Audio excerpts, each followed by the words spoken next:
or a very bad weather occurrence, you're supposed to use, the president should use the Strategic Petroleum Reserve to lower that price. If the president released a significant amount of oil from the Strategic Petroleum Reserve, which he's allowed to do by law, boom, the price would go way down. When wars and global crises disrupt energy markets, the United States can release oil to stabilize the price. And we have a lot of precedents about this. Presidents of both parties, Democrats and Republicans, have used the SPR, the Strategic Petroleum Reserve, during global disruptions to keep that price down. But Trump, instead of using this tool, which so many other presidents have used to lower prices at the pump, he's saying the market will heal very quickly. President Trump, listen to your average driver who's paying 40 cents more a gallon, that prices are healing very quickly. Listen to your truck driver who drives a truck for a living, who has said if the price keeps going up, he may go out of business. And you say, oh, they'll heal very quickly. And now we're learning something even crazier from this administration, that the Trump administration is considering selling oil to China. We need it here to lower the price, not going to China. And I will introduce a bill in the near future. I will introduce a bill to ban the sale of U.S. oil to China.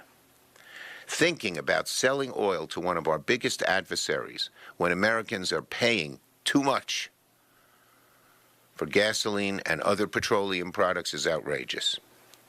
American families cannot afford to simply wait and hope for the price to come down.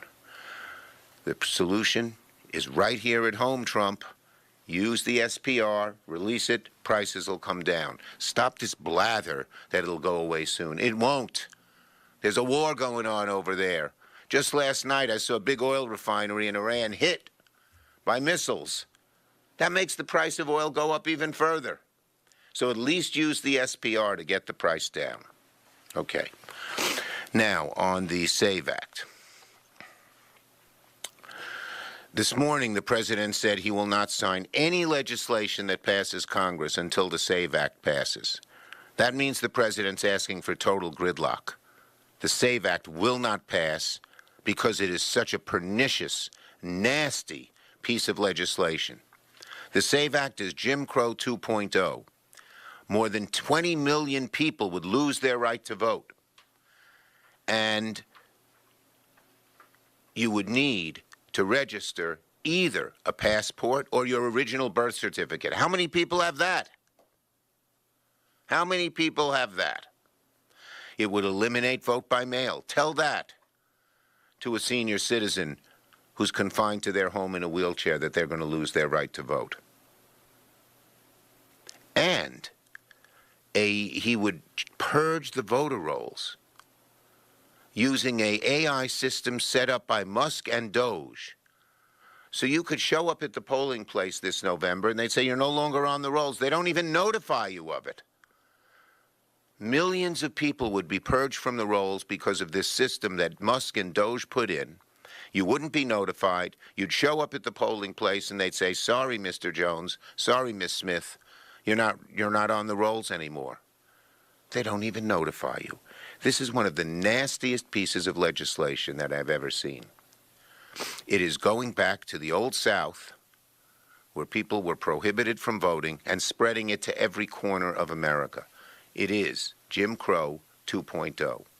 And when Trump says that he will not sign any legislation until Congress passes Doge, Mr. President, we ain't passing Doge.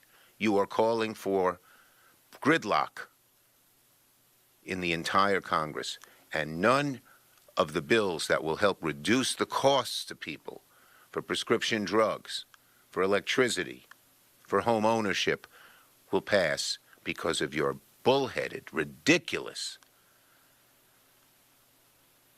fiat that you won't sign any legislation till Doge passes, because Doge ain't passing. Even Republicans opposed,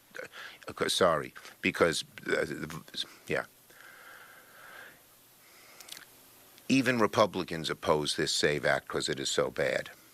That's why it hasn't passed in the Senate. Mr. President, stop this idiocy. Stop saying you must have the SAVE Act, which is vicious and brings America back to Jim Crow. Stop hurting America because of your own stupid whims. Any Okay? questions? I think you know where I stand. Thank you. Thank you, everyone. Okay? Good.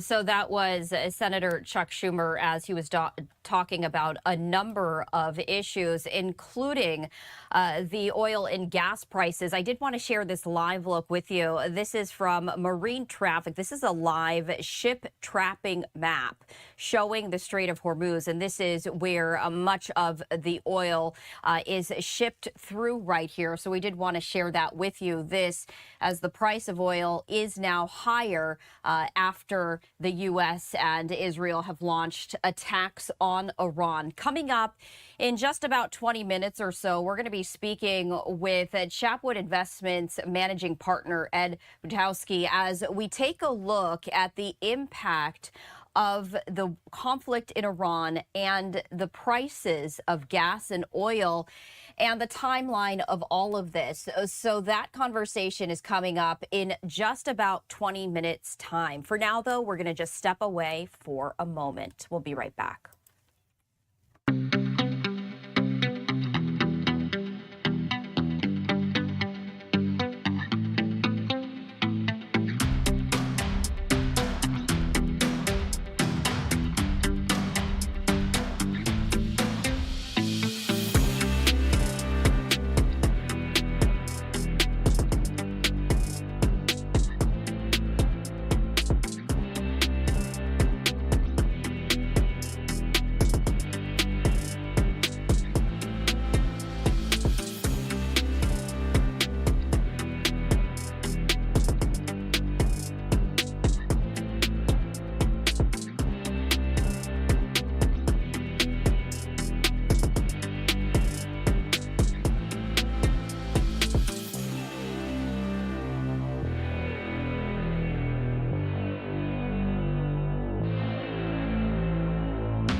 President Trump is back at the White House at this hour as you're taking a live look here. But yesterday, President Trump was joined by Secretary of State Marco Rubio and others at the Shield of the Americas Summit in Doral, Florida. According to the Department of State, the State Department, rather's website, it says, quote, "The United States will welcome our strongest like-minded allies in our hemisphere to promote freedom, security, and prosperity in our region.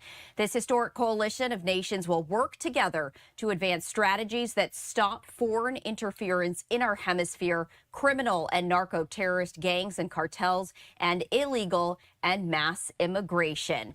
Secretary of State Marco Rubio and Secretary Noem spoke at this event. Let's play those remarks for you right now.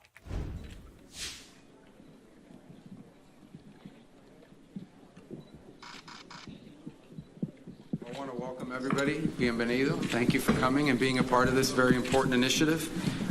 It's a critical initiative. Obviously, we start with a strong focus on security, but there's so much more here. And as you've seen from so much more we can work together on And as you've seen from the cabinet members that are here today, again, on behalf of the president, he is currently on his way to Dover Air Force Base to receive, sadly, the remains of the 6 Americans who lost their lives in the operation against Iranian terrorism. And so he apologizes for not being able to join us for this lunch, but he knew you would understand. But he's very excited about this initiative, and I'm personally very excited to be part of this with each of you today. It's a top priority for us. And while there are clearly a focus on the security of the hemisphere, as you can see from the representation in our cabinet, from trade to commerce to energy to treasury, and there is also a focus very strongly on the opportunities we have to work together economically. But you can't have economic progress without security. And as evidence of the president's strong commitment to this initiative, so that this is not just going to be something that we meet one time and have conversations and we meet once a year and put out a paper. We want it to be an issue of action. He has appointed Secretary Noem as the special envoy dedicated to this relationship. And you will see a lot of her. She'll be very involved with each of you at a personal level and on a daily and weekly and monthly level to ensure that what we talk about here today and the work we do together continues on, and we can build upon that. So I want to turn it over to our envoy who will be doing this, and she'll be running our program. And again, thank you really, truly for joining us in this, what I think is a very historic gathering of allies and friends, as I said in my comments earlier today. Secretary. Well, thank you, Secretary Rubio. I appreciate all of you being here today and for making this a priority. First of all, I offer thanks to our president, who had the vision to bring all of you as world leaders here to have the conversation on not just protecting your countries, but also protecting your neighbors, and the shield of America is becoming a real vision. This is intended to be a group that works together to make sure that we're each defending our own sovereignty, we're each defending our own security and economic prosperity, but then also continuing to build on these relationships to ensure that we can do that in a way that's effective, defeating the enemies that we have amongst us in the cartel organizations, which our country has designated as foreign terrorist organizations. But then also by adding that security element, we have an opportunity then to have economic prosperity that blesses all of our people. So I do want to thank the president for creating this and for giving me the honor and the opportunity to serve as a special envoy to this region, to the Western Hemisphere. This Shield of Americas will be a powerful example to the rest of the world about what's possible. There's nothing like this happening today anywhere else in the world. And the way that we cooperate on our shared ideals of freedom and of democracy and safety and security will be a shining light to all of those who wish to be more like all of us. So my background is I'm a farmer and a rancher that served in government, in Congress as governor, and then as Secretary of Homeland Security. In the last year as Secretary of Homeland Security, we have focused on securing our border. We have transformed our country from one that was being invaded by enemies, millions of them that were coming in unvetted, that we didn't know who was there and who wished to harm us. We've secured that border. We've focused on removing public safety threats, and over 3 million people have been deported or removed from our country in the last year. Secure borders has changed everything for our country. It's allowed us an opportunity to focus on business and investment, relationships with other countries, and has ended the crisis that our country was going through in the years previous to President Trump's leadership. So that is something that we recognize, that now that America is secure and our borders are secure, that we want to focus on our neighbors and to help our neighbors with their borders and challenges that they have so that they may have the security that we enjoy. I've looked forward to meeting many of you. Many of you I've met throughout the last year and spent time with. I know President Bukele was probably, I think, the first world leader I had the chance to visit with. We partnered on security and in El Salvador, and appreciate the way he's brought peace to El Salvador, and prosperity is following. That's been a great example. Also went to Chile and spent some time and enjoyed that as well. We focused on, under the Department of Homeland Security, we have cybersecurity operations and experts, and we worked there with embedding some cybersecurity experts and or what, have that but opportunity to it is continue no to build longer on that. That's some of the actually challenges that you may have. Spent some time in Argentina with President Milei as well, and appreciated his focus on economic prosperity and how we could work together on that. And of course, Ecuador has been very strong partners with all of us. We've worked on not just security and fighting cartels, but also making sure the drug trafficking is being addressed and we can build those relationships. I've been in many of your other countries working with your presidents and leaders and hope to continue to build on that so that we could have candid conversations about what to do in the future. Our objectives are going to be to destroy the cartels, to go after these narco-terrorists that are destroying our people, killing our children and our grandchildren. We're also going to keep our adversaries at bay. Those adversaries that wish to change our way of life and our values that are outside of our hemisphere, we want to ensure that we're continuing to keep them out of our hemisphere and focus on building alliances amongst ourselves and our strengths. We have worked and are proud of the Department of War with the conference that many of you just attended the last few days, and we'll continue to do that. We want our hemisphere to be safer, to be more sovereign, and to be more prosperous. I'm looking forward to working with you on all of that. The first objective will be not just on sovereignty, but also migration control, that we'll work on economic prosperity. We'll have and reverse these harmful foreign influences that have come into many of our businesses, our technologies, and we've seen infiltrate different areas of our way of life. That will be my objective every day. I will, when the press leaves, give you all my personal cell phone numbers so that you can reach me at any time that you may need something, and we'll work together to continue to make sure that our relationship is a shield to the Americas, that this will be a Western Hemisphere that is better, safer, more prosperous, and more free because of the leadership that all of you provide. So thank you to Secretary Rubio for hosting this and having the vision to bring us all together. I think this will be something that for years to come will bring more security to our nations. All right, well, thank you. We'll ask our friends and not friends to leave.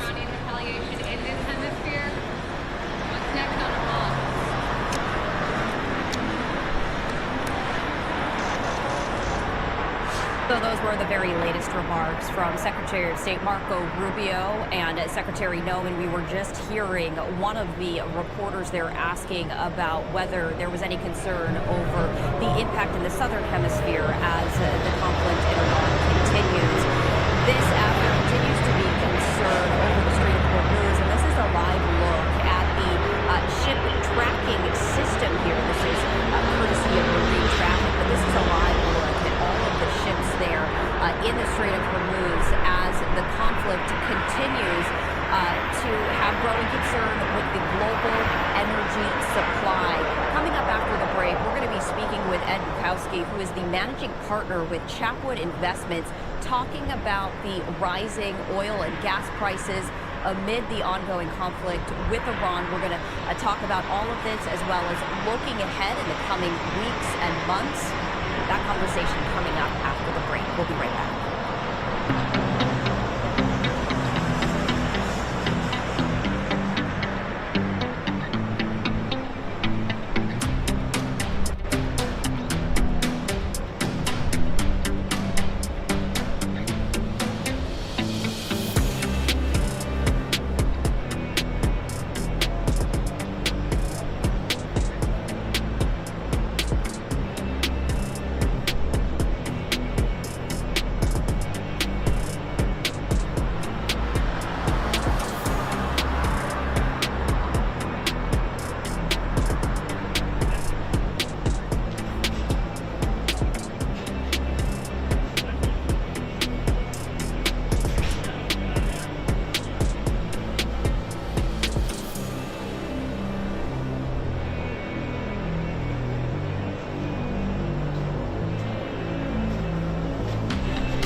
from Fox. I'm Stephanie Quinu. We continue to follow all of the different developments as the conflict continues in Iran, including this. This is a live look of a ship tracking map of the Strait of Hormuz. This after the widening conflict in Iran grounded tanker traffic through this passageway, which is essential for global energy supply. The price of oil surging higher after the U.S. and Israel launched major attacks on Iran that escalated into a war in the Middle East. And the conflict has sustained damage from missiles or drone strikes in nearly every country in the Middle East. It's also left ships that carry roughly 20 million barrels of oil a day stranded in the Persian Gulf, unable to safely pass through the Strait of Hormuz, which is the narrow mouth of the Gulf that is bordered on its north side by Iran. The shipping disruption and damage to key Middle East oil and gas facilities has interrupted supplies for some of the world's largest oil producers. For example, Kuwait said on Saturday that it would reduce its oil production as a precautionary measure because of the conflict, which could jolt global energy markets even further. Energy prices are climbing through the week, and price shocks being felt even more heavily in Europe and Asia, which are markets that rely more heavily on energy supplies from the Middle East. To talk more on this, I did want to bring in Chapwood Investments managing partner Ed Butowski to talk about all of these concerns. And Ed, we appreciate you taking the time to join us here on Live Now from Fox. Well, I'm honored to be here. Thank you, Stephanie. I did want to start off with this because I think this is the question that most folks are wondering as they take a look at the coming days and weeks. Just how high could oil and gas prices go? We've seen them extremely low, and now in just the past week or so, we have seen them rise. So as people take a look at their budgets, what can you share with us?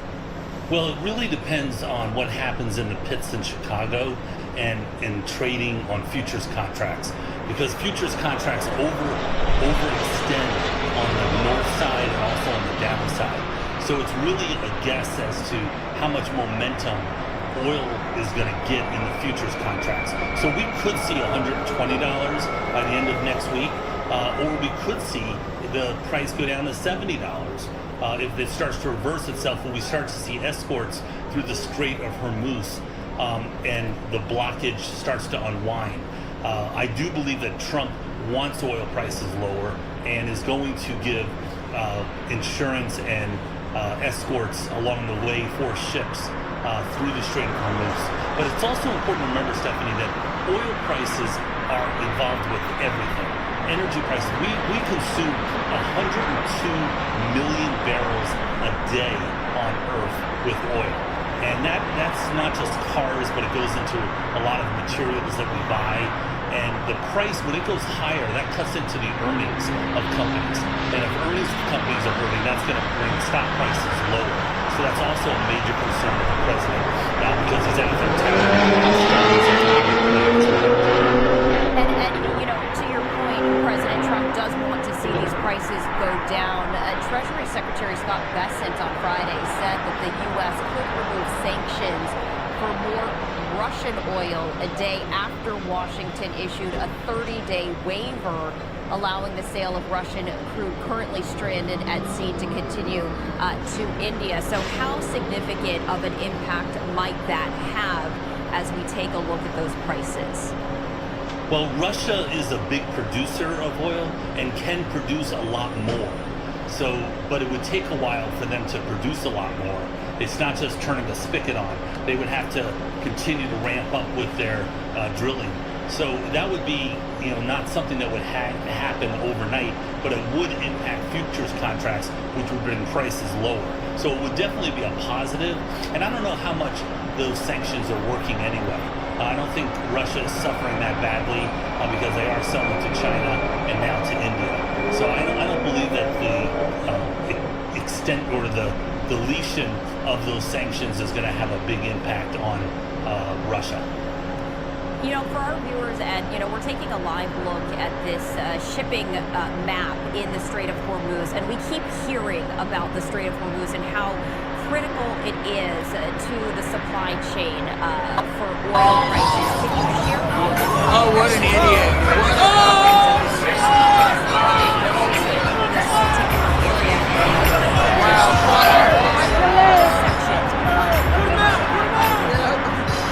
Yes, so 20% of the world goes through that strait. That is a live streamer in Portland setting themselves on fire while trying to light the American flag.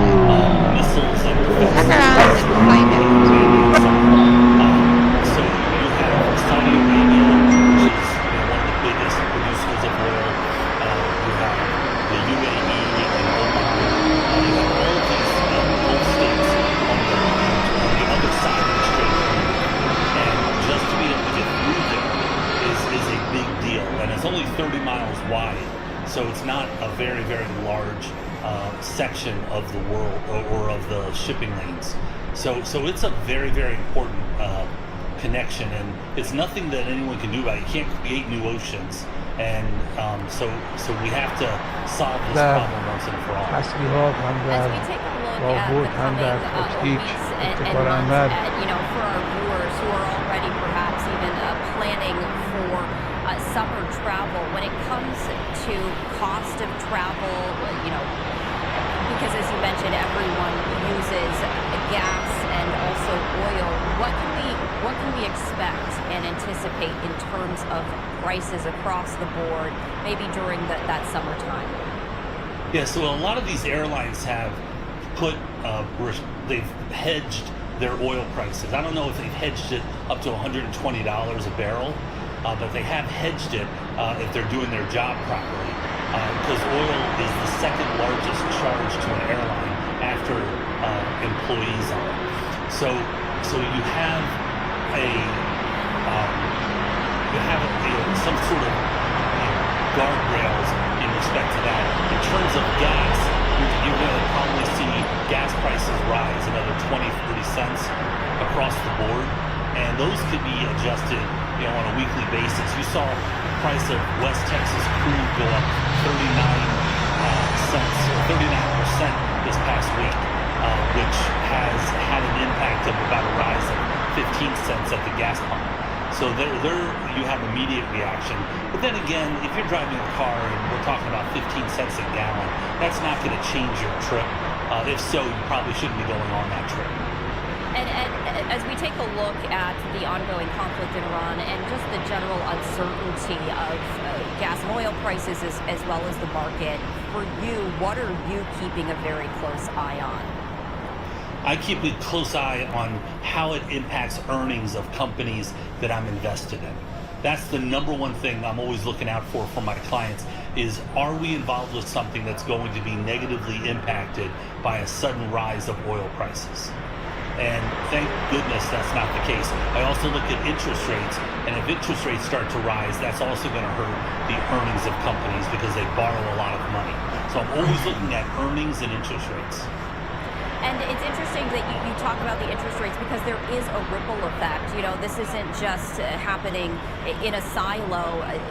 Oil and gas prices will impact other areas of the market and the economy.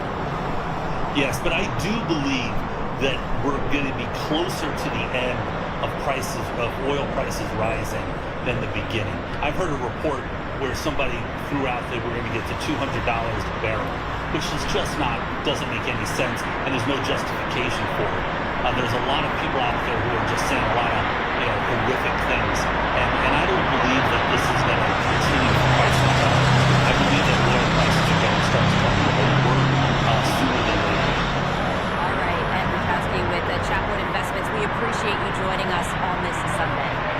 Absolutely, thanks for having me. And we're going to keep a very close eye on the markets as they reopen tomorrow. Live look there at New York City, and we will continue to follow all of those developments right here on the podcast. So we are going to just step away for a brief moment as we take a live look here at the White House and President Trump back in Washington, D.C. as he was at the Shield of the Americas summit. He was joined by Secretary of State Rubio and Secretary of War Pete Hegseth. Coming up in just a moment after this break, we're going to play out President Trump's remarks alongside Secretaries Rubio and Hegseth at the Shield of America's summit. All of that coming up in just a moment.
Welcome back to Live Now from Fox. A live look at the White House on this Sunday. President Trump attending the Shield of America's summit in Doral, Florida yesterday, and he spoke at length to the audience.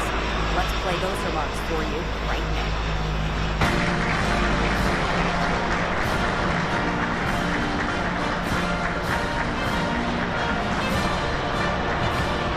Well, thank you very much. It's been a pretty wild time, but it's going very well. Sit down, please.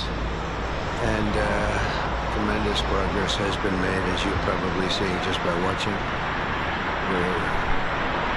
We're doing something. I built the military and rebuilt it and made it really strong in the first administration. Along with a lot of other things we did with a great first start. And now we're using it. Unfortunately, we have to. But you're seeing how great it is. There's no military like it on Earth, not even close. And we're doing very well in Iran. You see the result.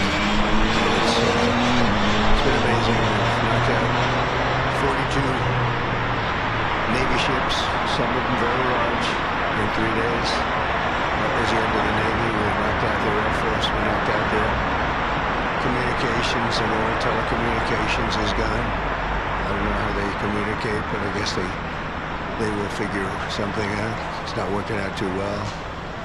And they're bad people. They're just bad people. When you look at October 7th and beyond October 7th, look at all the killing that they've done over the years, for 47 years. And this had to be done. They were very close to a nuclear weapon. They would have had one if we didn't do our B-2 hit, Midnight Hammer. They would have had it 8 months ago.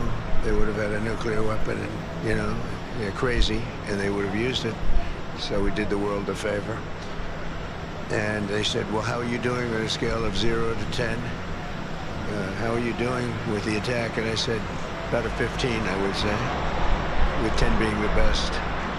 But it's something that had to be done, and we're doing it well. And I want to thank everybody involved. I'll be going right after this. I'll be leaving for Dover very very sad situation. To greet the families of the heroes coming home from Iran, coming home in a different manner than they thought they'd be coming home. But they're great heroes in our country, and we're going to keep it that way. As always, when it comes to war, there's always that. We're going to keep it to a minimum, I think, Pete, and going to be something, a service that we're really providing, not for the Middle East, but for the world. These were sick people, very sick people. This morning, I'm honored to welcome distinguished heads of state across the Western Hemisphere for the first Shield of the Americas Summit. And it's something very, very special. Marco's been working on it very hard, so for a lot of other people, because it's a very important place for us. It's nice to be home. It's very, very important. You know, we go all over the world, 9,000 miles away, 12,000 miles away. I said, how long is this flight? So this flight is 19 hours. I said, oh, that's good. I said, now I have flights that last for 2 hours. I like that better. Much better. But on this historic day, we come together to announce a brand new military coalition to eradicate the criminal cartels plaguing our region.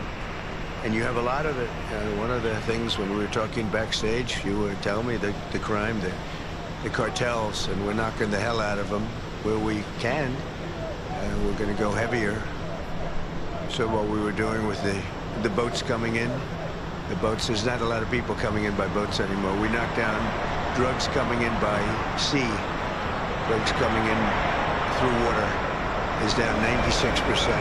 We're trying to find out who the other 4% are, because I think they're the bravest people in the world. Either that or they don't watch television. They're either very brave or they're not watching. But we're calling this military partnership the America's Counter Cartel Coalition. And that's what you need. The cartels they seem to grow in this region unbelievably rapidly. Has to do with drugs largely. Earlier this week here in Miami, Secretary of War Pete Hegseth, who's right here. Pete, you're fantastic, doing a great job. We're proud of you. And representatives of 17 different nations formally entered this new alliance. The heart of our agreement is a commitment to using lethal military force to destroy the sinister cartels and terrorist networks once and for all. We'll get rid of them. We need your help. You have to just tell us where they are. We have amazing weaponry, as you probably noticed over the last short period of time. But I want to thank members of the coalition, most of whom are friends of mine.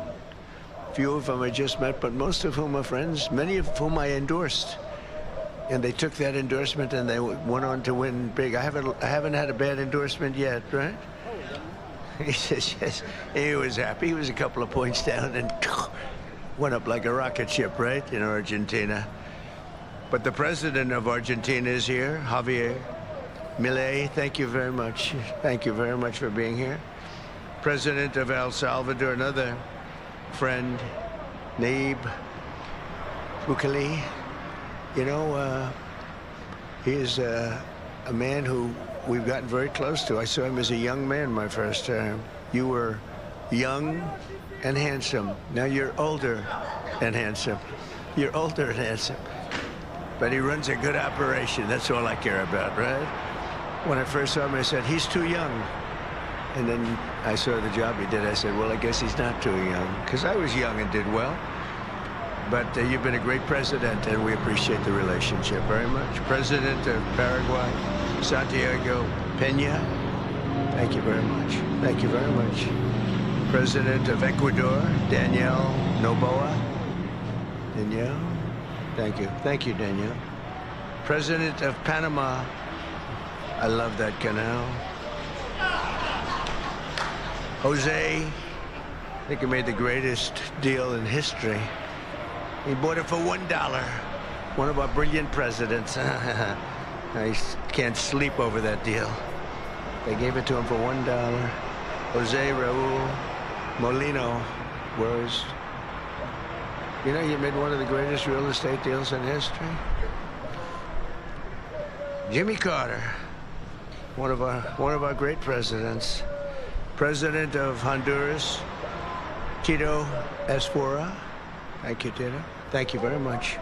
Great to see you the other day. President of Guyana, Irfan Ali. Thank you. President of Bolivia, Rodrigo Paz. Thank you very much. Great people. Prime Minister of Trinidad and Tobago. And I have to be very careful with this because, you know, your first name is very similar to a first name that we have, but fortunately it's pronounced different. It's Kamala. It's supposed to Kamala. I like Kamala better in many ways. And I just want to say thank you very much, but I had to be careful with that first name. I didn't want to get it mixed up because it would ruin your reputation completely. Right? I said, is this the same pronunciation? No, sir, it's a little different. It's Cam, right? Cam, as opposed to Calm. We don't like Calm. President of Costa Rica, Rodrigo Chavez, as well as the President-elect of Costa Rica, Laura Fernandez Delgado. So thank you very much. Thank you very much. And the President of the Dominican Republic, Luis Abinader. And so many of my friends are in the Dominica, including the Sugar King, right? He is indeed the Sugar King. Got a lot of sugar. I don't know if that's good or bad, but he's got a lot of it, right? But we're grateful to be joined as well by the President-elect of Chile, Jose Cast. Congratulations. It's an endorsement. Give me a little endorsement. I love when I give endorsements and people win. But you know what? They don't lose. You know, I don't know. I guess it would be illegal. Could you imagine if I could say they spend millions and millions and millions of dollars on a campaign? They're losing, and they beg me for an endorsement. I give them an endorsement. They win by 30 points, and I get nothing. If I could sell that, is there a way? Do we have any of our legal people here? Marco's close enough. Is there a way I could get paid for that, Marco? I'd make a lot. They spend millions of dollars. And I give it for nothing. I could, even if I put it into the Treasury of the United States, it would be pretty good, right, Marco? But Marco's saying this is not a good idea. No, but it's an honor to do it. It's an honor to have that power where I can endorse somebody, and even in foreign countries. Here it was, we had one in this week, 124-0 with endorsements, and so that's good. But now I'm doing foreign countries all of a sudden. To say, sir, would you endorse me? And it's an honor. If I like you, I only do it if I think you're good. You know, if I think you're not good, I've turned down many more than I've accepted, believe me. I want to thank Secretary of State Marco Rubio for his leadership in organizing this really important summit. He's fantastic.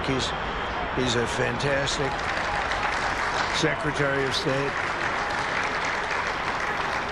And thus far, look, we've had the most incredible year of any president, I think, but you know, I ended 8 wars. We're not going to go into it too much today, but what we've done is incredible, and we're going to be doing some incredible things together, because I look at our region, if I can call it that, as being very important. It's been abandoned by the United States for so many years. You know, they went so far away. They went to these faraway places where they weren't even wanted, and a lot of stupid people, really stupid people. But Marco's going to go down, I think, as the best Secretary of State in history. That's my opinion. Now, I'm a little prejudiced because I like him, too. But I think he's on his way. So you've done 25%. You got 75%. He's got 3 years left. So he's got 25% under your belt. So far, you're leading. You're very leading by just about a smidge over a couple of pretty great ones. We've had a couple of pretty great ones, right? But I think he's going to do that, and I think Pete's right there, too. If Pete keeps going, he's going to be something, too. At what he does, all of the nations in this room share the same priorities: security, prosperity, free commerce, and the rule of law. And you want the rule of law. Sometimes your communities don't let you have it because you got some rough communities, right? That's why together we're also forming the Shield of Americas, a new organization to advance these shared priorities in our hemisphere. And we're pleased to be joined as well by Secretaries Pete Hegseth, Scott Bessent. Scott, thank you very much, Scott. Oh, it has to be a big deal if you're here. Well, he controls the purse strings of the country. You know, he goes on television and he just soothes everybody. He did it yesterday. The prices were going. He got on. He's a soothing person. He's actually a killer, but I don't want to say that. No, he's a soothing person. He goes on television. Right, Pete? I think nobody better. So we could use him for war every once in a while, you know, soothe. Although we don't really want that kind of a personality for war. We want your personality for war. You're just perfect. Howard Lutnick. Thank you, Howard. Chris Wright. Kristi Noem. Along with U.S. Trade Representative Jamieson Greer, who you all know and you deal with. You deal very successfully. I ask Jamieson all the time, can you get more? Can you get more? He's the king of tariffs, right? But he's very gentle. We want to be very gentle with our friends, right, Jamieson? Deputy Secretary of State Chris Landau. Chris, where's Chris? I haven't seen Chris. He's fantastic. He was an incredible student. He went to the best schools, and he was #1 in his class at all times. And Marco saw that and saw the talent he's got, and she said, that's the guy I want as a deputy, and I heard you're doing a great job. Thank you very much. Deputy Chief of Staff Stephen Miller. Stephen is, I don't have to tell you anything about Stephen. Everyone knows. There's nothing, Stephen, there's nothing I can say. He's fantastic, that's all I can say. And Senator Bernie Moreno, who's a credible friend of mine, and he ran a great race. He was not given much of a chance. He was running against a person who was there for a long time and was sort of considered a shoo-in, right, Bernie? We knocked him out. We knocked him out. He's trying to make a comeback, but we took him out. And Bernie's done a great job. For decades, leaders in this region have allowed large swaths of territory, the Western Hemisphere, to come under the direct control, and transnational gangs have taken over and they've run areas of your country. We're not going to let that happen. We'll help you. And bloodthirsty cartels that impose their will through murder, torture, extortion, drug trafficking, bribery, and terror. And some of you are in danger. I mean, you're actually in danger. Hard to believe.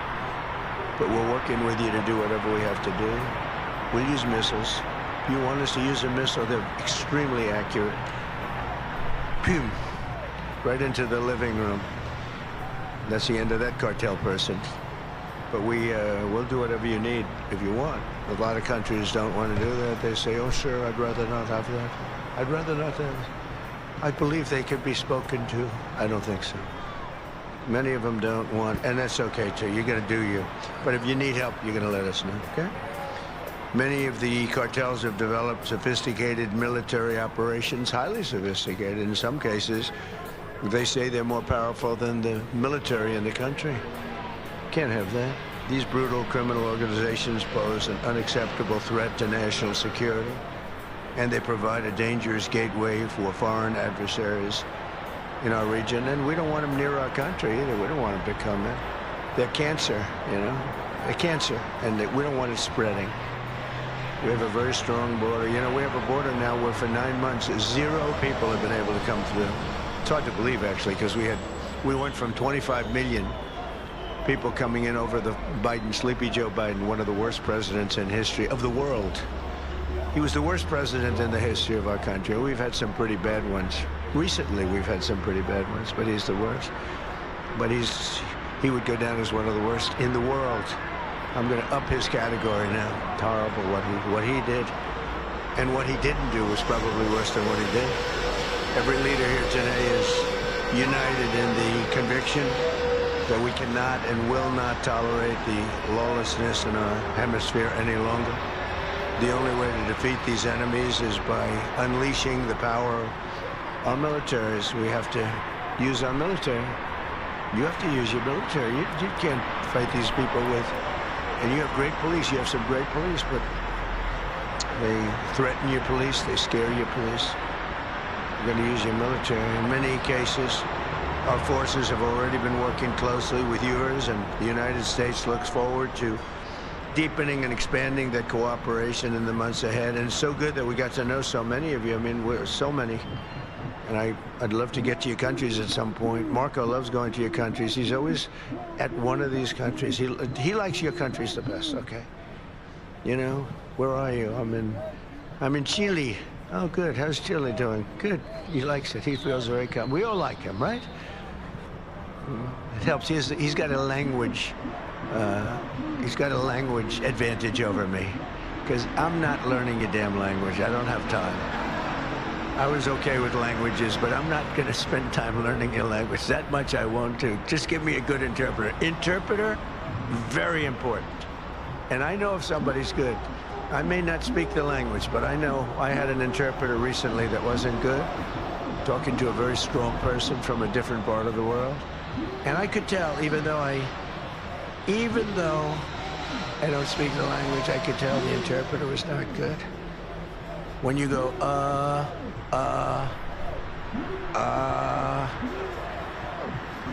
when I give a long, flowing, beautiful sentence, and in this case it was a woman, and she gave it in about 1/4 the time, I said, well, their language may be efficient, but it's not that efficient. And I could also tell when I have great interpreters. Interpreters are very important. You know, you have a bad interpreter, you think you're doing well? Boy, did I do a good job talking to this one or that. Was I great when I spoke to Putin today? Was I great when I spoke to President Xi? Was I great? But if the interpreter isn't speaking right, or is weak, or is ineffective, or is just not good, or not interpreting your words correctly. In one case, we had an interpreter who, when she disagreed with what we were saying, she actually changed it. We considered her a foreign minister, right? But no, the interpreter is, I talk about it all the time. Interpreters are really important. When you don't speak the language, they don't speak the language. People have no idea. People have no idea how valuable, and I'm on them all the time, people have no idea how valuable a good interpreter is. But over the last year, the world has witnessed the supreme power of the United States. We're the most powerful military country in the world. Again, I rebuilt it in my first, I spent so much time rebuilding it. Over $1 trillion, and now we just had another budget. We may be going to $1.5 trillion. We're building a thing called a battleship, like in the old days, remember? We have a Secretary of the Navy, and he suggested, I've always said, why don't we have battleships anymore, shooting big bullets instead of, $3 million rockets? And they said, well, sir, we just don't have them. Nobody could give me the answer, but we're actually building 10 of them. And I said, you remember the old ones from, you see Victory at Sea, remember Victory at Sea? And you see these ships going through those waves like the waves were nothing, although the waves are pretty powerful. They knock out a lot of territory, but you see these incredible, the pieces of art. Beautiful, most beautiful, the big battleships of the 1940s, right? Power. I said, well, would we ever want to bring them back? Because we have some of them, they're museums and other things. And they said, sir, the new ship is 100 times more powerful than what we were looking at with those guns in France. Amazing, right? 100 times. I said, you sure it's not maybe 90 times? 100 times more powerful. And we're building 10 of them. Not to use them, we don't want to use them, but by having them, nobody's going to play games. So, it's good to have them. We don't want to use them. They'll say, oh, he's very militaristic. I'm the one that ended 8 wars. I'm the one that, and we have another one coming, I think. The easiest was that, and that was just, and as you would understand this, the hatred between Putin and his counterpart is so great, okay? It's so great that, Ukraine, Russia, you'd think there'd be a little bit of camaraderie, there's not. And the hatred is so great, it's very hard for them to get there. It's very, very hard to get there. So we'll see what happens, but we've been close a lot of times, and one or the other would back out. But we're losing, they're losing. It doesn't really affect us very much because we've got an ocean separating. I'm doing it as a favor to Europe, and I'm doing it as a favor to life, because they're losing 25,000 souls. Think of that every month. 25,000. Last month, 31,000. Both sides, 31,000 people died, mostly soldiers. So I have an ability to get those things done, to bring people together, and I did great with so many. India, Pakistan, that was going to be a disaster. I was raging for a number of days. I did that through trade. I used tariffs in trade, and it was amazing. But we did amazing. One was 32 years, one was 34, and one was 37 years, and we got it done very quickly. And we'll get this one done too. But the hatred is, hatred's an amazing thing. People do bad things, and people don't get things done when the hatred is too great. That's a lot of it. Just as we formed a coalition to eradicate ISIS in the Middle East, we must now do the same thing to eradicate the cartels at home. So we did eradicate ISIS. Now, during the 4 years, we had a rigged election. You probably read about it, probably heard something. So it gave me 4 years to contemplate and to stage my comeback. I staged a big comeback. They say it was a comeback. I didn't think it was a comeback because I had the people on my side. So I didn't view it as a comeback, but they did everything possible during that 4 years. They're crooked politicians, dirty cops. They're dirty cops. They did everything possible to make it impossible for me to win. And I won in a landslide. But during that period of time, I learned a lot. And I learned how you people, and I saw it so badly, how you're suffering with what's happening with the crime in the region. And I said, if we ever come back, we're going to eradicate that crime. And I'm going to work with you. If you want, we're going to do it. We can do it pretty easily. As part of our commitment to countering the cartel presence in our region, we must recognize the epicenter of cartel violence is Mexico. The Mexican cartels are fueling and orchestrating much of the bloodshed and chaos in this hemisphere, and the United States government will do whatever is necessary to defend our national security and to protect the safety of the American people. No, look, it's coming through Mexico. And I like the president very much. She's a very good person. She's got a beautiful voice, a beautiful woman, but beautiful voice. President. I said, let me eradicate the cartels. No, please, President. We have to eradicate them. We have to knock the hell out of them because they're getting worse. They're taking over that country. The cartels are running Mexico. We can't have that. Too close to us. Too close to you. But everything comes in through Mexico, mostly. At the same time, all of us must recommit to ensuring that law and order within our own nations, that includes showing zero tolerance for the gang activity, tremendous gang activity. In Venezuela, that's in much better shape than it ever has been. We've developed a great relationship in Venezuela. The savages who murder and rape with impunity must be permanently removed from society. We must not allow our criminal justice systems to be corrupted so that they protect these criminals and animals at the expense of your people. And for some reason, all over the world, this is a region that has problems that other regions don't have. They have different problems, but they don't have this problem. The United States last year, we achieved the largest drop in murder rate in recorded history. We have the lowest murder rate in 125 years. Hard to believe because, I don't know, we've got a lot of them out, but we allowed through the Biden policies and Obama, who was another terrible president, by the way. He was Barack Hussein Obama, terrible president. He was a divider, great divider. I call him the great divider.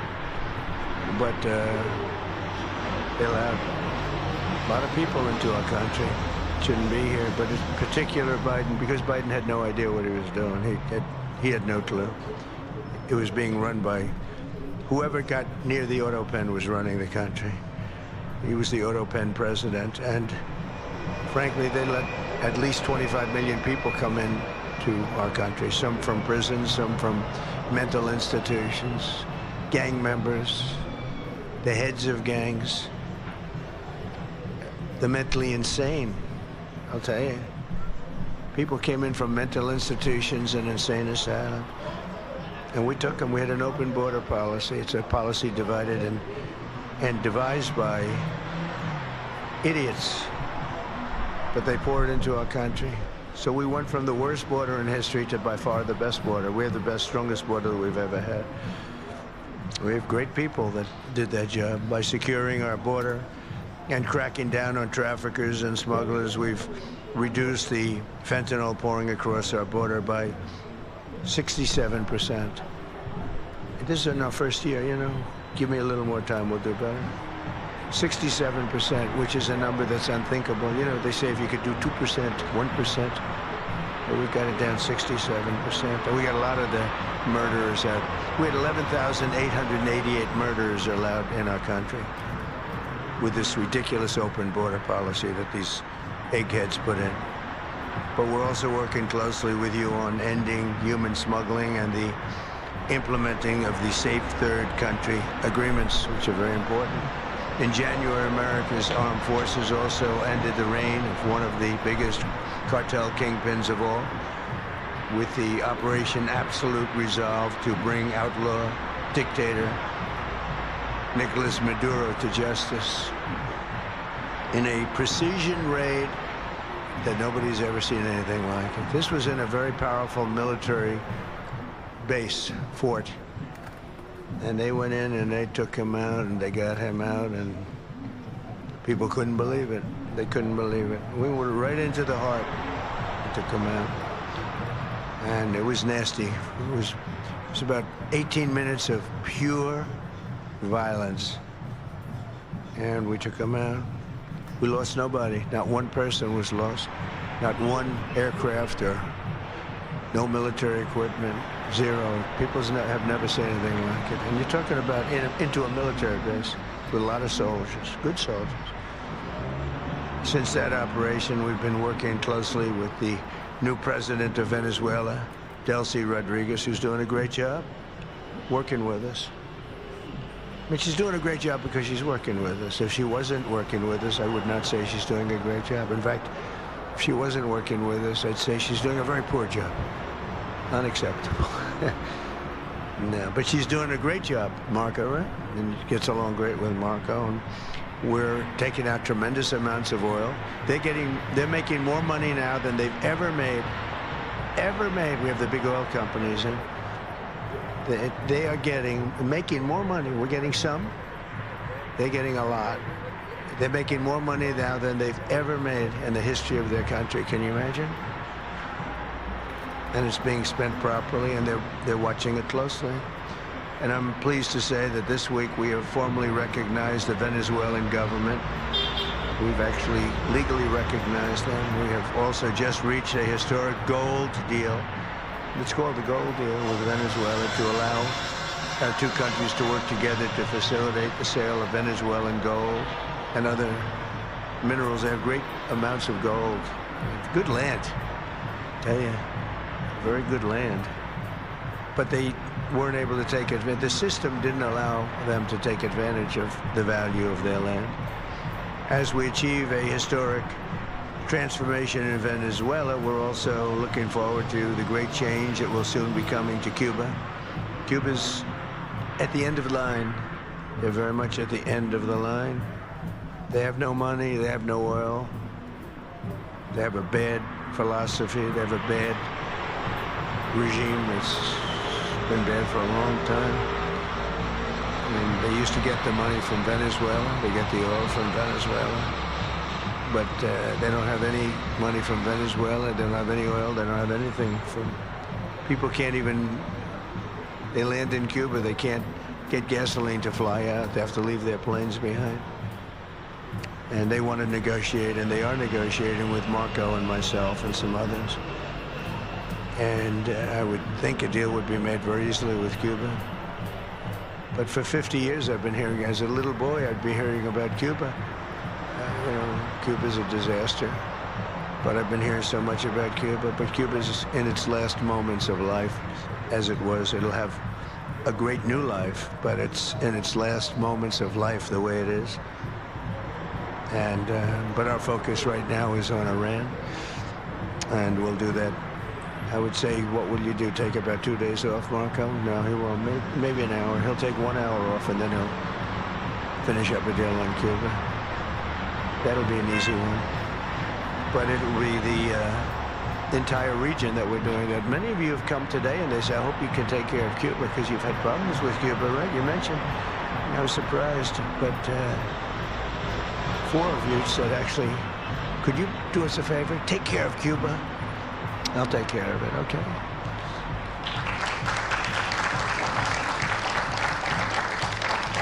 So, and as these situations in Venezuela and Cuba should make clear under our new doctrine, and it is a doctrine, we will not allow hostile foreign influence to gain a foothold in this hemisphere.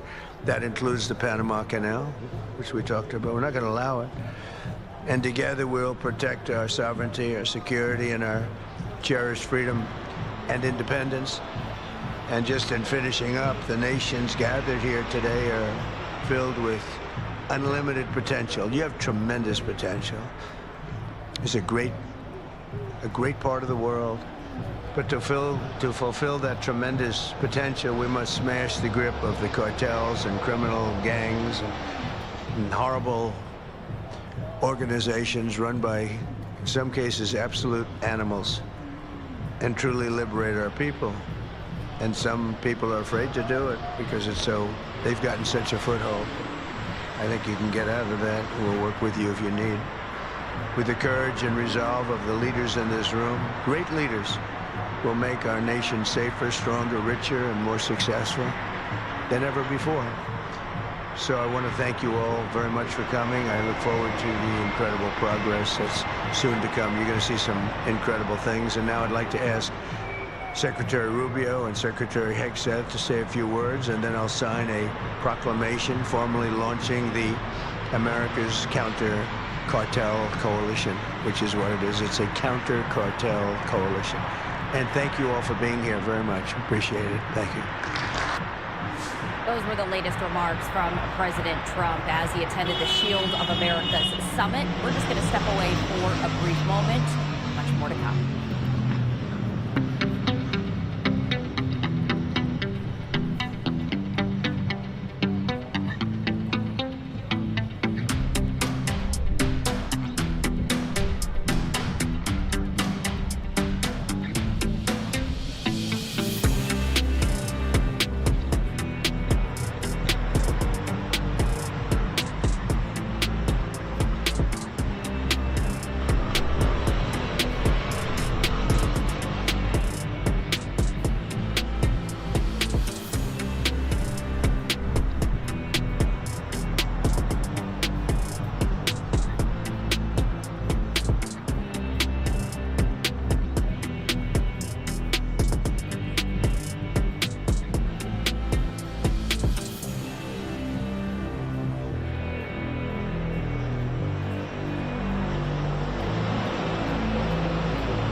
We are continuing to play out remarks from the Shield of America's summit that was held in Florida yesterday. Right before the break, you were hearing from President Trump and now Secretary of State Marco Rubio and Secretary of War Pete Hegseth.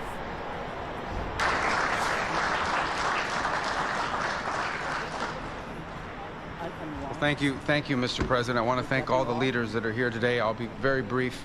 First of all, Mr. President, thank you for making this region a priority. We've had successive American presidents say that the Western Hemisphere is going to be a priority, and they never do it.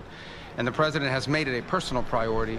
He's also president of action. That's why I believe he will go down as the most historic figure, one of the most historic figures in American history, and certainly of the last 100 years, because of what he has been able to do and is doing right now with the Western Hemisphere. Thank you for your bold leadership. It's an honor to be able to serve in your administration. And, Mr. President, 2 points I want to make. The first is we have a lot of allies around the world, and we are grateful for our allies. And the countries represented here today, all 12 of the leaders here, are allies. But they're more than allies. They're friends. At a time when we have learned that oftentimes an ally, when you need them, maybe may not be there for you. These are countries that have been there for us, and these are leaders that are not just allies, they are friends. And they are always willing to work and cooperate with the United States, and we're grateful for them. And as you said, Mr. President, these are also countries with extraordinary potential. Some are fulfilling it, some are well on their way to fulfilling it. And this is important. We want to be a partner with you in that. We want the world to see that when you are a friend and an ally of the United States, it is a good thing. It's reciprocated. It comes back the other way as well. And so the fact the president is here today and making this a priority is so critical. If I may, because some of these cameras cover in Spanish. Oh, good. We don't need an interpreter for this one. Quiero darle las gracias. I think I'm a good interpreter. You'll find out in a second. But las gracias a los países que están aquí hoy. Estos países, primero, el presidente ha hecho esta región una prioridad en su administración. Hay muchos presidentes que han dicho que lo van a hacer, pero él lo ha hecho y se lo agradecemos. Y muy agradecido a los 12 países que están aquí hoy. Estos son países que no solamente son aliados, son amigos. Son países que siempre responden cuando hay una necesidad y trabajan en conjunto con nosotros, y queda mucho por hacer. Estos son países que tienen una gran población, mucho potencial, y queremos ser sus socios en desarrollar sus países, sus economías y su seguridad. Y le doy las gracias de verdad por estar aquí en el día de hoy con nosotros. Que Dios bendiga a todos esos países, a los Estados Unidos, y gracias como siempre por la cooperación. Seguiremos trabajando en conjunto y vamos a hacer cosas muy buenas, muy importantes para esta región, que van a hacer que en las generaciones futuras nos van a agradecer el labor que estamos haciendo en el momento de hoy. Thank you very much. Thank you. Is he better in Spanish or in English? I think he's better in Spanish. I mean, it's great. Pete, please. Mr. President, I only speak American.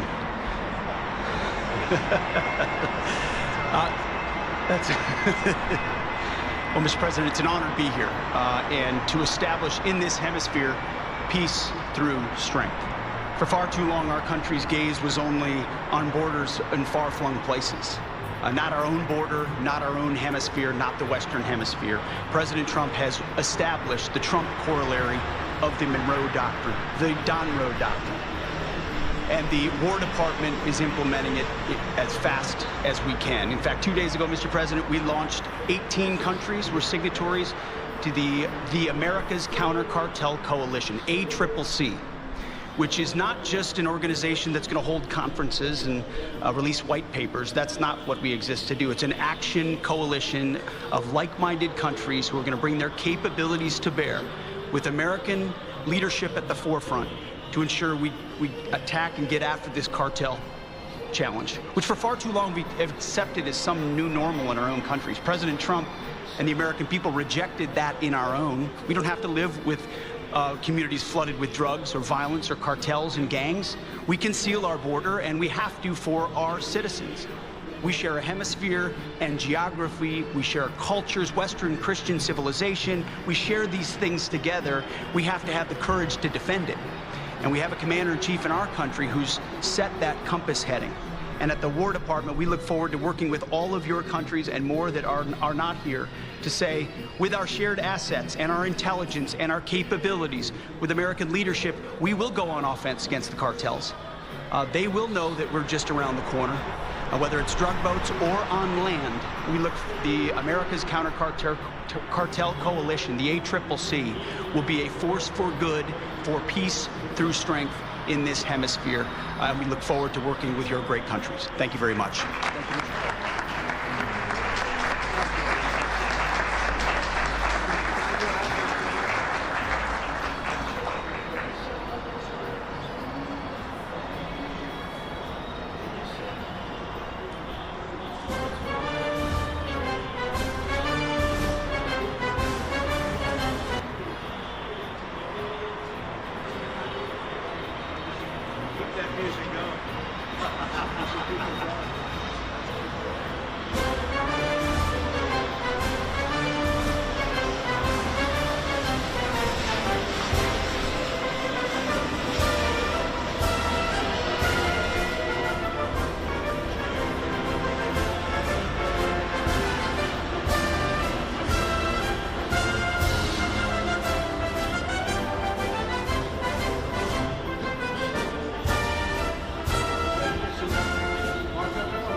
Did want to share that with you. President Trump attending the Shield of America's summit. I'm Stephanie Quinn.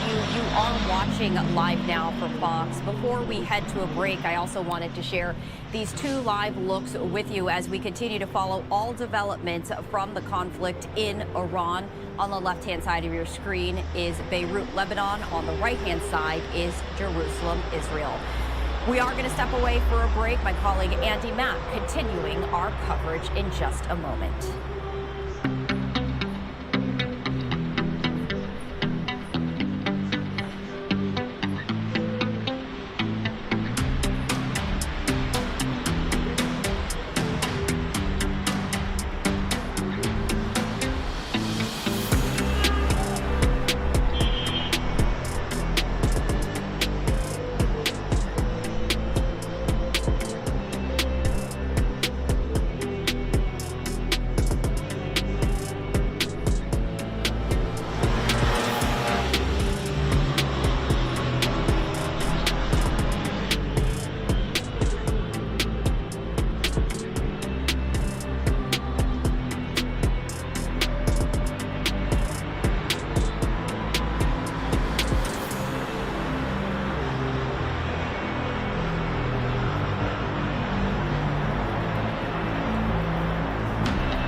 All right, welcome back in here to Live Now from Fox. I am Andy Mack, looking live there as we continue on from Beirut, Lebanon. The ongoing developments more than a week now into this conflict in Iran. I'm Andy Mack now in the anchor chair. Thank you to my colleague Stephanie Quinn for guiding you the last several hours, and plenty of developments here in the weekend hours as we're going into yet another new week. We'll dive into all of those latest headlines, but now we're learning in some of the images coming out of Iran, including in Tehran.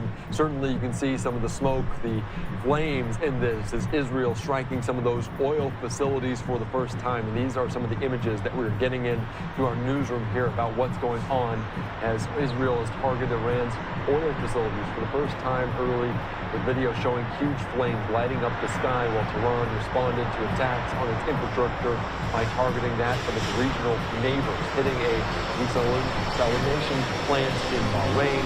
Meanwhile, Iranian state media reported officials were close to announcing its successor to the Ayatollah Khamenei, who was killed in Israeli strikes at the outset of this war. The Israeli Defense Force vowed it would pursue every successor and every person who seeks to appoint that successor. So some of those images coming into our newsroom right now. We're going to continue to dive into the latest. So many developments coming out of the region, and also implications around that with oil and gas and the world economy that is being impacted. Let's take you out, though, right now as we're going to dive into our Fox 5 DC On the Hill segment, giving a wrap of what we know heading into a new week here on this conflict after Operation Epic Fury.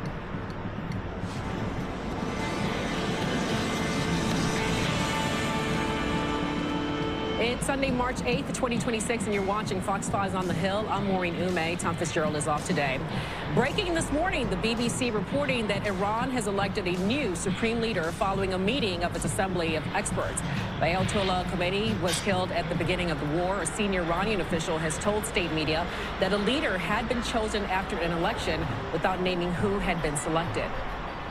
President Trump and First Lady Melania Trump attending a dignified transfer at Dover Air Force Base in Delaware this weekend. They joined the families of the 6 fallen soldiers as the flag-draped transfer cases returned to the U.S. The Pentagon says the soldiers were killed March 1st when an unmanned aircraft struck a command center. Chief Warrant Officer Robert Marzin was one of the soldiers who died last Sunday. He lived in Virginia but was originally from California. Well, we are hearing from President Trump now about the bombing of a school in Iran for the first time. Last week, Iranian media reported that more than 100 children ages 7 to 12 were killed at a girls' primary school in southern Iran. Iranian officials have blamed the U.S. and Israel for the strike. Saturday on Air Force One, President Trump told reporters, without citing specific evidence, that he believes the deadly school strike was done by Iran. No, in my opinion, based on what I've seen, that was done by Iran. Is that true, Mr. Nixon? We're certainly investigating. But the only side that targets civilians is Iran. We think it was done by Iran. Because they're very inaccurate, as you know, with their munitions. They have no accuracy whatsoever. It was done by Iran. President Trump also told reporters that as of now, there is no indication that Russia has provided any intel to Iranian forces. We're also hearing reports that an oil facility in Iran was hit. And for more on the war in Iran, I want to welcome Bart Jensen. He's the White House correspondent for USA Today. Thank you for being here. I just want to jump right in. Bring us up to speed. What is happening right now in Iran? We, of course, gave some of the headlines, but what is happening? Well, the strikes continue at a punishing pace after even these initial strikes that they're aiming to knock out missiles, drones, the Navy. They've claimed to have sunk or at least damaged 43 ships, and that the pace of the strikes, the intensity of the strikes is only going to increase. Iran is proving more formidable than some people thought. Is the U.S. concerned about this becoming a more regional, widespread conflict? Well, some of the regional countries would already say, hey, they're getting hit. The U.S. has said that these are just indiscriminate retaliation strikes where the missiles maybe aren't as well aimed, aren't as particular as some of the U.S. munitions. And so that has helped unify some of those neighboring countries who are allies of the U.S. and helping us. Those 6 U.S. casualties, of course, were in Kuwait at a command center. Now, we're hearing from intelligence assessments that even large military military campaigns might not actually topple the Iranian regime. Speak to that. Is that accurate? And if so, what positions does that put the United States in? Well, I think there's great skepticism that you could knock out the entire Iranian government just by airstrikes. Trump has said that he wants to unprecedented surrender from Iran. What does that mean?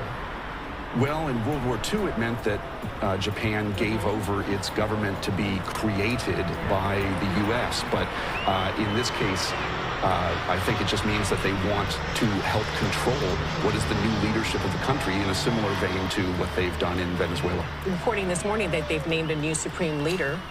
Yes, but Trump has said that he wants a hand in maybe not selecting the person, but approving the new leader again, as they did in Venezuela, to ensure that, as he says, they don't have to go back in 6 months to try to thwart an Iranian nuclear program in the future. The schoolgirls, the school that was attacked, you heard President Trump's comments on that. What do you make of it?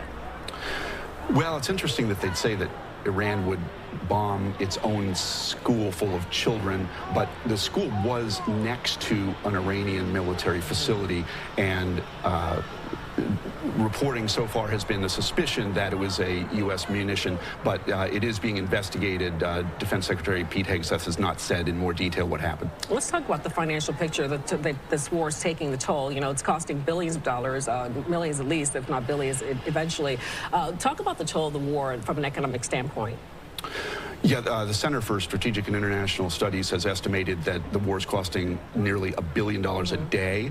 I think President Trump would say that whatever it costs, it's worth wiping out this nuclear threat and just taking care of it once and for all. But it has also led to side effects such as rising gas prices, inflation. The Standard & Poor's went down 2%, wiping out gains for the year. So he says these will be short-term speed bumps in creating a better future. But at this point, the costs are rising. Indeed, they are. Last question here. Is there a path at all to diplomacy that you see? Well, they said that they would keep the door open for diplomatic talks, but they were deeply skeptical. They thought Iran was just stalling to try to build up its munitions, build up its defensive shield for its nuclear program. And so they basically got fed up and said, now we're going to have to go the military route. So they would say probably the diplomatic route remains open, but I think only after, as Trump has said, he wants a much more forceful surrender, just not potentially fighting back in the future. Bart Jansen, thank you so much for your time this morning. Thanks for having me. White House correspondent with USA Today. All right, doing a great job there covering the latest on what's going on in Iran more than a week since the initial strikes early last Saturday into Operation Epic Fury. And we're also following the latest right now, a stark warning from U.S. Central Command saying that Iran has a potentially warning to civilians in that country, accusing the regime of launching military operations and also from densely populated areas, putting civilian lives at risk. And this, a post on social media from Fox News' Lucas Tomlinson, saying Iranian forces are using crowded areas surrounded by civilians there to launch those attack drones and ballistic missiles. U.S. forces strongly urge civilians in Iran to stay home. So this is a major development. They say, the Admiral Brad Cooper says, Iran's terrorist regime blatantly disregarding civilian lives by attacking Gulf partners while compromising the safety of their own people. A live look right there in the Middle East as it is into the early morning hours of a new week here on Monday. Let's bring the conversation right now. Senior fellow with the FDD, Sinan Sidi, thank you so much for joining us here on Live Now from Fox. And this is a stark warning from Central Command saying that Iran is kind of shooting off rockets and missiles from densely populated areas. What do we make of this? Yeah, I mean, it's the classic sort of Iranian strategy, right? Because it wants to disencourage the United States from essentially retaliating into Iran where civilians are located. But this we've seen in other sort of Iran proxy entities. Hamas was doing the same thing inside of Gaza, essentially having positions inside of the country, or inside of the strip, I should say, where they were, where it was densely populated with civilians, trying to disencourage the Israeli military from striking back. But this is essentially one part of the Iranian strategy. Another one of this is essentially what you're seeing is they're striking densely populated civilian areas inside of the Gulf states in an attempt to essentially pressure the Gulf states to implore the United States to end the war. How much of a change of strategy is this? Because we've seen it in the Middle East, the war there, Israel and Hamas, some of those targets, they're accused Israel of Hamas having them over hospitals and the kind. What does this strategy signify from Iran to say they potentially might be shooting these off next to civilians? I mean, look, this is part of the sort of authoritarian playbook. I mean, countries such as Iran, North Korea, these are sort of, countries that do not respect the rules and engagement of war, simply because for them, either using human shields in the form of their own civilians or striking in enemy territory civilian targets is their game, simply because they think that this will result in pressure being applied to the government of the United States here, or previously in the case of Israel, whereby they're going to essentially say, look, this war has to stop because they're targeting civilians. They're banking on the fact that what they're attempting to do is going to put undue pressure on governments to stop this war. Yeah, and obviously pressure on terms of other civilians, just the innocent around there. And this is a live picture one more time there in Beirut. And we also know that Iran's war targets widened dangerously into civilian infrastructure on Sunday as Bahrain accused Iran of striking one of the desalination plants that are crucial for the Gulf nation's drinking waters. And we talk about the region there, but I don't know if people really understand the complexity or the importance of some of those plants. Can you speak to that? How important are those? And again, back to the strategy of why exactly they're targeting this and just the basis of it. Right. I mean, typical targets that we would expect, or what our listeners or observers would expect, is Iran's going to strike sort of things like oil depots, airports, which they're already potentially targeting. And in the case of the Emirates, obviously, they're doing that. But what we underestimate as a general public is Iran's resolve and willingness to strike critical infrastructure to the Gulf states. Simply because if you strike a desalination plant in a country like the Emirates or Israel or any other of the Gulf states which rely on desalinizing water for drinking and actual circulation, this will absolutely cripple the countries. I mean, they would have no drinking water or city water that we're accustomed to. The United States, we're not, used to having desalinated water as our main sort of water supply. We have reserves in natural resources. These countries do not. And in the case that Iran really goes out to sort of precision target civilian infrastructure, this will decimate essentially civilian security in having access to clean drinking water supplies. And they're going to go after other targets too, electricity plants, any other sort of critical infrastructure, which is for them not off the books. Yeah, that is a good way to describe it because it's so very crucial for the populations of those countries and the neighbors, like you mentioned, being hammered, being pummeled by this. Is there anything we're hearing in terms of response? Are they awaiting the United States to step in? What are they doing about this as Bahrain gets potentially hit about this civilian infrastructure plant? I mean, we saw in the case of the UAE that they're willing to essentially now enter combat operations against Iran. That I wouldn't be surprised if other countries feel the pressure.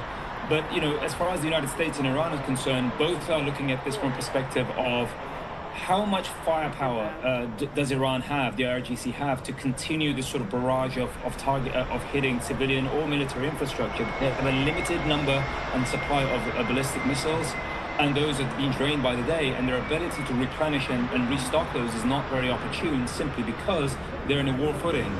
But so the United States has been, and Israel has been striking their launch capabilities, and it doesn't matter at one level how many missiles Iran has. If they can't launch them because these launches are being targeted and destroyed, that's going to cut down their time. But also for the US and Israel, one also has to say a critical sort of worry and thing that we're watching out for is we have a limited supply of offensive ballistic and missile capabilities, which are also being drawn down, and we also want to watch for that. So this is a numbers game at some level.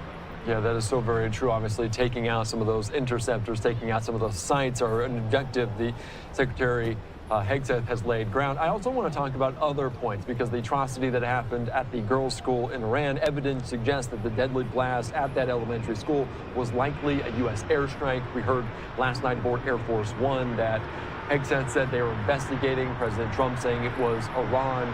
How do they go about determining what exactly led to this? Who is actually responsible? Yeah, that's a very good and tough question to answer, because Iran will have no problem in just saying, look, this was a calculated and intentional strike to kill children and civilians, whereas the United States has a historic record for attempting to be judicious about which targets it does strike and being accountable for those. We have numerous redundancies. We have numerous checks and balances that go into essentially how we target and strike our enemy. But the problem with that is obviously this is a widespread war. And, you know, I don't want to throw this as a throwaway comment, but mistakes do happen. And the United States is not in the business of targeting civilian structures, least of all schools where children are housed. But if it did happen, I'm sure there'll be a thorough investigation and hopefully accountability for how that mistake took place. And potentially another reason why Central Command posted that today, warning civilians in Iran, talking about that they might be, the IRGC, using it alongside some of these critical infrastructure points. Speaking to that, though, you mentioned that this potentially might be close to a target for the United States, and we're talking about precision, and when you talk about the U.S. military, that they're very, very precise. Does that indicate that it may not be the United States just by the fact that it was a missed target location? Would that potentially indicate that it was Iran? So that's, again, another good question. I mean, we've seen a considerable amount of disinformation and a polluted information space in this war, because it is a war. And given that we're in the age of artificial intelligence, and, you know, it would not surprise me if Iran essentially used as a sort of false flag point. And I'd be very surprised if they did that, because they would be striking their own children. But obviously there is the Israeli Air Force to consider here, in terms of right now we don't have a clear idea of, you know, where to attribute the origin of this strike that came from. My bet would still be on the fact that this is a mistake. Like I said, in the United States, we have a rich history. Our military is well versed and well schooled in the rules of engagement and what the principles of just war are. And we are not in the business of striking civilian targets, especially schools, hospitals, simply because we think that might give us a military advantage. That is not how we do things. And so I'm willing to extend the military, U.S. military, an extended sort of line of credit, simply because we have strong rules of accountability that we don't do that on purpose. And they said they're going to look into it, a thorough investigation into actually what transpired there. President Trump saying it's Iran at this atrocity, killing hundreds of young children at that elementary school.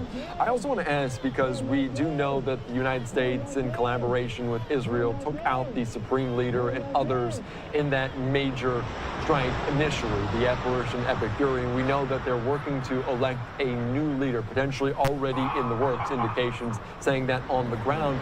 Will we have any indication who exactly that is? Because the United States and Israel are that specific target. What would a new supreme leader, who would they make, who may they be, and how will the U.S. and Israel try to target them? Yes, I think one of the things to underscore here is the potential for Iran to essentially determine who their next leader is going to be. So at the spiritual level, we have to remember that the supreme leader is more powerful than the president of the country. The IRGC is directly accountable to them. And so in terms of continuity of power and government in Iran, or for the Islamic Republic, this is a critical sort of choice for them right now. What I would say is this. There are a number of names being floated around there, not least of all the late leader Khamenei's son. But there are other contenders in there too. Rather than fixate on a name and what that would mean, I would also stress that what makes this sort of war particularly difficult for the United States and Israel and any other country that's potentially interested in seeing the Islamic regime fail is, unlike other conflicts that we've seen that the United States engaged in recently, such as Venezuela, or potentially when we took out the regime in Iraq back in 2003, Iran has a quite rigid and strong institutional response to continuity. They have prepared for this, and they're very much indicating this too. We may have taken out the top leadership up until this point, but as far as we can see and determine, you know, governance and the ability of continuity of government in Iran, in the Islamic Republic, seems to be holding up, which is a major challenge if our intention is to see the demise of the Islamic regime the intention should be to not necessarily fixate on who the leader is, but we actually have to bring down the apparatus of the IRGC and the girders that support and buttress this regime. Yeah, and we heard from earlier this week President Trump saying he wants a hand in particularly picking who might be the next leader. And if they already selected it, you might imagine that's not the case, not something that they are in line with. I do want to ask you, because we talk about them potentially not necessarily a single person, just a kind of the construct of the IRGC. We talked about the United States. Their objective isn't a regime change, but depending on who they pick, do you think that could change if it's someone that is in line with the Ayatollah, that is the son of the Ayatollah? Do you think the objectives for the United States, for Israel, might change? It depends. I mean, I would say that the United States' position on the continuity and the longevity of this war is, as of yet, undetermined. I think we have a relative degree of flexibility as to what we intend as a good outcome or what we would like to see, whereas our Israeli allies are obviously much more fixated on actually bringing down this regime for the good of the region, and that's not necessarily a wrong sort of desire or strategy to pursue. Ours is a little bit more flexible. I think depending on if the United States sort of picks a position behind its preference, or or somebody that's elected that's completely antithetical to what the United States would prefer to have the new government or the continuity of government in Iran. One thing to watch out for, I would suggest, is whether that new governance structure that succeeds the late Khamenei and his sort of elites, which a large number which have been eliminated, whether that sort of new ruling elite would be willing to sort of sit down at the negotiating table with the United States and make some very hard choices, things that they did not want to countenance. One of which I would say are on the three pillars. One is the complete abandonment of their nuclear program. Secondly, the abandonment of their ballistic missile program, as well as cutting ties and end of supply and supply and enabling of its regional proxies. If they were willing to do that, that could come pretty close to what President Trump has referred to as unconditional surrender. All right, very good. That would be obviously a win for the United States. I also want to put this up here from Bloomberg TV talking about this. Iran's Assembly of Experts has elected the country's new leader, signing a council member. They didn't name the council's pick, but they said, quote, the leadership election has been completed and the supreme leader has been determined. And over the last week, since Operation Epic Fury was underway, we talked a lot about the capabilities of Iran and the IRGC, or really the lack thereof, and it's been scattered, attacking neighbors in the region. We've seen their stockpile or their usage of missiles and drones go down day by day by day. With the fact that there might be a leader, do you think there might be a more unified kind of response from Iran? Is that a concern the United States might have? It's possible, yeah. I mean, look, the regime is up against the fence. They're cornered and they are taking an absolute pummeling, a shellacking in another vernacular form. And survival is the name of the game. I mean, right now, what they're doing is something that the regime has essentially tried to prepare for the last 45 years, which is regime survival, right? At all costs. They're not really concerned about what happens to the civilian population. They're not really concerned about the economic toll of this. What they want to do is to ensure continuity and survival such that when the day comes, maybe the United States and Israel are essentially beleaguered. They don't necessarily have the public resolve behind them to continue this war. And Iran's game at this point would be to essentially get these two countries, if not other countries, to join the war, to come to the table. And that's the name of the game. But one thing that we should say is, look, it's a dangerous business in Iran being named the successor leader in any sort of capacity. We saw this with their proxy networks and Hezbollah and Hamas. You can name successors, but this doesn't seem to be a sort of career path that has a great amount of time of survivability, and it doesn't seem to be a good career choice because Israel has a track record of eliminating them. And their intelligence penetration of the country as well as ours is quite extensive. And so whether they get to the table at one point is one thing, but also surviving to get to the table is probably another problem that they're running against. Yeah, that's a very good point. Obviously, Israel targeting so many of these different leaders, like you mentioned, those proxies, Hamas, Hezbollah, Houthis, they've been targeting that using their intelligence alongside the U.S. In a grand way. I want to ask you about another component of this, because we heard earlier on this week potentially the Kurds getting involved, and we were kind of understanding exactly the Kurdish region, what an uprising might look like. President Trump wary of necessarily getting them involved, the Kurds, Iraqi Kurds, Iranian Kurds, not selling. They're going to cross the border. What would an uprising look like? What's the latest? Can you tell us on that? Yes, this idea was floated and considered presumably in the last week or so, because we saw multiple news sources and credible ones reporting that, as in something that the United States tried back in the sort of first Gulf War with George Bush Sr., which essentially encouraged. I would say in the Iran-Iraq war, where the U.S. administration at the time encouraged Kurds to rise up simply because this was seen to be a means to sort of counterbalance their adversaries. And one of the things that we've seen considered, whether it was under Israeli pressure or the United States considering it, is for the Kurds right now across the region, but mainly Iranian Kurds, as a pretext to essentially sort of foment and initiate an armed uprising that would essentially take down the regime physically. Because right now, we're relying on an aerial campaign to essentially just bomb the regime out of existence, which I'm being told by military analysts is essentially not a way to essentially reach that goal. But the problem with operationalizing the Kurds in this case, regardless of their origin, is this is going to raise potential red flags with regional countries. I will just give you one. The Republic of Turkey, which is immediate sort of western neighbor to Iran. It's no fan of the regime necessarily, although they would like it to remain in some sort of shape to govern Iran. If a Kurdish insurgency is mounted inside of Iran, Turkey will possibly consider that as a red line and use that as an opportunity to enter Iran militarily, because they're worried about the Iranians inside of Iran, the Kurds inside of Iran, of establishing Kurdish state and essentially dismember Iran. And for the Turks, that's a big worry, because that entity, the Kurdish entity, is likely to have significant backing from what Turkey considers to be Kurdish separatists and terrorists. And it's had the same problem inside of its borders. And the second problem it has that we run up against is if we wanted to back a Kurdish uprising to take down the regime in Iran, look, there are a lot of people inside of Iran, and not necessarily, Kurdish or Iranian. It's multi-ethnic and multi-denominational. And there would be a significant opposition potentially inside of Iran that would basically coalesce maybe around the regime to put down a Kurdish uprising, and that would not serve anybody's interest, which probably helps explain the president's choice right now to essentially not back a Kurdish insurgency. Yeah, that is interesting. It feels like the Kurds kind of in Iraq, between Iraq and a hard place there, where the uprising in Iran, which they could kind of fear retaliation of what's going on there in Turkey. If they were to get involved, how would it look? Would the United States be aiding in this?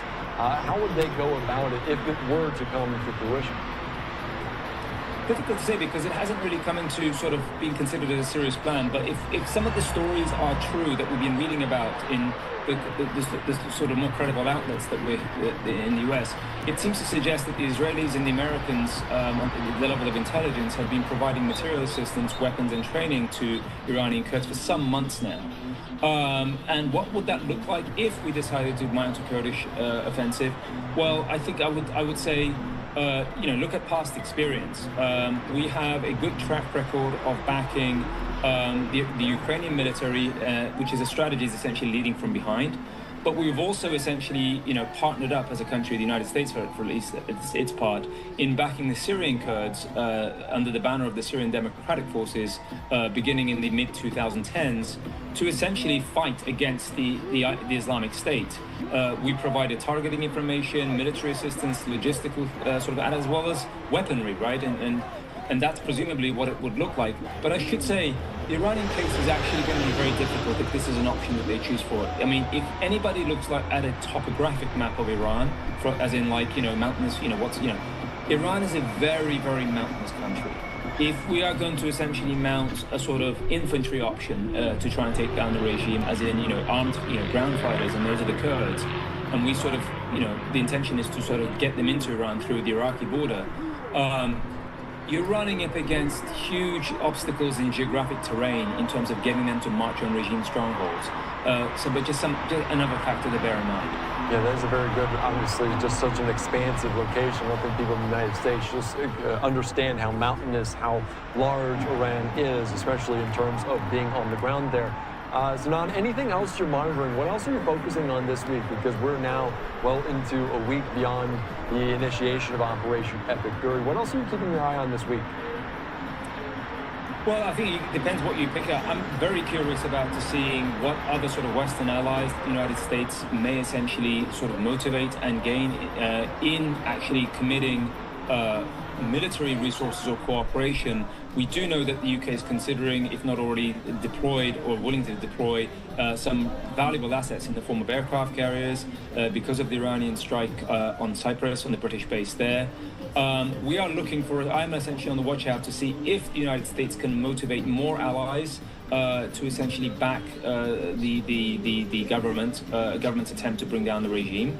But I'm also watching out on the domestic scene in the United States. I mean, in terms of like how will political opinion, public opinion, sort of evolve around this conflict as gas prices continue to be challenged by this conflict and other economic indicators. I was going to ask you about that because you talk about motivation for other countries back here at home, and it feels like that is a part of the Iranian strategy to make the United States, make Americans feel this. How might that happen, especially if they continue to say they've closed the Strait of Hormuz, they're continuing to potentially tag vessels off that region. We talked about Park Island and potentially the United States taking that over for the Iranian oil.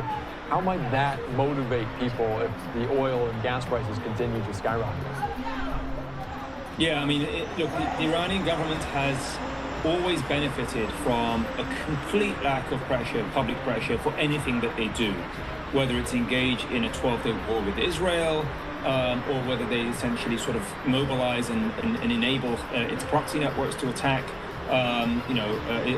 Israel through, through Lebanon or through Gaza. It doesn't really make, or the Houthi network doesn't really sort of impact the domestic sort of situation in Iran in terms of the IRGC does, and the Islamic Republic face no significant public pressure from essentially how they choose to prosecute themselves on the international stage. We are a country that is fully accountable to essentially public opinion and public pressure, and we have regular elections.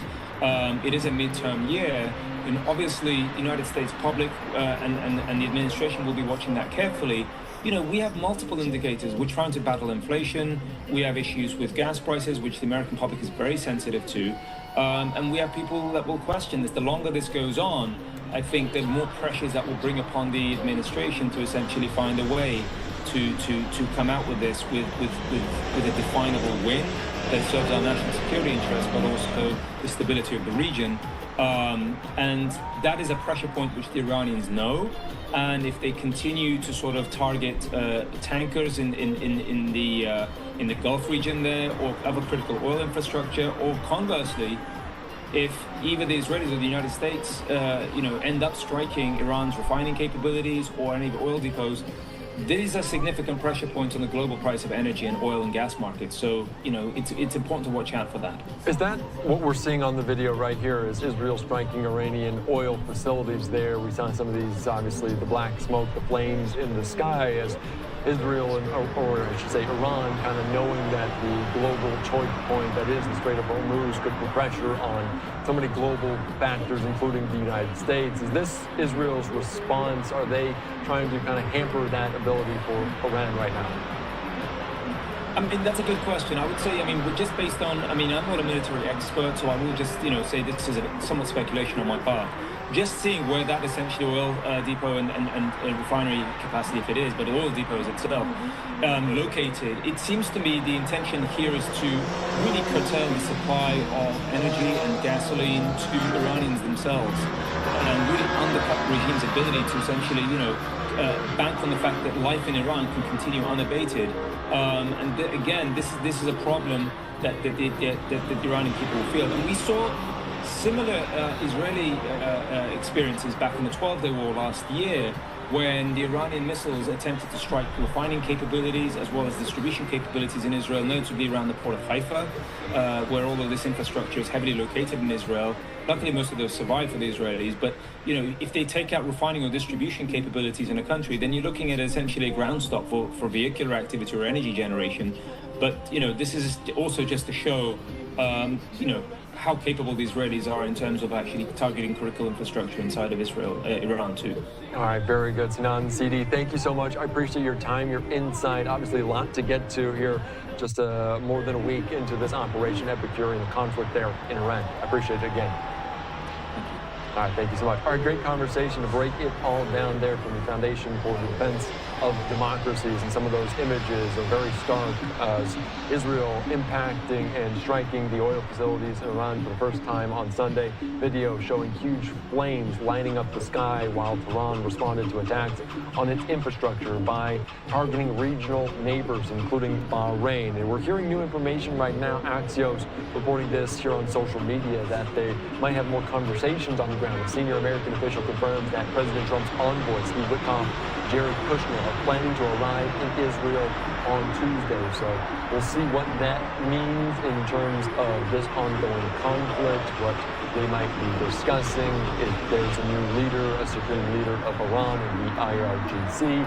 Regime change is not necessarily a part of the objective for the United States. That's what we're hearing from Secretary of State Marco Rubio, Secretary of Defense Pete Hegseth, and others there in the region. But the barrage of attacks on different sites in that country, in the heart of Tehran, continue on. So we're following it here on Live Now from Fox. We'll sign away real quick.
All right, welcome back in here to Live Now from Fox. I'm Andy Mack. Let's continue to dive into the latest there in this ongoing conflict in Iran, and we're learning new information. Axios reporting that the U.S. is weighing whether to send in special forces to seize some of Iran's nuclear stockpile. This here on social media, Barack Ravid posting it, saying the U.S. weighing this special forces to secure a stockpile of a highly enriched uranium at a later stage in the war.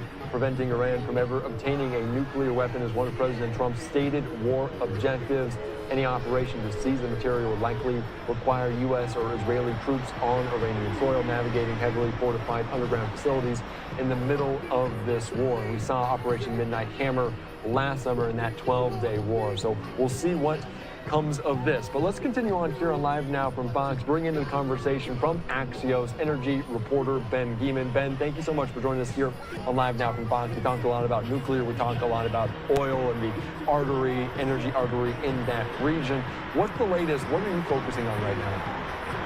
Yeah, so I think first of all, thank you for having me on. What everybody is watching this evening is what is going to happen to the price of oil when Asian trading markets open tonight, right? I think there's a very real chance that we could see crude oil prices rise above $100 per barrel for the first time since 2022.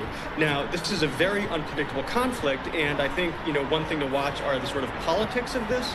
and how the White House is going to be trying to mitigate the rise in crude oil prices. I don't think they can stop it, but I think that there are certain levers they have been trying to pull, both in terms of messaging and in terms of policy, to sort of limit the hit that consumers are going to be taking. But there's no avoiding that hit. As I think probably a lot of your viewers already know, we've seen gasoline prices move up about 45 cents per gallon since this conflict started.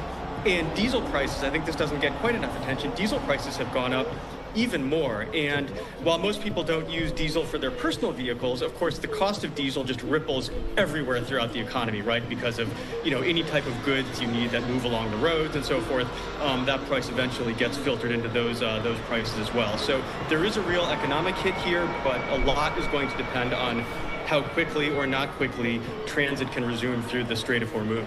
Yeah, that is a very good point. We saw and heard last week that there might be some indications to mitigate that. Treasury Secretary Scott Bessent, Chris Wright, the Energy Secretary, as well, potentially coming through. How much of a lag is there, though? Even if the White House does something immediately, the Strait of Hormuz obviously not open, anything they can do. Is it on a delay no matter what the United States and the White House does? It is, that's right. There's a term that economists tend to use when looking at gasoline markets and other types of petroleum markets where they say that the price goes up like a rocket and comes down like a feather, right? And so to the extent that we are going to see to the extent that we're already seeing price spikes, they are going to have risen more quickly than they will come down. And I think, some other interesting context here is that even if none of this was occurring, we would be seeing a little bit of a rise in gasoline prices, obviously much more modest, and that's for a bunch of sort of humdrum reasons, I suppose, right? You've got the refiners who are switching over from their winter blends to their summer blends, which have different environmental requirements. You've got spring breaks starting different places, so more people hitting the road. You've got seasonal refinery maintenance. So, prices were already going to be moving up a little bit anyway, but this has, of course, put that increase really put it on steroids.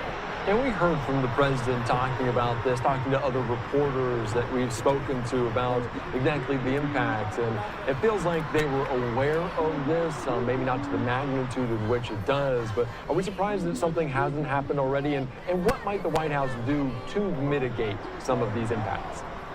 Yeah, the number of levers that they can pull are not zero, but they are limited. I mean, some of the policy announcements that we've had so far is that the U.S. International Development Finance Corporation, which is one of our sort of export finance agencies, could be providing shippers with some type of, emergency political risk insurance products and guarantees.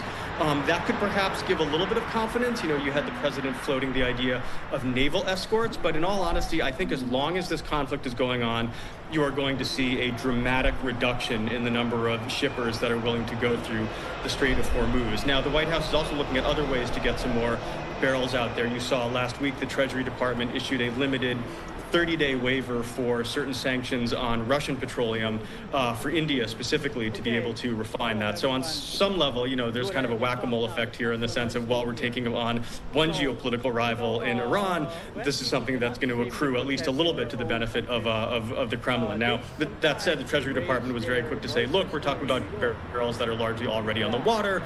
This is a limited waiver. This is not some big gift to Russia. It's something that's going to materially help them, but it certainly doesn't hurt. Yeah, there's so many push and pulls with this global world economy in terms of this. You mentioned diesel because we talked about that. Maybe people don't put it in your cars, noted that, but they use it for transport of goods and services kind of across the country. Are there any other indirect impacts from this being felt in terms of jet fuel, in terms of other kind of facets to what's going on, the ripple effects, the aftershocks? Oh, absolutely. Transit through the Strait of Hormuz affects the global economy in a lot of different ways. So you have, for example, products that are necessary for the development of fertilizers for crops, and you've got all sorts of other industrial goods going through there. So this eventually does ripple down to agricultural costs, and by extension to grocery costs. Now, the natural gas rise, if there's some better news for the U.S. is that while the oil market is an incredibly interconnected global thing, the natural gas market is a little bit less so. It is a global market in a lot of respects, but Europe, for example, is heavily reliant on liquefied natural gas, and a lot of that from Qatar goes through the Strait of Hormuz. That's shut down right now. So we're seeing some very high spikes in European natural gas prices. The U.S., we're a little bit more insulated from that. So, in terms of people's winter, heating costs and eventually cooling costs, those are going to be, we are seeing some increase, but it's nowhere near as stark as some other countries are seeing. Yeah, that is a very good point. Looking at some of this video, and obviously going through there is very difficult. The Strait of Hormuz. Is there anything else the United States is doing? We talked about ships in the Strait of Hormuz getting through that direction. What else are you monitoring in the region? Because we talk about the stock market and how investors are trying to get ahead. They're trying to have any advantage they can. We see the same thing with oil, where some indicators on the ground might show what's coming in the future. Are we seeing any of that? Yeah, absolutely. So I think traders are watching a number of things.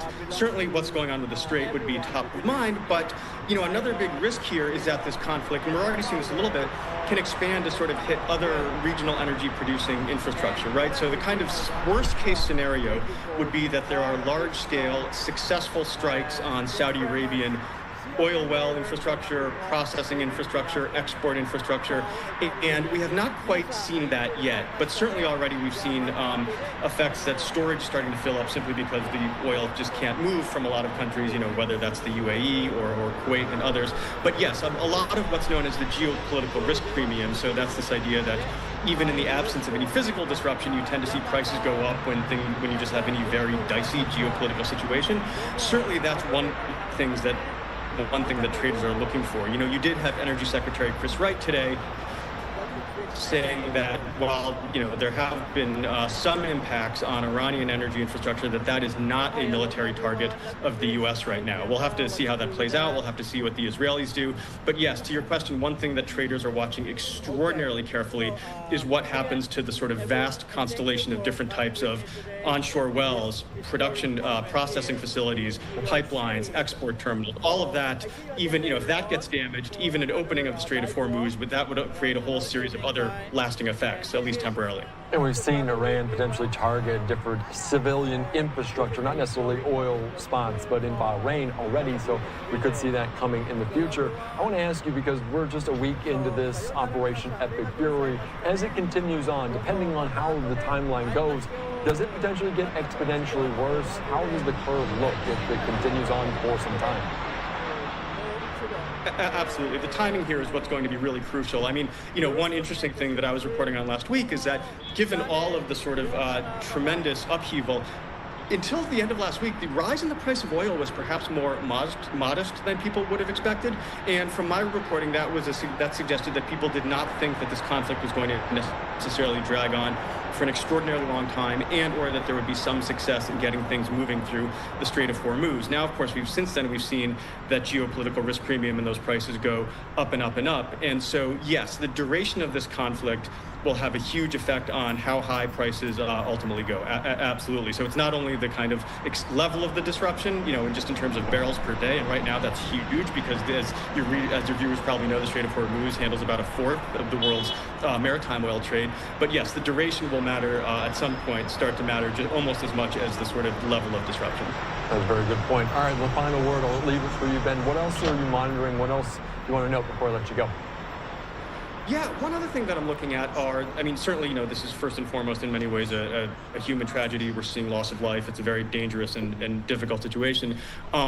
If I may, though, I think the politics are also something to watch, right? I mean, President Trump obviously covets low gasoline prices at any time, especially during an election year. And this is coming at a time when the other big part of consumers' energy expenses, electricity prices, have also already been rising, right? And so one thing that's really very much on my mind is what is going to be the sort of midterm election fallout of these energy price spikes, regardless of how long they last. All right, very good. Ben Gieman there with Axios. Thank you so much for your time. So very fascinating to talk about some of these ripple effects around this, the impacts on the global world economy for this conflict in the Middle East. Thanks again.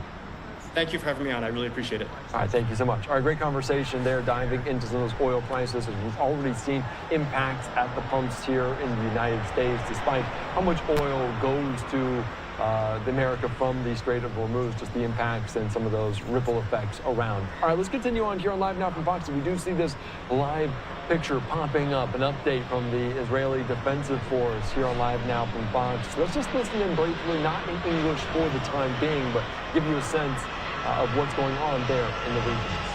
תקפנו אותו ואנחנו נתקוף גם את מי שיבוא אחריו. בנוסף, תקפנו הלילה מאגרי דלק ששימשו את הכוחות הצבאיים של המשטר ושימשו להפעלת תשתיות צבאיות. ביממה האחרונה צה"ל תקף יותר מ-140 מטרות של המשטר האיראני באמצעות יותר מ-900 חימושים. היום ביקרתי עם הרמטכ"ל בפיקוד העורף ופגשתי את לוחמי ולוחמות החילוץ. במהלך הביקור פגשנו את לוחמות החילוץ שהגיעו ראשונות לזירה המורכבת של הפגיעה בבית שמש. הלוחמות האלו, יחד עם כל המשרתות בצה"ל, מהוות חלק בלתי נפרד מהעוצמה שלנו.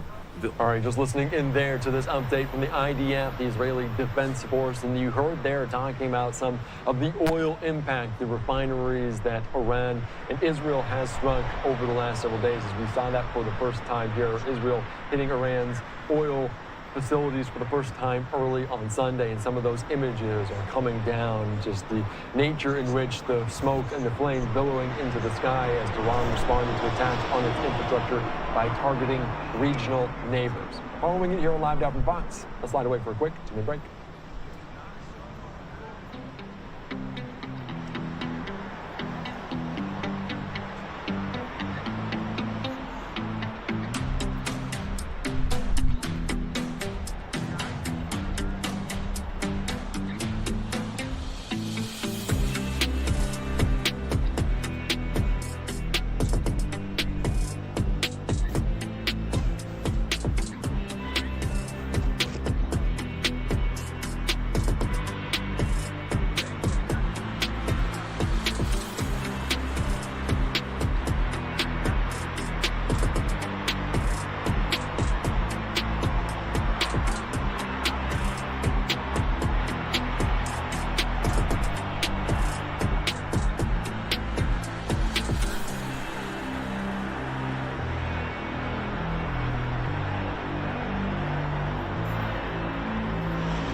All right, welcome back in here to Live Now from Fox. I'm Andy Mack. A couple of live pictures there. The IDF spokesperson providing an update on the ongoing developments in the Middle East, and also a live picture there at the bottom right portion of your screen in Tel Aviv in Israel. Early morning hours right now, almost into Monday here on Live Now from Fox. Let's take you out to this briefly here. I believe it's still in Hebrew, but they might be answering some questions in English. Let's listen into it live. עלינו יד. כל מי שיעז לפגוע במדינת ישראל. שאלת ישראל היום. בימים האחרונים יש לא מעט נפגעים בגבול הצפון. הלילה נהרגו 2 חיילים. האם נכון להישאר בהגנה ולהשאיר את החיילים כברווזים במטווח? תראו, אני בוחר לענות את זה ככה. אני כבר כמעט 35 שנה לובש מדים. רוב שירותי הצבאי בשירות כלוחם ובמקומות בדיוק במקומות בהם נהרגו היום 2 לוחמי ההנדסה הקרבית. אני רוצה להגיד לכם שאני מוחה על השימוש במושג הזה. אני חושב שהוא לא במקומו. לוחמי צה"ל נלחמים כשהם מגנים על אזרחי הצפון באומץ. הלוחמים שנהרגו היום נהרגו כשהם מגנים בגופם על מנרה, על מרגליות ועל משגב עם. All right, just listening in there to an update from the IDF, still not quite in English. We'll take you out to any parts, though, that can be heard in English. We'll play those out in full as soon as we listen in. For the time being, let's continue to dive into what we know, because a lot has happened in the last 24, 48 hours. President Trump commenting on what's going on there in the region, some of those strikes, and the retaliation from Iran right now on their regional neighbors. Let's take out to this interview my colleague Stephanie Quinn conducted a little bit earlier. Navy Reserve Intelligence Officer and former White House Senior Advisor Paul Chabot to talk about the very latest developments. And Paul, I appreciate you taking the time to join us here on Live Now from Fox. Yeah, my pleasure. Great update. Happy to answer questions. Things are turning every 24 hours. A lot of developments continue. I did want to start with this. President Trump speaking to reporters aboard Air Force One, stating that he is not interested in negotiating an end to the conflict, stating the war might only end once Iran's military and rulers have been wiped out. I wanted to ask you from that perspective, how does one accomplish that? President Trump did previously indicate that he was looking at perhaps a 4 to 6 week timeline for the conflict, although he left the door open for possibly an extended period of time. Look, it's clear America and Israel are really winning, not only necessarily in the air, which is what you need to control, but at sea as well. What's interesting is when Iran had mentioned that they have a new president, they did not mention that potential new leader by name, which is interesting because it says a lot that if you can't name your leader of your own country, it shows how much in danger their leadership feels. We're sort of moving into a second phase, almost third phase now in this war. Initially, we want to make sure we get as many of the missiles, destroy any ability of their Navy, which we have done. But now what you're seeing is Israel going into another phase. They're going after police stations. They're going after fuel storage. And hearing Trump's confidence on the plane, I think really signals the confidence of where we are as a nation, how our military feels, and quite honestly, how I think the world as of today sees how this war is going. You were talking about the different phases, and that was actually going to be my next question, because we were hearing from Secretary Hegseth as well as General Kane earlier in the week talking about the next phase of Operation Epic Fury. Can you break down for our viewers the difference between phase 1 and 2, and then also looking ahead, what might phase 3 look like? Yeah, so in the military, you have different courses of action. It all depends on what's happening at the moment. So it's hard to project exactly where we will go. And obviously, I have no insight into that realm anymore. But historically, number one, you want to secure the airspace. We announced that, I think, 4 days ago, that we now have total control of the airspace. We've eliminated about 90% of their missile capability. The concern now going forward is what Iran has a lot of and is able still to develop, which are drones. Those suicide drones are extremely effective, but we also want to help look at local populations, the people that want to stand up against their regime, but who then would target those civilians in Iran. And a lot of that entity would be the police force, which is sort of interesting. When you look at how Iran as a nation was recreated after 1979, it developed itself to be a very resilient nation. Unlike when you think about taking on World War II and Hitler and cutting off the head of the snake, that's not necessarily the same here when we talk about Iran. They have various tiers, and so we're also looking at a worldwide ideology. I will say, look, this looks now like it's going great, but the big concerns right now, the Strait of Hormuz, the economic impact, suicide impacts, terrorists around the globe, I anticipate those things are going to tick up absolutely in the weeks ahead. You know, you were talking about drones that Iran has, and I did want to ask you about that in terms of how much of a weapons supply Iran has right now, and the different, defensive and offensive mechanisms that they currently have in place. How long might this last for them? Well, they really don't have much defensive left. When you control the airspace, that is so critical. Obviously, we're not putting boots on the ground, but that would have been another phase in a more sort of historical war. But the drones are cheap, and you've got to think about this also on a global perspective. Right now, you still have Russia and Ukraine fighting, but Russia was getting a lot of their drone technology from Iran. So right now, Russia's not getting that same pipeline to be able to attack Ukraine, so that is a victory on that side. But we're also now going after the places that can manufacture. So, for example, we're going to go after the oil, the fuel depots as much as we can, manufacturing sites. However, the difficulty with drones is that these are so cheap to make. maybe $20,000, $30,000, and many of them are one-way drones, suicide drones, and a lot of the attacks we see right now happening in Kuwait earlier this morning. They're hitting fuel supplies, and so it is very difficult to get our arms around all of these smaller tactical type drones, especially the ones that are going out in masses. So when we take a look at this and we see the strategies for Iran and the retaliation that they're focusing on, how does that change the U.S. military strategy, if at all? Yeah, I don't think it does at this point. And I also will say Israel's in the driver's seat.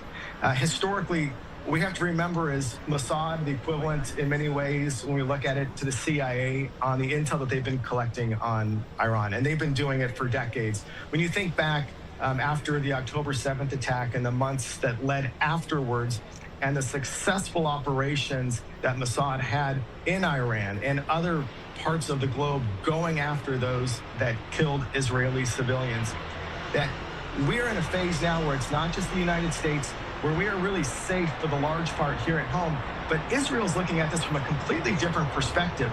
They do not want to see Iran continue in the same fashion because they look at it as still almost their next door neighbor that has the ability to strike them in the future. So they want to eliminate every single possibility and option on the table to bring Iran absolutely to their knees. And that's why it's so important that President Trump signaled an unconditional surrender. You know, you were talking about Israel. The initial strike was the United States and Israel working in tandem with Operation Epic Fury and Operation Roaring Lion. When it comes to taking a look at the next phases, we were hearing Israeli Prime Minister Netanyahu stating that there will be many surprises yet to come in this conflict.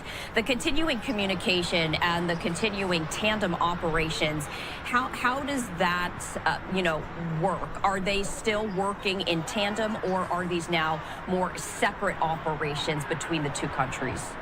No, we're absolutely working together. These operations were planned together. They're going to continue to coordinate together. But there's also deconfliction, which when you have so many military assets in the air, in the water, from two nations, we are absolutely sharing information back and forth to worry about deconfliction of our own forces accidentally shooting down each other, which, as we know, has already happened in one of the Gulf states with one of our American jets. So the deconfliction is happening because we're sharing intel, we're sharing information. And quite honestly, when you think about the military perspective, when we plan for wars, we think about what are called the 5 Eyes of how we share information with our allies.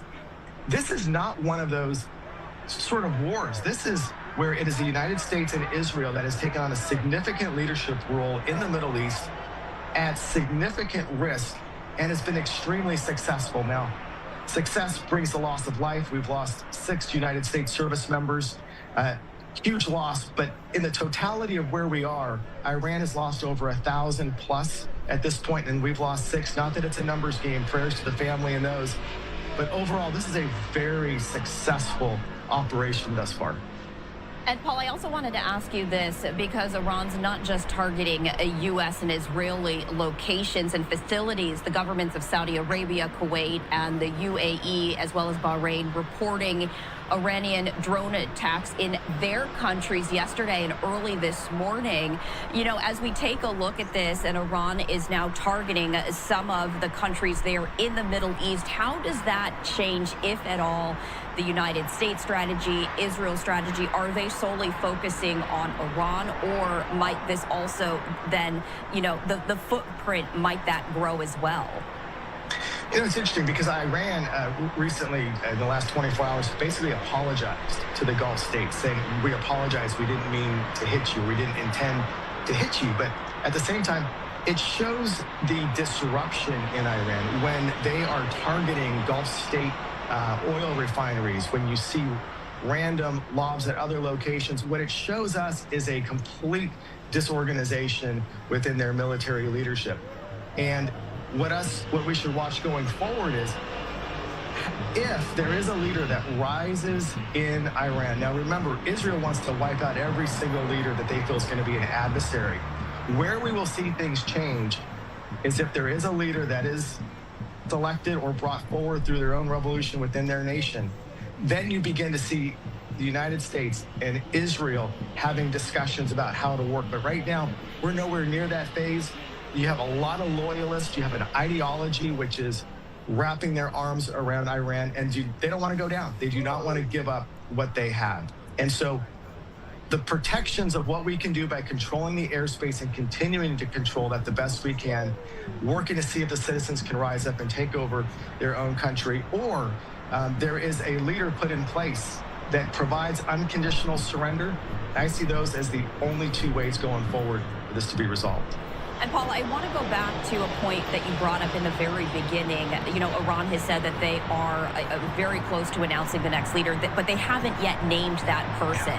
You know, can you talk about the significance of that? As you also mentioned, that there looks to be some fractions within the ruling party right now. Who currently is in charge, and could those cracks grow as the days go on? So power in Iran is spread amongst multiple institutions. You've got the Revolutionary Guard. You have a formal successional mechanisms. All these have been put in place since 1979. You have parallel security forces, intelligence, law enforcement, paramilitary, IRCG. But then you have this ideology. And so by Iran not mentioning the name of their leader, I can only tell you that from the military intel perspective and everybody else involved in this, we see that as a great sign of weakness, but it shows our strength because they don't want to get their next leader killed right away. And Israel's made it absolutely crystal clear that we're going to continue to follow the lead with the United States. Unless unconditional surrender, we are not going to stop. The pressure is going to keep going. Paul, before we let you go, is there anything specific that you're keeping a very close eye on as we are now in the next phase of Operation Epic Fury? Yeah, a few things. Let's watch the Strait of Hormuz. For your viewers out there, that is a choke point where about 20% of the world's oil comes from. Huge economic impact. Thankfully, the United States is largely energy independent, although our gas prices are up 15, 20, 40 cents, depending where you are. Watch the Strait of Hormuz. The United States and our allies have been very cognizant of that. Also, interesting to watch what we are using for new technology or even old technology. We used a old school Mark torpedo with upgraded technology that blew up an Iranian frigate that was in international waters that was coming back from doing exercises with Russia and China.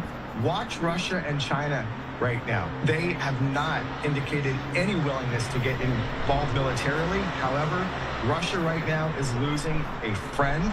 But we also know they are active in sharing intelligence on U.S. operations the best that they can to the Iranians. So watch these pieces play. Watch how adversaries, China, Russia, stay in the background, potentially try to use the UN in the weeks ahead if this drags on to a degree to where we see more loss of life, or if we begin to see suicide attacks on our embassies and other Americans across the globe. That's what's to watch.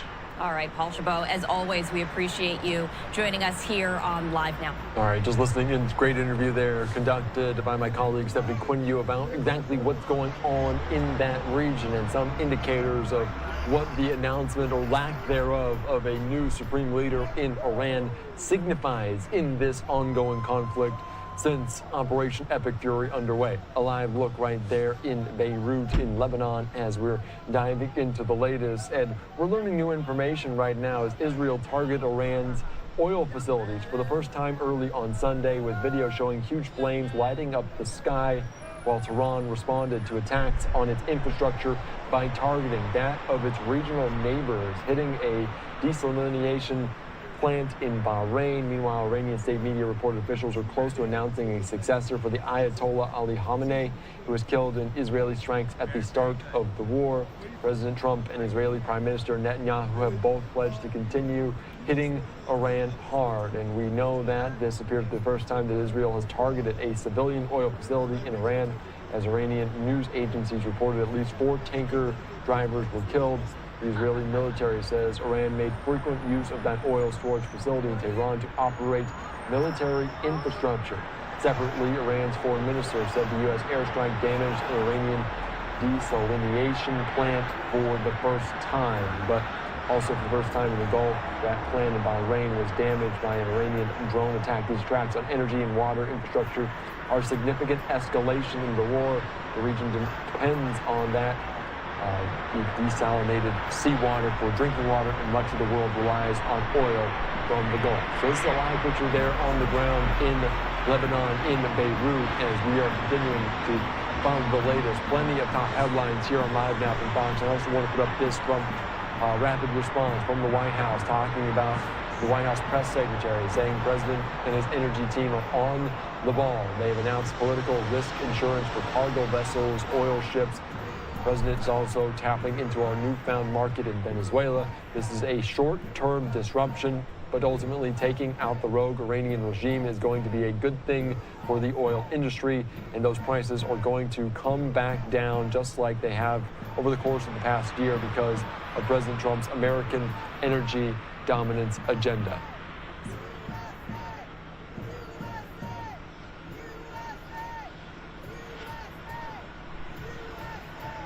All right, so we're just following that, obviously the implications, the shock waves of what's going on in that region with that Strait of Hormuz. So we'll see what comes of it because we're starting yet another new week. We're hearing from the Secretary of War, Pete Hegseth, several times over the last week or so since this Operation Epic Fury underway. So I don't know what we're continuing to look at here on Live Now from Fox, but different points there in the region, in Israel and beyond. I just want to put up this here one more time of what we're monitoring there on the ground and some of the night sky into yet another new week. So this is there on the ground in portions of Israel. So you can see the dark night sky. We potentially keeping our eye on it for some players, any sort of response from Iran for the time being. All right, I'm Eddie Mack here on Live Now from Fox. We'll slide away for a quick break.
All right, welcome back in here to Live Now from Fox. I am Andy Mag. Just past 3 o'clock on the East Coast, 12 o'clock out west, diving into the latest breaking new headlines following Operation Epic Fury. A live picture right now there on the ground in Tel Aviv in Israel. We've seen some very rapid developments in terms of what's going on there in the region, and also an update from U.S. Central Command, as then Sunday they issued a safety warning for civilians in Iran, accusing the regime of launching military operations from densely populated areas and putting civilian lives at risk. They said Iranian forces are, quote, using heavily populated cities to launch one-way attack drones and ballistic missiles.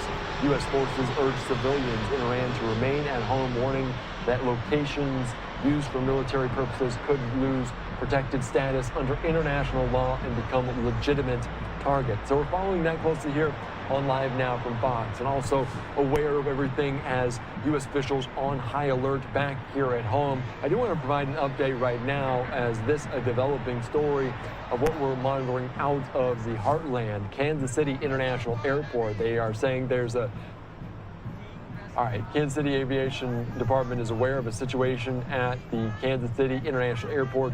As precaution, the department has evacuated sections of the airport. Airport police are working with the FBI to substantiate any potential threat.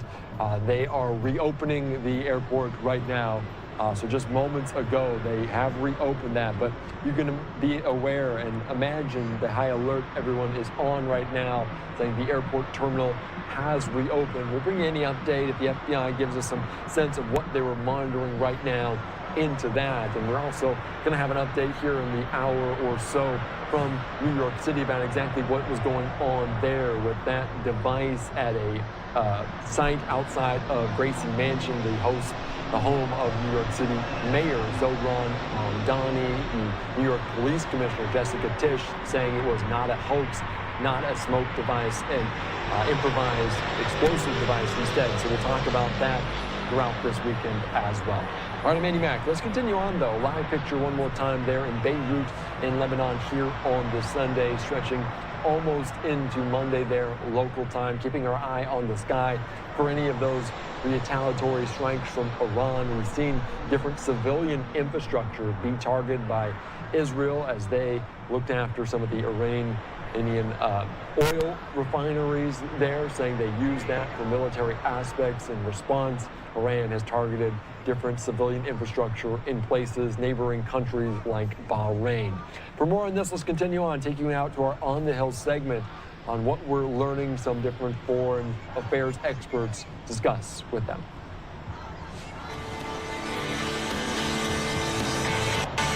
It is day 9 since the U.S. and Israel attacked Iran and killed its supreme leader, Ayatollah Ali Khamenei.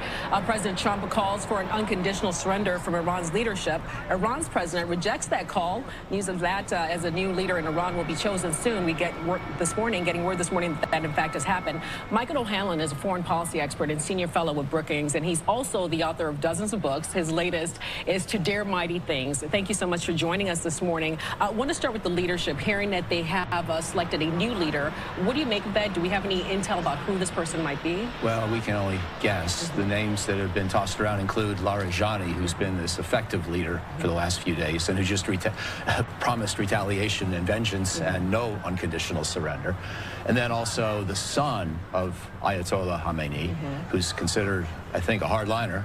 And most of the other people who are plausible successors are also in that category. So those are the best guesses I can come up with. We'll find out soon enough. The bottom line is I think Israel's going to keep targeting this new person, and the new person's unlikely to be very different from the old person. Yeah. And the question would be, what does Iran mean by retaliation beyond what it's already doing with the missiles and drones? And then, of course, can we start talking to any part of this regime at some point? And would we even want to? But those are the unresolved questions. I don't think we have any idea where this is going. President Trump has called for the unconditional surrender, and I asked our last guest, what exactly does that mean? In this particular instance, what do you make of it? What do you think it means? Well, you could take it literally, in which case anybody associated with the regime should turn themselves over to some other kind of authority. Exactly who that would be, we don't know. We're not planning to put forces on the ground as far as I know at the moment. And the other way to think about it is just a complete repudiation of the previous ideology where some of the people could stay. And that gives President Trump an ability to walk this back a little. If he got some semi-reformist leader who came out of the regime and said, okay, I'll do a nuclear deal on your terms, and then maybe told a few white lies about reducing Iran's role in terrorism, maybe you could imagine a deal. The reason I talk that way is because, again, we're not planning to put forces on the ground. I don't know how you get rid of a regime that's had 47 years to entrench itself with air power and rhetoric. And so I think we may have a moment of decision coming in the weeks ahead. So the question, who is in charge right now? Well, this guy, Larijani, who's been a senior national security leader, and apparently the Ayatollah had sort of tapped him to be the interim leader if the Ayatollah were killed or if he were unavailable. going back to the January protests, which led to Iran slaughtering thousands, if not tens of thousands, of its own citizens. So there's no real doubt here that President Trump's right about the nature of this regime, and that it would be excellent if we could get rid of it. The question is, do we really have those means? So Iran has, of course, tried to fight back. Could they attack the U.S. in other ways that we're not looking at, perhaps, you know, from a cyber perspective, something like that? Could they potentially use those means to try to gain an advantage? It's a good question. I think they will probably try that because they have before, and they have some capability in that regard. But I'm more worried about truck bombings and assassinations. I think that above and beyond the drone attacks, the missile attacks, they could look to, you know, cause some kind of direct payback or retaliation. And I think top officials in the U.S. government know that. They're going to have to be careful. They've already been under security protection. Some of the people who were in the chain of command when Qasem Soleimani was killed in January 2020, the terrorist mastermind who was killed in the first Trump administration by an American weapon. Right. And so we've already had that worry about Iran trying to kill people on American soil, and I would not dismiss that. And we're talking also, we have Russia and China potentially becoming involved. What is the risk of them becoming more involved with this war? I think it's moderate because I don't think they want any part of it. You know, I mean, Russia's, yes, giving some targeting information to Iran, which is sort of payback for us giving intelligence support to Ukraine. But I don't think Russia wants to fight us. And I don't think they really want to support Iran that much. I mean, yes, they get drone technology from Iran, but by now they've also learned how to make those drones themselves, the Shahed drones that have been so important in the Ukraine war as well. So I don't expect China or Russia to really have Iran's back. I think they're a little too smart to, you know, to take on that kind of a hopeless cause. Michael O'Hanlon, thank you so much for your insight this morning. Appreciate it. Nice to be here. At the Brookings Institute. Okay. And when we come back and continue, what is the political fallout from the war for both Democrats and Republicans? Our political panel, they're going to weigh in after this short break.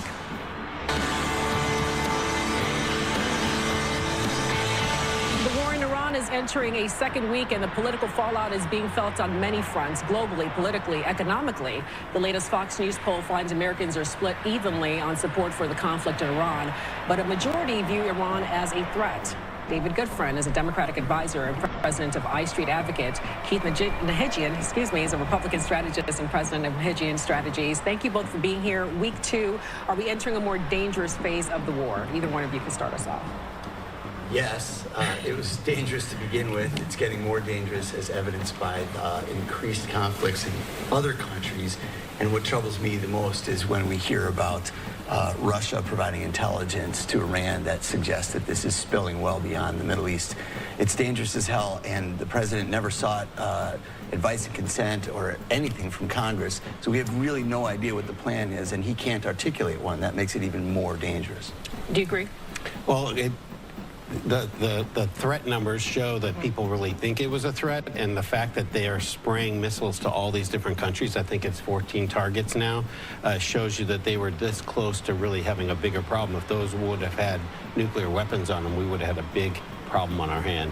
He doesn't need consent to go and take care of a threat that's going towards our base or our military, and that's what he did, just like every other president's done. We're talking about now hearing perhaps boots on the ground, and that does not seem to be popular. Polls have come out, people saying they don't think that America should have boots on the ground there. That's going to be a concern.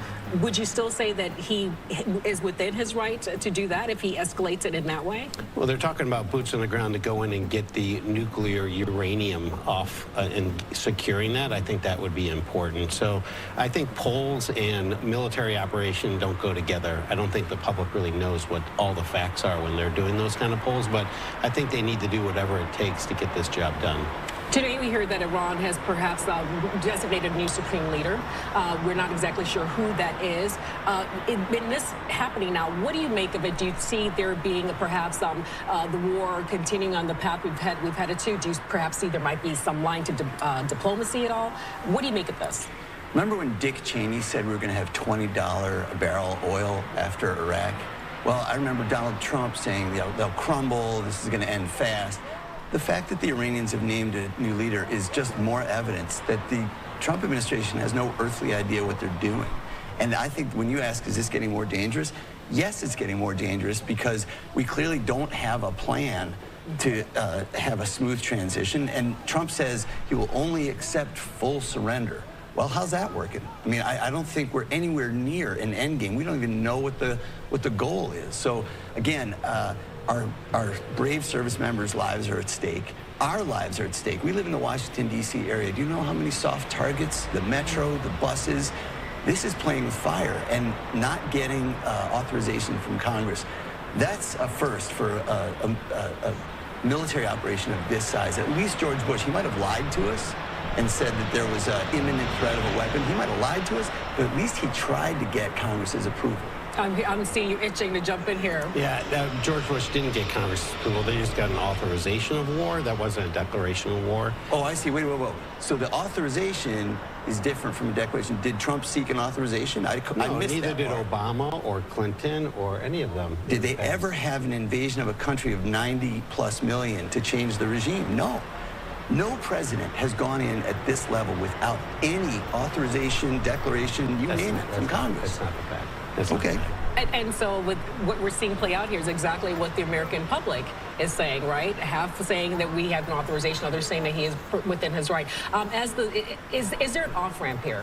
Do you see one? I think, first of all, going back to the men and women in harm's way have done an incredible job. I mean, the fact that we're just talking about this a week later and there hasn't been many casualties, the amount of sorties, just accidents happen in war, they've done an incredible job. I've been on aircraft carriers, and they're very, very dangerous. So it's an incredible work that they've done. The amount of targets they've taken out, I think it's going to be less dangerous going forward. I think the messaging of the White House has been very transparent on what the plan is going forward. All right, gentlemen, you stay put. We're going to take a quick break and come back right after this. We'll talk about some of the issues with the economy. We'll also talk about midterms. And we come right back. You're watching Fox 5's On the Hill. Welcome back. We are talking with David Goodfriend, Democratic advisor and president of I Street Advocates, and Keith Nahigian, Republican strategist and president of Nahigian Strategies. Okay, so we've talked the war in Iran. Let's talk economy right now. The jobs numbers not looking that great. People, for the most part, polls showing not satisfied with the economy. Your take? I think the economy's, there's a lot of investment, a lot of things turning around. The big, beautiful bill will kick in. And I think when people see this month, no tax on tips, no tax on overtime, these things take a while to kick in. So I think it's going to be, fine going forward. He's saying it's going to take a while to kick in. People are saying, what about right now? Yeah, I mean, I think you're stealing a line from President Biden with that one. I mean, he was like, everything's going great, and it cost them the election. Things are not going great. The cost of living has not improved. We see energy costs rising out of control. We see political races, New Jersey, New York City, Virginia, run and won on affordability issues. People are clearly unhappy. And, you know, I'm thinking about Senator Warren's just perfect line after President Trump tore down the East Wing. She said, this was just like everything else he does, destructive, illegal, and not helping you. And I think a lot of people are looking around at the Iran war that we just discussed and these other things and saying, what about me? Even Trump voters are saying, this is not what I voted for. Literally writing in their comments, this is not what I voted for. And that just reveals a kind of discontent. I think it's pretty obvious. Well, we had primaries this week, and so now we have a little bit of a picture of what we can expect in the fall. Are you worried? I'm not at all. I think I actually think healthcare is going to be the #1 issue going forward. I think some of this international stuff will die down. Healthcare was a big deal. The Democrat Party shut down the government for 40-some days, the longest ever, on healthcare, and as a result, they don't talk about it anymore. And I think it's kind of odd going forward, but I do think solutions, big solutions on healthcare. Do you think that sticking with voters, the healthcare, and that Democrats are to blame for the shutdown, do you think that message is sticking? I think they were pushing for the government subsidies, but I think the issue with healthcare is going to be how do you empower patients and people to get healthy themselves, control their healthcare choices, control their own insurance purchasing. I think that you're going to see a major shift in that space, and I think it's going to be a big issue for the fall. I think it's the #1 affordability thing. It's the thing that everybody's afraid of. If I lose my job, or excuse me, if someone gets sick in my family, I could lose my house, and that's what's really holding up. Is that the message? Well, it certainly is evident for somebody who's paying $3,000 a month now that they didn't have to pay before, that there was a failure of government. And I think polls reflect that that failure is squarely left at the feet of the Republicans. The Democrats had that shut down because they wanted to restore the subsidy. That's not lost. Americans are not stupid. You know, they're not saying, how did this happen? They know exactly how this happened. One day they have a benefit, the next day they don't, and they know which party stood where. Yes, it's playing out. It's an incredibly important issue, but I think the affordability and job security issue, let's just talk about job security for a second because we can't ignore it. AI, over 70% of Americans, Republicans, Democrats, like they all believe AI is going to hurt me, hurt my job somehow. That's a huge number, and it's a bipartisan number. What is the Trump administration doing to address that? Well, unfortunately, they believe we got to win a race with China, and you're out of luck if you lose your job. That's playing as well, affordability and jobs, and I don't think the Republicans are winning on either right now. But the president out-messaged the Democrats on health care when he said, give the money directly to the public and let them decide. Therefore, giving $770 billion for fake insurance to the public. The public is sick of paying for sick care. They want to be able to control their health care, make their healthy choices themselves, not have the government decide. We'll see which message sticks with voters come November. Gentlemen, thank you again. This is David Goodfriend and Keith Nahigian. Thank you for your insights today. And thank you for spending part of your Sunday with us here on... All right, just listening into our Fox 5 team on the Hill, breaking down some of the top headlines. A live look there in Lebanon as we are following the latest with this ongoing Operation Epic Fury. Any developments, we'll keep our obviously update on what is happening there. Day number 9 of this conflict with potentially a timeline expanding several more weeks. I'm Manny Mac, we're back after this.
Welcome back in here to Live Now from Fox. I'm Andy Mack. Plenty to get to here on day number 9 of this Operation Epic Fury. What comes next for that region? Some of the objectives from the United States, as stated by Secretary of State Marco Rubio, taking out their ballistic missile sites as well as incapacitating their nuclear capabilities. A live look right now there in Beirut in Lebanon. Plenty of new developments. U.S. CENTCOM issuing a safety warning to civilians on the ground in Iran. We're also learning potentially a new leader is being named by the assembly of experts there on Sunday. Exactly who it might be, still unsure, still has not yet been announced. Let's take you out to this conversation my colleague Will O'Hara has on the latest ongoing developments in that region. your screen. Again, this is out of Beirut, Lebanon. I want to bring into the conversation now just to discuss all of these latest developments. David Daoud, he is with the Foundation for the Defense of Democracies, and he has been following these developments very closely. David, good to have you on today. Thank you for having me on. So I did give a bit of a recap there right off the top of some of the things that we have been following for the last several hours. What really stuck out to you, and what really, out of all of those developments, could possibly change the trajectory of this entire conflict? Well, I think, first of all, I mean, the very fact that Hezbollah joined in this conflict, given its domestic constraints, given the fact that, I mean, just over a year ago, they got out of a war that they got, you know, they fell into. They didn't really expect their intervention in the Gaza conflict to turn into a full war. Decimated their political leadership, decimated most of their arsenal, and yet we find them again starting a conflict with the Israelis. And this suggests to me that they're sensing that the Israeli-American war in Iran is heading in a direction that's going to threaten the regime's existence. Otherwise, why risk the predictably furious Israeli response and the equally predictably furious response from Lebanese, or again, dragging them into a foreign conflict? The one thing that could really change this trajectory is if the United States and Israel stop the war prematurely for whatever reason. If President Trump accepts any Iranian offer for negotiation, some kind of off-ramp that allows the regime to preserve its existence, lick its wounds from this conflict, preserve its existence, but then return back to, you know, the same behaviors that led us to this point to begin with. I want to put up next here, it's a map of the region, just to give our viewers a bit more context as to some of the surrounding countries. Now, this conflict, David, as you know, it appears to be affecting multiple countries across the Middle East right now. How concerned are regional governments about this risk of further expansion when it comes to the fighting? Well, I mean, I think it's expanded as far as it can already. Where there are attacks on the Gulf states, there's attacks in Iraq, in Jordan, and Iran is saying that it's only attacking U.S. assets in these countries. But really, what they're trying to do, and it's first of all not true, right? We've seen footage of attacks on, say, hotels in the United Arab Emirates and elsewhere. And what they're trying to do is kind of hit the soft underbelly of American regional power.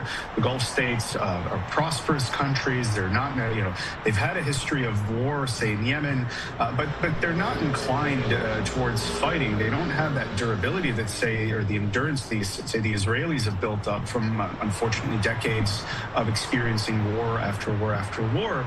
And what the Iranians are hoping is this harassment of the Gulf states will lead them to effectively cry uncle.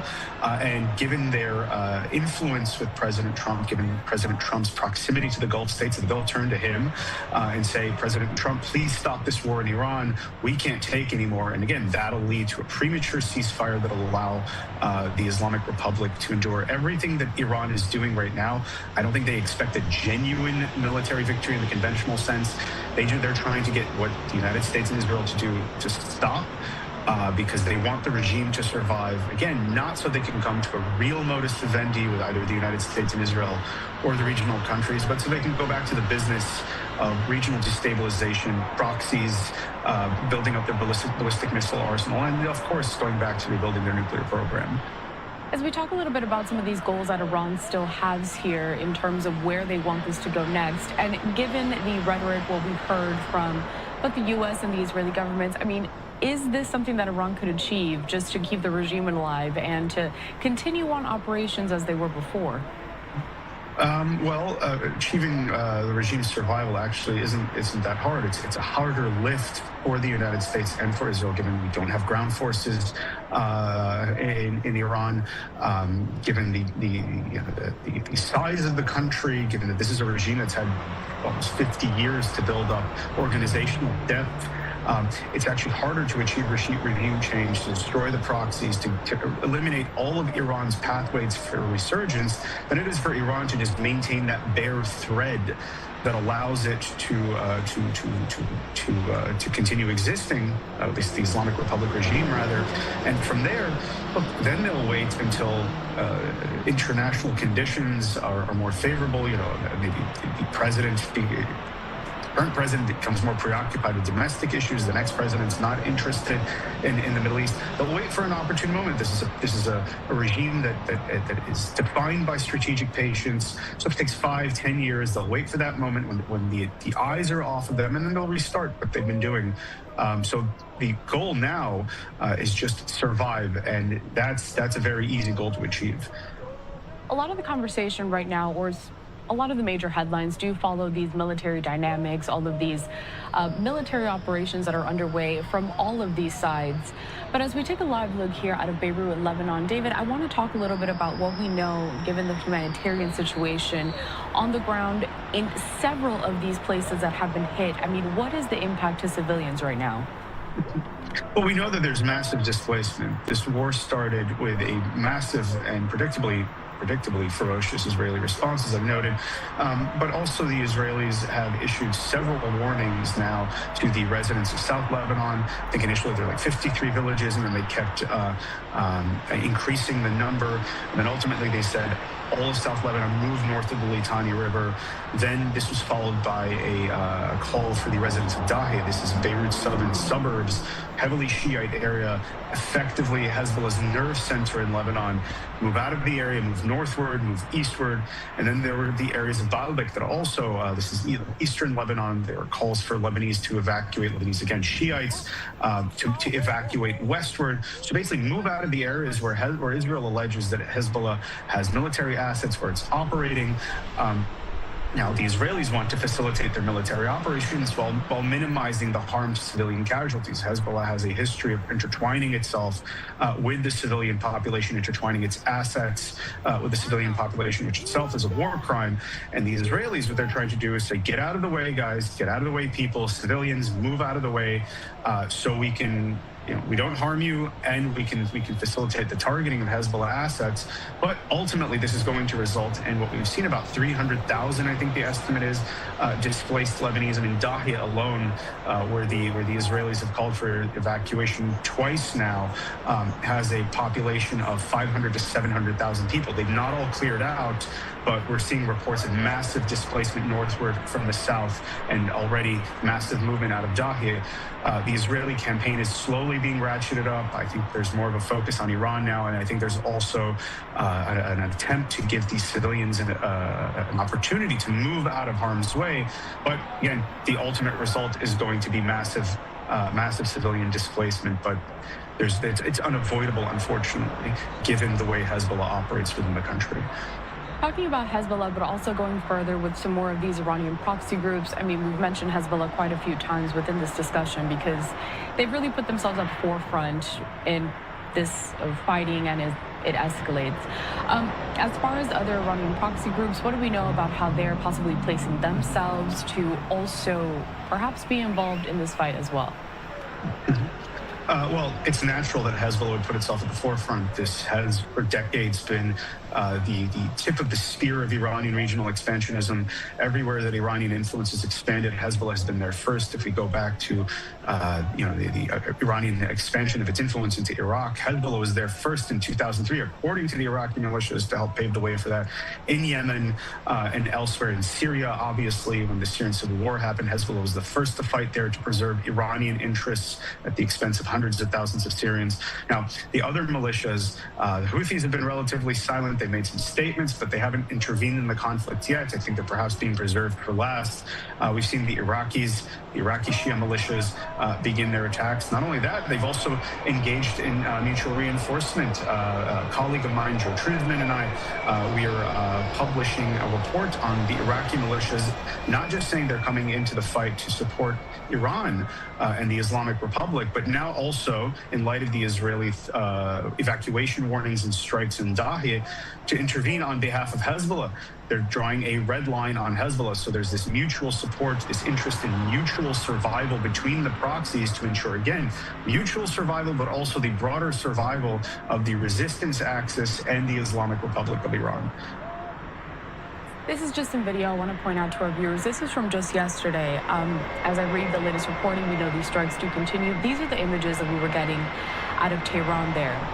David, we've been talking also about some of the biggest global concerns right now. I mean, oil markets, shipping routes, the safety of U.S. and allied forces in the regions. But from your assessment here and from what we're watching closely, what are some of the biggest concerns for those regional countries there as well? Well, I think, again, ratcheting up the pain that Iran can inflict upon them. I don't think we've seen everything yet, unfortunately, from the Iranians. The goal will be to gradually ratchet up pain as long as this conflict continues, to get these countries to cry out even harder, to say that they want the war to stop. In some ways, this seems to be backfiring, though.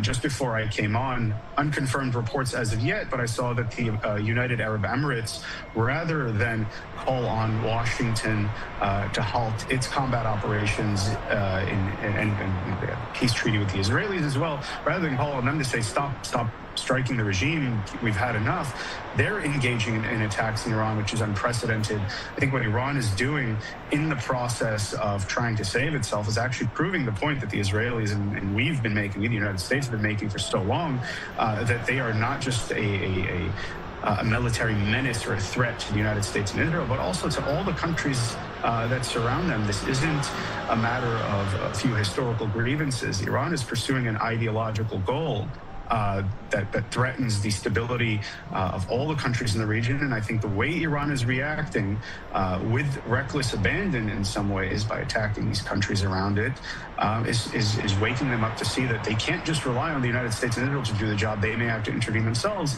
And if the reports are true that Emirati forces are striking in Iran, this process seems to be underway. David, you've been talking about this throughout this conversation, but for my final question, if you could just hone in for our viewers what they should understand about the broader implications of this conflict in the Middle East and also how it's having that greater impact on the international community.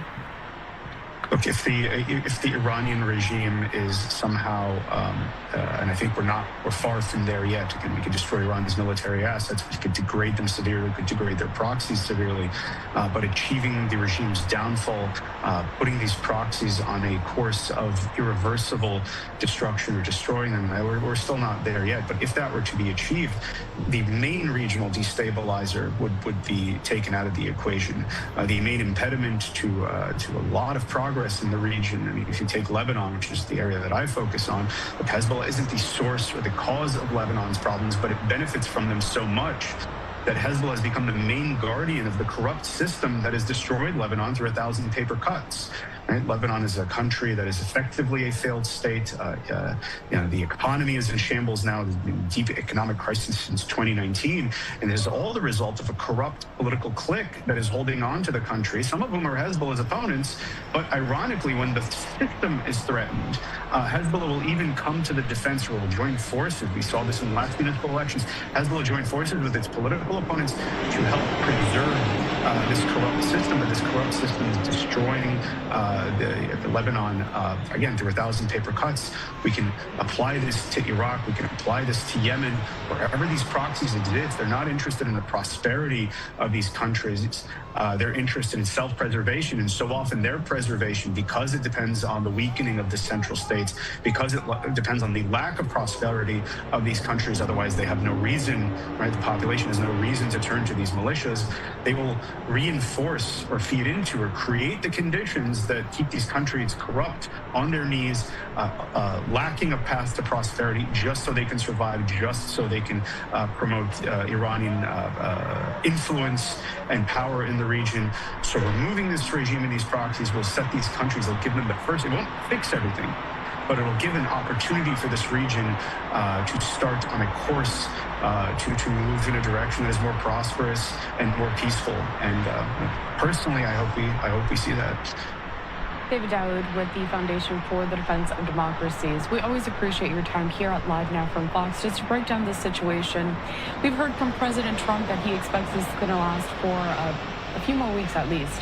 So we'll be checking with you soon. All right, just listening in there to that good interview. FDD, one of the best there. This is a live picture right now on the ground in Beirut, Lebanon. We're continuing to follow the the latest details. All right, I'm Andy Mack here as we are learning new information from U.S. Central Command as another U.S. service member losing their life, paying the ultimate sacrifice in this ongoing conflict in the Middle East. And I want to put this up here from U.S. Central Command saying that last night a U.S. service member passed away from injuries received during the Iranian regime's initial attacks across the Middle East. The service member was seriously wounded at the scene of an attack on U.S. troops in the Kingdom of Saudi Arabia back on March the 1st, right there in the initial outset of Operation Epic Fury.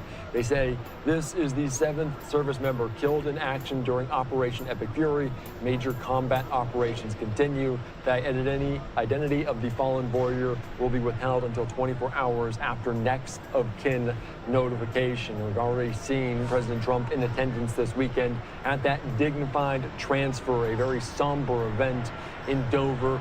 Again, we're following it here on Live Now from Fox. This happened yesterday over the weekend. The families of 6 U.S. Army Reserve soldiers who were killed this week in Kuwait watched as their loved ones were brought home during the dignified transfer at Dover Air Force Base in Delaware. At that base, we did see President Trump alongside First Lady Melania Trump, Vice President J.D. Vance aboard Air Force One a little bit later on. We had it here on Live Now from Fox. President Trump said, quote, "It's a very sad day. We are so proud." All right, I'm Andy Mack. We're back after this.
All right, welcome back in here to Live Now from Fox. I'm Andy Mack. We're learning new developments right now about that Operation Epic Fury as another U.S. service member, a 7th U.S. service member, tragically losing their life, paying the ultimate sacrifice during this ongoing conflict in the Middle East. I want to put this up here from U.S. Central Command saying last night a U.S. service member passed away from injuries received during the Iranian regime's initial attacks across the Middle East.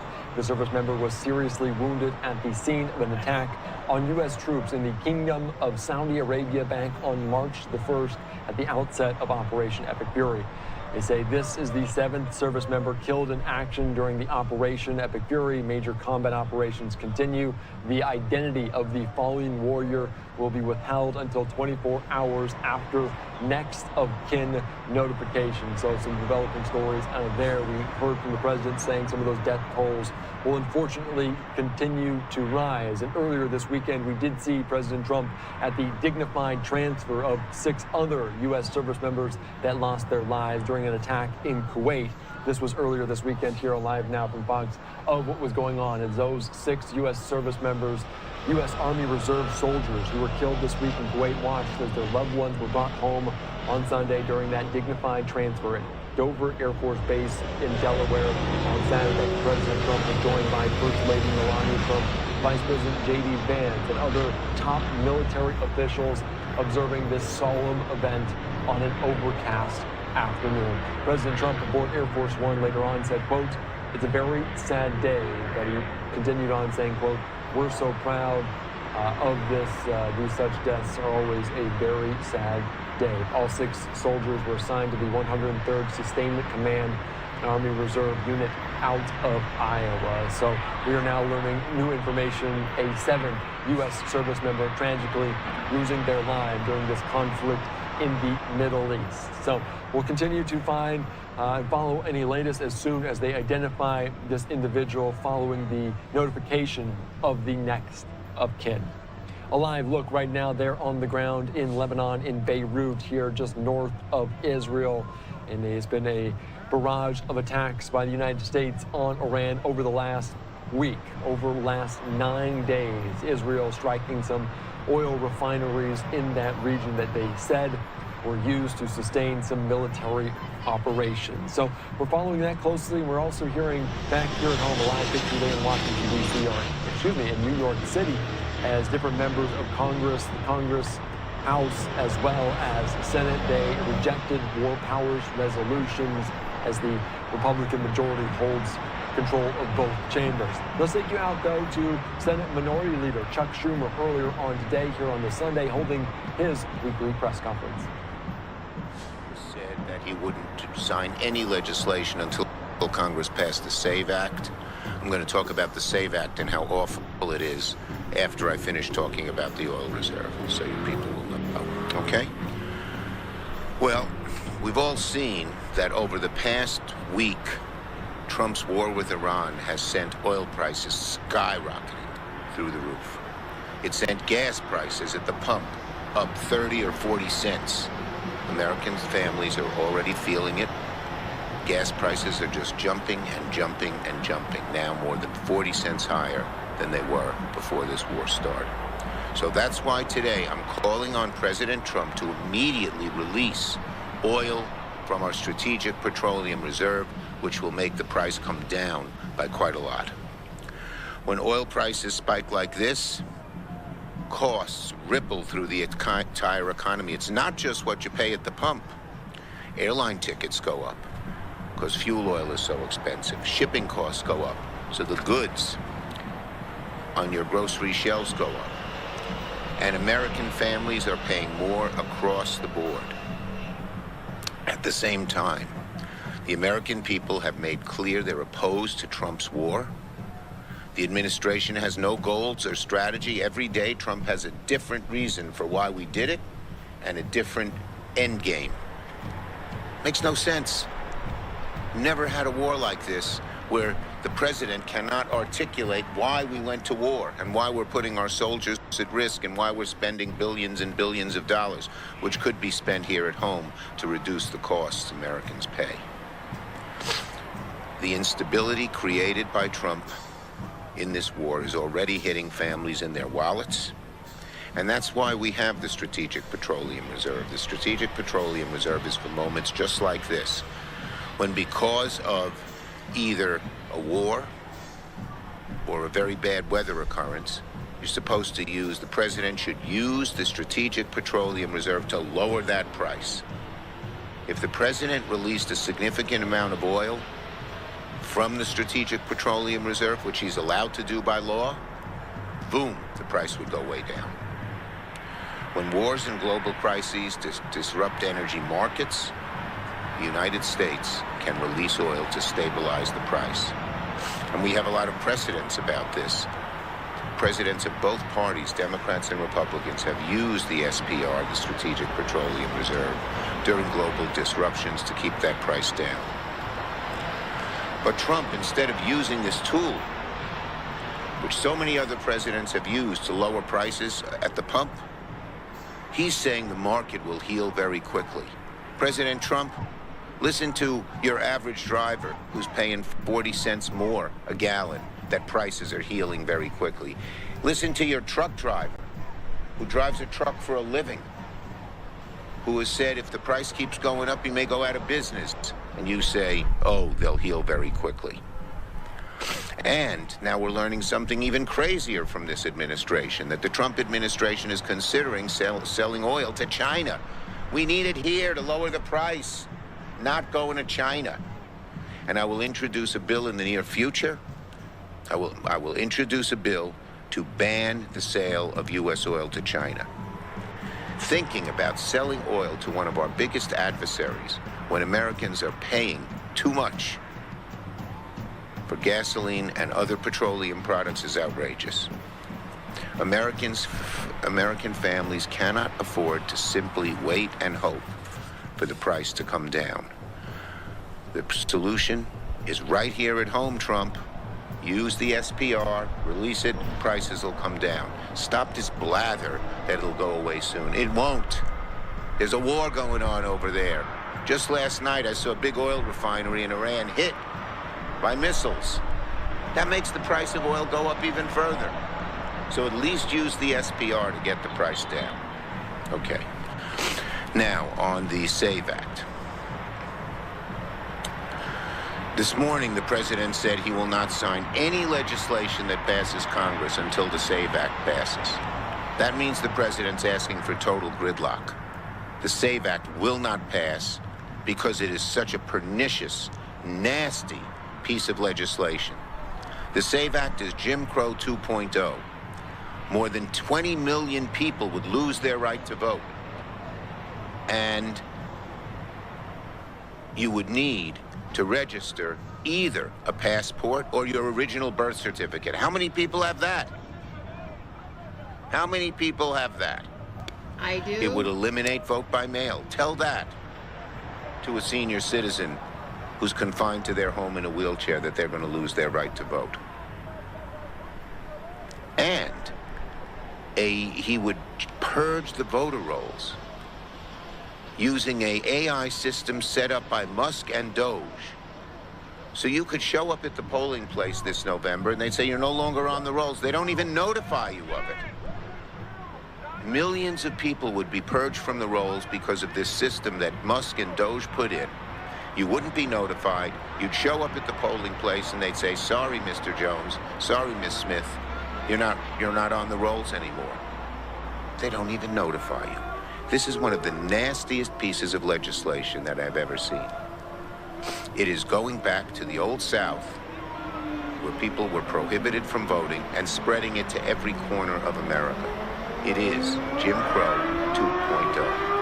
And when Trump says that he will not sign any legislation until Congress passes Doge, Mr. President, we...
inside the NYPD bomb squad to investigate a vehicle believed to be potentially connected to a bomb.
I gotta grab the start.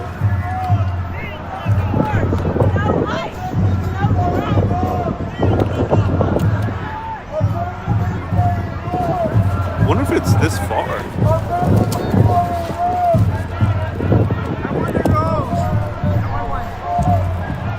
I wonder if the Starlink is still connected. That'd be crazy.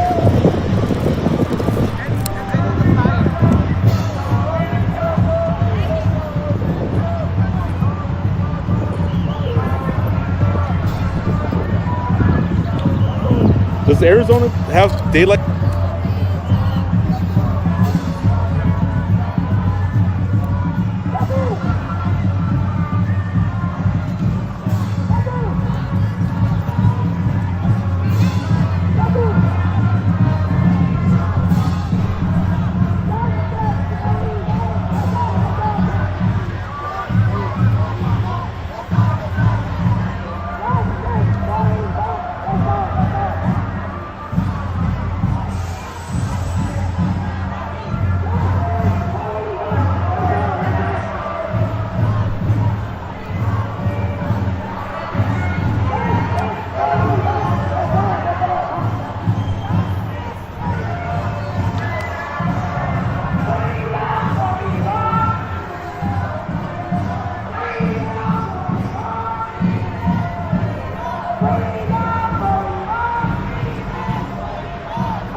No one can watch my video now. No one can watch my reels on Facebook and Instagram with millions of views. That's a shame. What about me?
Freedom for everyone.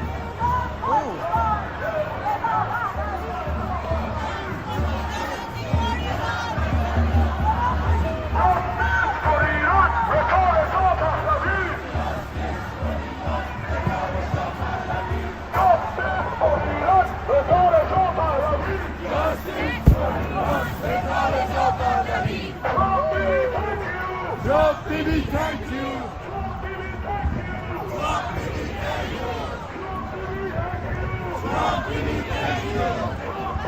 It's Trump and Bibi, not Trump Bibi. I thought it was Trump Bibi. Trump and Bibi. We are nearing Washington Square Park.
I say this is the final fight. USA Pahlavi makes it right. This is the final fight. This is the final fight. This is the final fight. Pahlavi makes it right. This is the final fight. Pahlavi makes it right. This is the final fight. Pahlavi makes it right. Pahlavi makes it right. Everybody knows that.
5051 is Should I mute here. mine too? Perfect. All right. Emma is with Minnesota 5051. Let's give it up for Emma! Hello, everyone. Happy International Women's Day. My name is Emma, and I'm speaking to you today as a member of Minnesota 5051. At Minnesota 5051, we love immigrants. Why did that just vibrate? I think it should be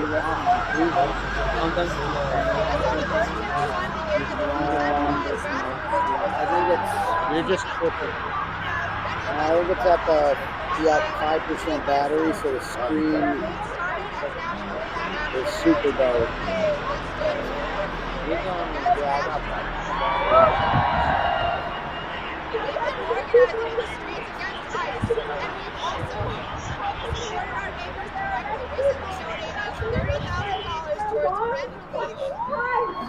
Yeah! Oh yeah! Protesting at the Capitol actually do. For me, it was everything. It was actually International Women's Day last year when I went to my very first protest.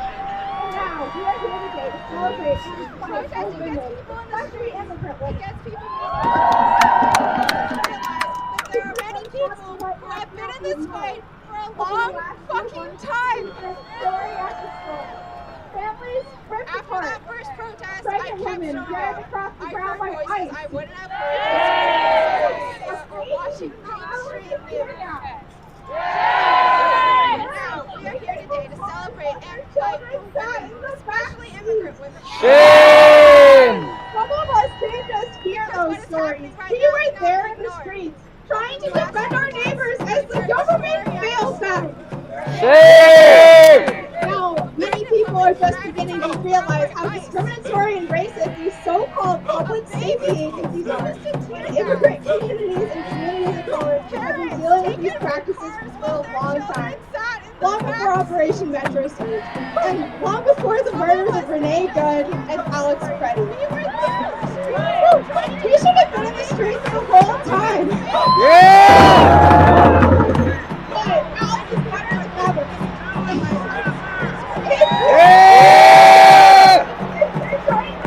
Now, welcome, and we hope you stay even after I'm gone.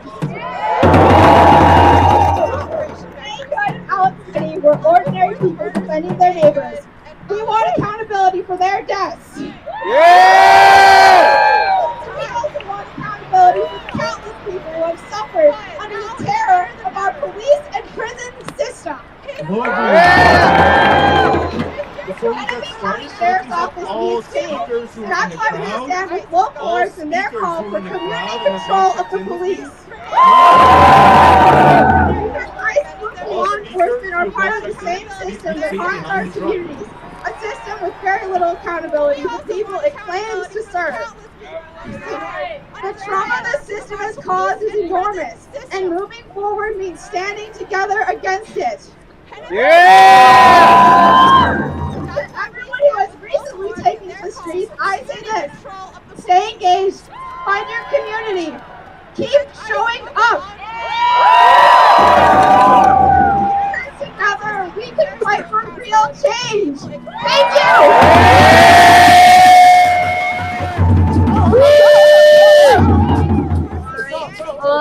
Closing out our speaker program, our final speaker will be Meredith with Women Run Socialist Organization.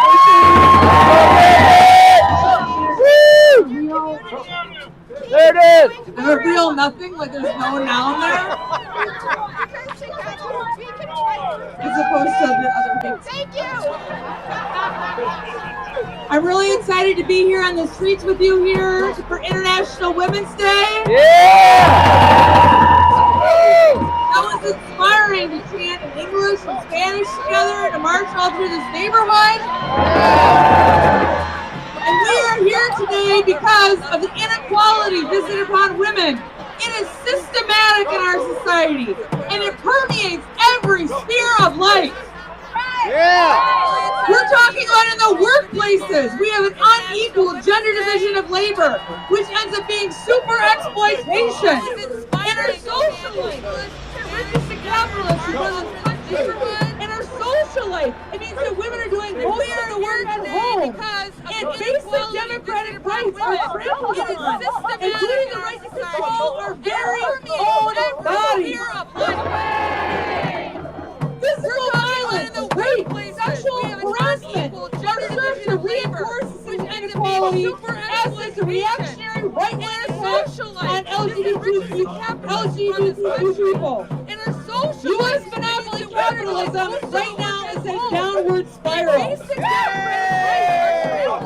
It doesn't look pretty, but it's happening. As a result, every contradiction inside this country is sharpening, including those of gender, making more oppression and more resistance to that oppression. In response to the attacks on reproductive rights, many people have been taken to the streets, and we have seen that right here in Minnesota. There have been consistent attacks on trans people, and again, have people stayed at home? No! People have been standing up and fighting back. Also, millions are standing up to Trump's deportation machine, and Minnesota has been leading the way nationally.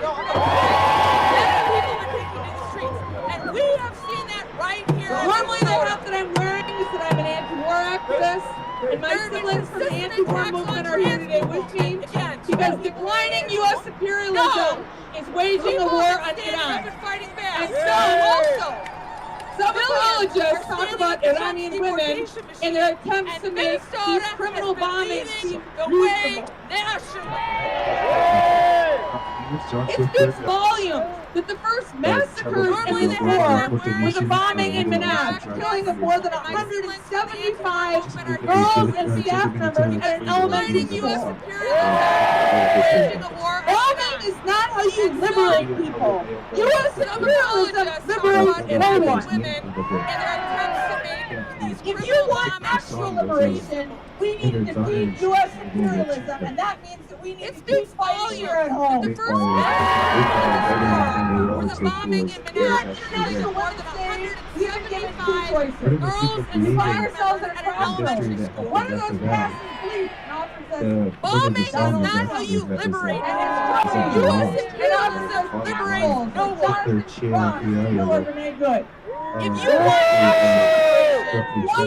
U.S. imperialism, and that where we stand up for our neighbors, where we stand up for each other, and where we demand a better society, where we take care of each other, and where we demand a better future. We find ourselves at one of those things I know we leave fighting.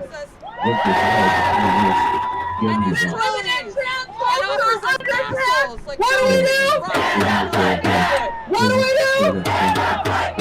What other roads we do? We stand up for our neighbors. Again, we stand up for each other. And where we demand a better society, where we take care of each other, and where we demand a better future. I think I know which we're fighting. When women and trans folks are underpassed, what do we do? What do we do? What do we do? Our Rights and Climate Justice Committee are going to be holding an Earth Day protest at the Commons Park Saturday, April 18th. So mark your calendars. And lastly, everybody better show up big for T-Rex May Day protest! Tuesday, party leaders. Alright, thank you so much for coming out. We're going to have a few people, Alyssa and Taya, our friends out. Will be Asada Chan. This International Women's Day, we remember Black Revolutionary Asada Shakur. And then lastly, everybody better show up big for May Day protest! It is our duty to fight for our freedom! It is our duty to win! We must love and support one another! Remember, Black Revolutionary Asada Shakur! We have nothing to lose but our change! We have nothing to lose! Everyone put your fists up, high in the air! It is our duty to fight for our freedom! We have nothing to lose but our change! We have nothing to lose but our change! Come on, say it one more time with our chest. We have a duty to fight for our freedom. We have a duty to win and support one another. We must love and support one another. We have nothing to lose but our change. We have nothing to lose but our change. We have nothing to lose but our change. We have nothing to lose but our change. We have nothing to lose but our change. We have nothing to lose but our change. All power to the people. We have nothing to lose but our change. All power to the people. All power to the people. Our change. We have nothing to lose but our change. All power to the people. All power to the people. All power to the people. All power to the people. All power to the people. All power to the people. All power to the people. All power to the people. We'll be having court Tuesday morning at Hennepin County at 9 a.m. You show up and pack the court for her to support her sister. We all know that was a wrongful death. She shouldn't be dead. Being shot 22 times by an abuser, and MPD didn't do nothing. So support her.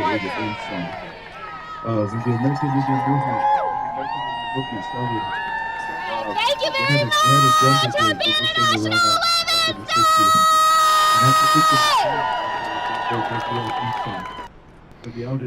Breaking news, the police in the Kansas City International Airport bomb threat have done some investigating and learned that the bomb threat has come from a man in a bathroom stall warning others about the severity of his need to use the restroom. CBS affiliate KWCH reported. You all need to get out of here because I'm fixin' to blow it up, he was heard to say.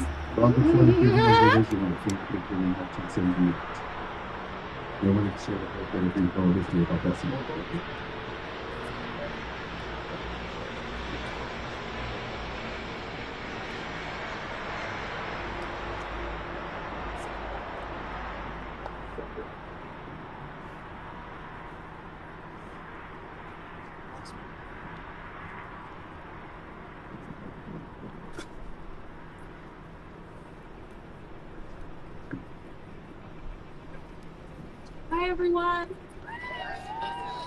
How are we all feeling today? Standing up for justice. My name is Sophia Jenkins Nieto with the New Mexico Women's March. Thank you all for being here. I know it's really chaotic and it's really emotional being here. I'm going to introduce our wonderful speakers here today. We have a very special guest, Leonard Peltier, calling in over the phone. We'll get him on the phone. So the one that has the audio is the one out of Zorro Ranch. I figured that might be one of the more interesting ones to hear if it's more than the Women's Day March rhetoric, since they are at Zorro Ranch.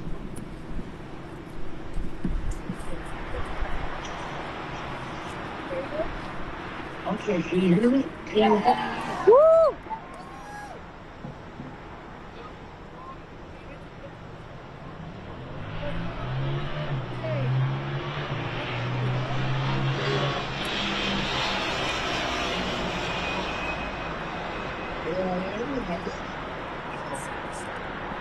Thank you so much for calling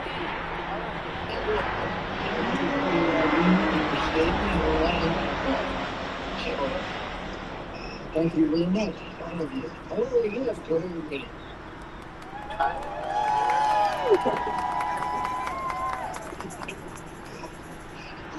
Do you have a message for us here today in New Mexico? In New Mexico, what is it? Absolutely. You already know.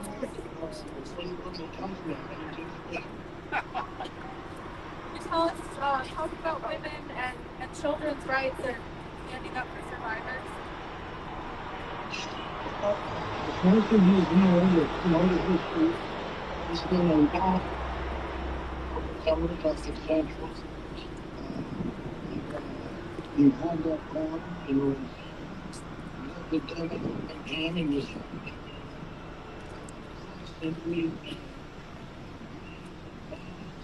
Unfortunately, my audio is completely up all the way as we'll go. I'm going to see if I can't find another live from Zorro Ranch. But until then, here is Minneapolis.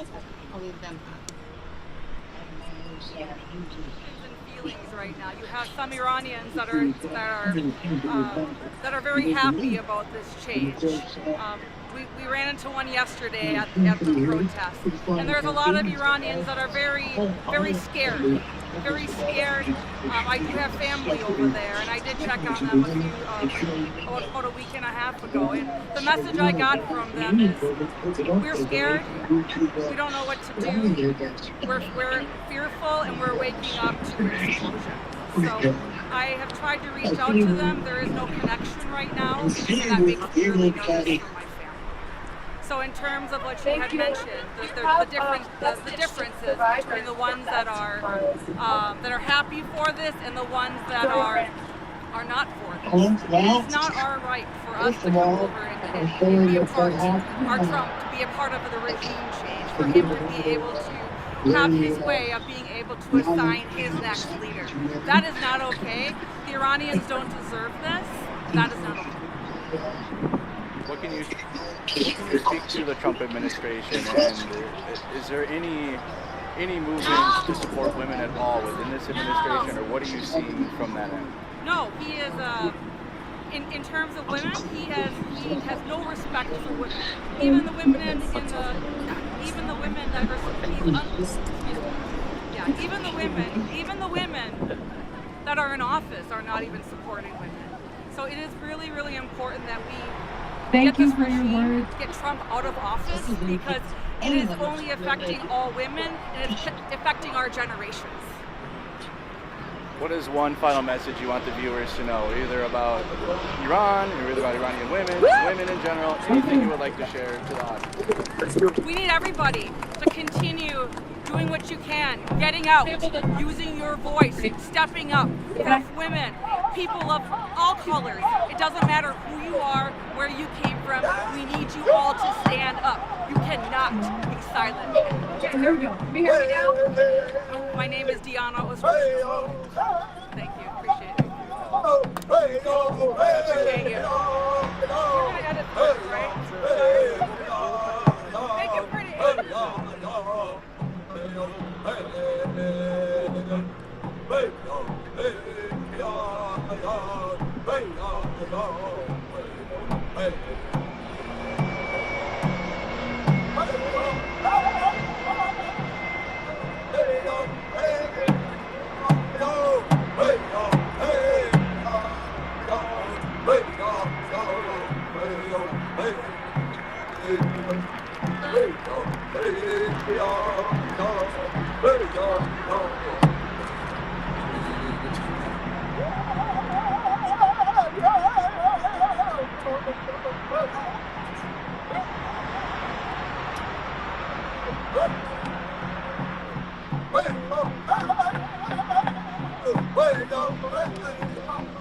All right, everybody. All right, check in. It's a beautiful day out here, beautiful day outside here in Minnesota. We're at the Powderhorn Park in South Minneapolis to celebrate International Women's Day.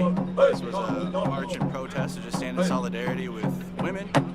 Lots of different issues around the world, including the new war on Iran is affecting Iranian women, directly women and children. Obviously, the regime within Iran affects the women and children, and then bombing them on our end on behalf of Israel does absolutely nothing to support women and children there. It actually just makes the situation a lot worse and does nothing to actually help the foundation of the situation. But women have been fighting for their rights forever, to the right to vote, to the right to be integrated into society, to fight against the patriarchy of the country and of the world, to be honest. It's not just the United States, but it's kind of just the status quo of the world, unfortunately.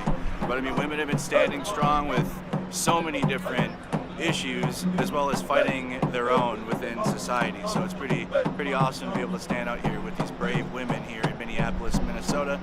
Also with everything going on, with the ICE raids that are still taking place. You still have Operation Metro Surge ongoing. They said it was over. Vehicles are still going in and out of the Whipple building. There's still semi-trucks going in and out, multiple vehicles in and out. It just has not ended yet, okay? So guys, this was International Women's Day. We'll have more coverage for you guys coming up. I don't know, we got a ground invasion of Iran coming, I think. I don't know. I've just been, you know, I've also just trying to maintain my own mental sanity through all this, you guys. I'm just being honest. It's been a long winter. It's been a long winter. I appreciate the partnerships that we've had over the past couple weeks with Status Coup. That will continue. So not today. We weren't live today on Status Coup. They had to catch up on a backlog.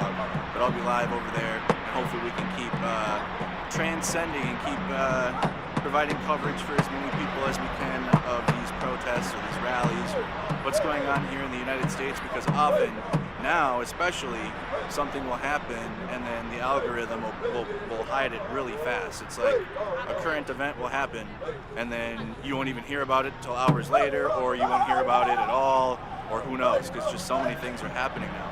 So it's important to stay connected, support independent media, you guys, support Mercado Media if you could. Join the Discord server. We have a Discord, we got a Facebook group, we got tons of options for you to plug in and connect so you guys never miss a stream and you guys never miss a feed. I apologize for the 2 streams today. We had a daylight savings time glitch, I think I'm gonna call it. I don't know what happened, but we got it taken care of. Shout out to the mod team in the background. Shout out to Sarah. Shout out to Nikki. Thank you to everybody that supports independent media. Thank you to everybody that supports the women out here and women all around the world. Thank you to everybody that supports Minnesota. Thank you to everybody supporting everyone right now. I mean, it's just such a crazy situation in the United States. Unfortunately, many of us saw coming. You know, many of us saw coming. We can't undo what's been done, but we can only continue to use our First Amendment rights while we can. While we have them. So live from South Minneapolis, you guys, here in Powderhorn Park on a beautiful day in Minnesota. So nice today, just touching grass, being outside. It's seriously, it's so warm. It's like warm. I could be out here in a t-shirt. It's gorgeous out here. I think it's going to be -2 tomorrow, so that sucks. So that's Minnesota weather for you, though. But all right, guys, I'm going to get out of here. I'm going to get home. I'm going to go enjoy the rest of the Sunday. I'll keep you guys updated on the war this week. I'm going to still take a few days off because I'm just still mentally. I'm going to take a vacation. We're going to take a vacation. But I'm going to take still a few more days off because it's just, you know, it was literally like Metro Surge, Bavino. You know, organizing a action in a place like this is incredibly difficult in more ways than one, logistically, emotionally, spiritually, and so I just want to acknowledge each and every one of you for taking the time out of your weekend to show support and to bring your energy and your banners and your words and your stories, because that gives this political movement a lot of strength.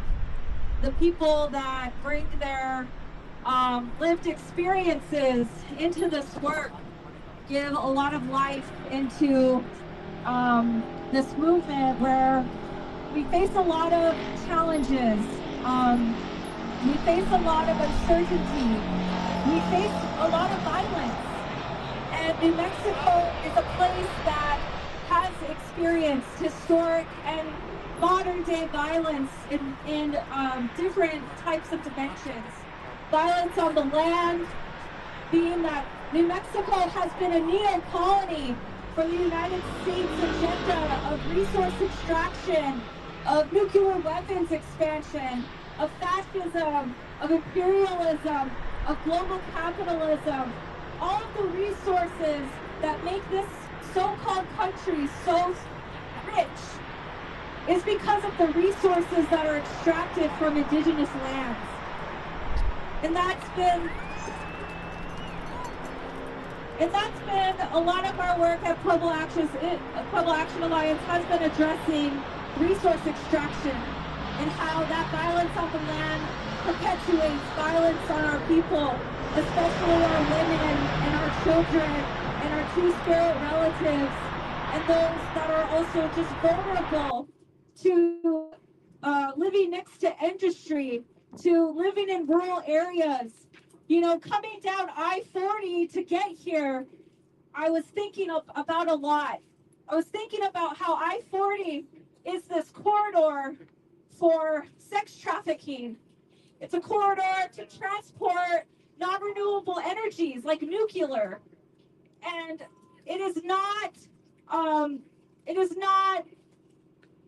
surprising that a place like Zorro Ranch would find itself along the I-40 corridor. And we as indigenous peoples of New Mexico need to also be loud about addressing how the 1% is exploiting our lands and buying properties to continue these fuel chains of whether it's about energy or it's about human trafficking. You know, they find places like this to keep their secrets, to continue that violence behind closed doors. But the truth is coming out. The truth is coming out. And it's because this movement of people that believe in social justice, that believe in environmental justice, that believe in climate justice, are now working together to build that collective consciousness to speak out against these types of powers that continue that oppression of our peoples. And so all of you being here today, we are displaying only a small fraction of how powerful people movements can be.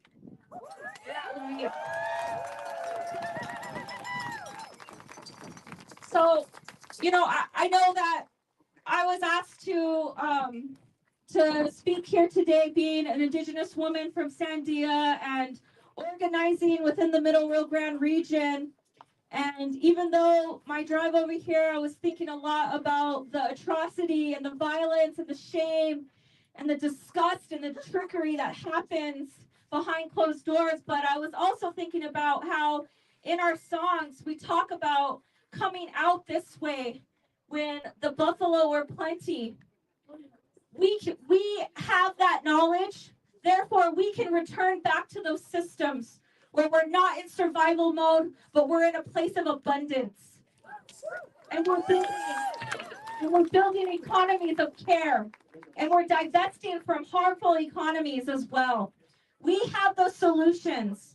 And so we all collectively need to do the work to center that worldview that Indigenous people bring around the interdependence that we have with the natural world, and how we have a responsibility to steward and manage these lands in a way that maintains balance with the natural world. So again, Hurkam, thank you everyone for showing up here today. Thank you. And thank you for the support that you're giving this movement. Thank you to the support of our organization at Pueblo Action Alliance. We always say we're small, but we're mighty.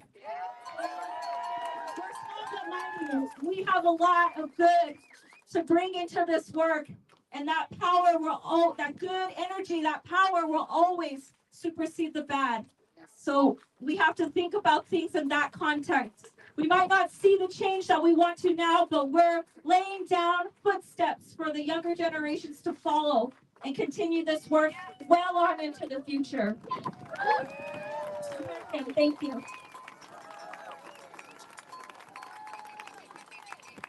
Thank you, Julia. I want to introduce our next speaker, Samia Assad from the New Mexico Women's March, as well as on the board of the National Women's March.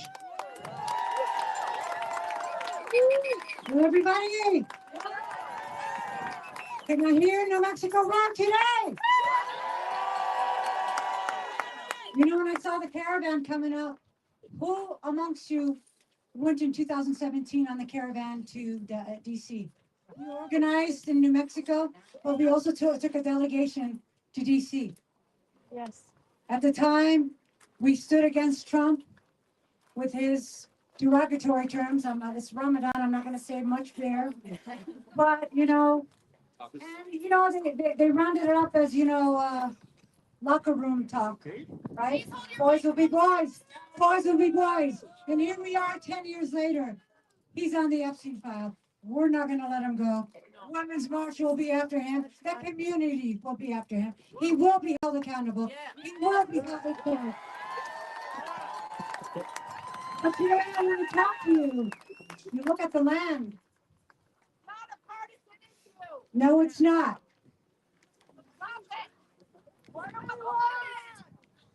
Don't worry about it. I Kentucky. ain't finished. This land has a long memory. New Mexico has been here before there were borders, before there were courts, before there were redacted files and federal investigations, and men in expensive suits deciding whose suffering counts. The woman who walked this desert knew something that took the rest of the world centuries to catch up to. Silence is not safety, and the powerful will always close silence, peace. For those of you who may not know me, my name is Sami Assad. I'm the mother of 9 and grandmother of 7. And when I hear the stories of these survivors and the many lost at the hands of this satanic cult, I think about how they are somebody's children and grandchildren and loved ones. I'm furious at a world that made these men believe they were untouchable, that they could hide in the shadows and never be held accountable. But we are here to display the horrors they committed. We're going to expose them. We will not let them bury the truth. We will not let them get away with that. They will see us, they will hear us, and they will feel our anger.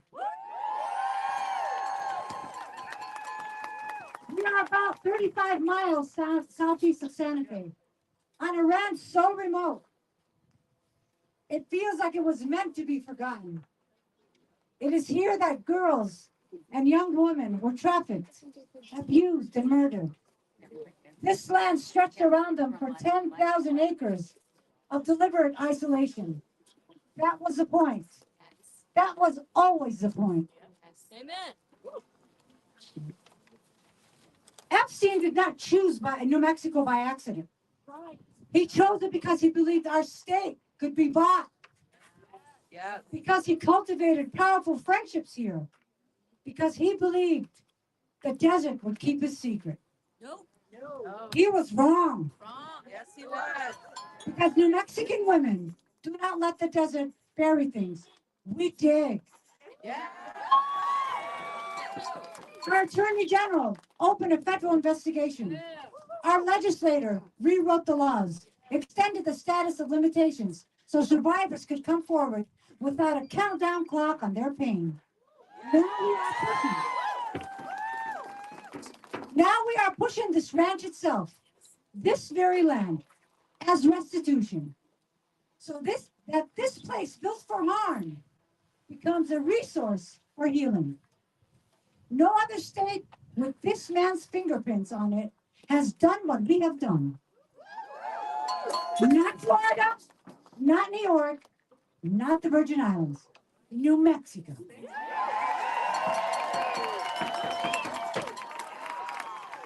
As a Palestinian American whose family is deeply rooted here in New Mexico, I carry with me the memory of women who refuse to disappear. Palestinian women have always known what it means to live under systems that expect their silence. Yep. They taught their daughters that survival is not quiet, that dignity is not negotiable, that when powerful people try to erase the vulnerable, you do not disappear, you endure. Yes. And that lesson travels with me. It travels across oceans. It travels across generations. It travels here to this desert. Because whether you are in Palestine or in New Mexico, it is women who stand up and say no. I'm reminded I'm reminded of the resilience of our communities. Being New Mexican isn't just about a place, it's about a people, a family, and a deep love for one another. And when you love your community, what do? You stand up for it. So we will not sit back. We will not sit back and allow injustice to continue. And we will not back down. Around the world, women are being told the same thing they have always been told. Wait, be patient, let the process work. Trust the men in charge. In Washington, they are redacting the names of powerful men and leaving the names of 31 child victims exposed. And they call it procedure. There's a word for all of this. It is not tradition.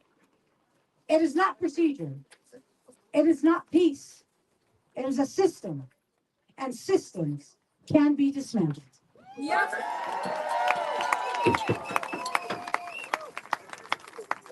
The movement for accountability is not led by the powerful. It is led by the survivors. It is led by women. It is led by people who were told they didn't matter, who stood up anyways, who are still standing. We are still standing.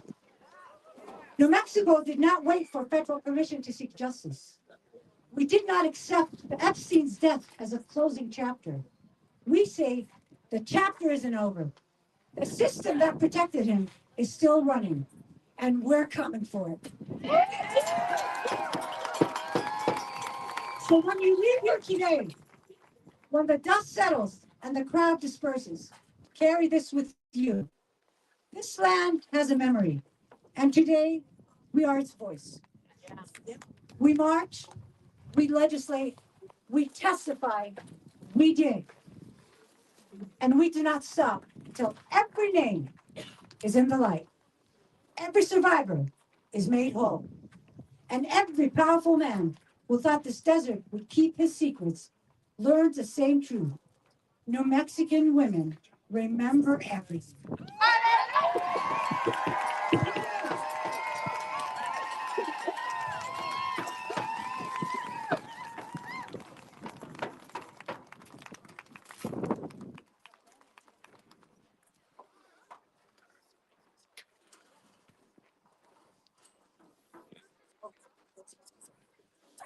A moment for switching around on the Trump. Are we making sure to get footage? Thank you, Sonia. Sonia brought me in to this work, and she's an amazing benchmark leader.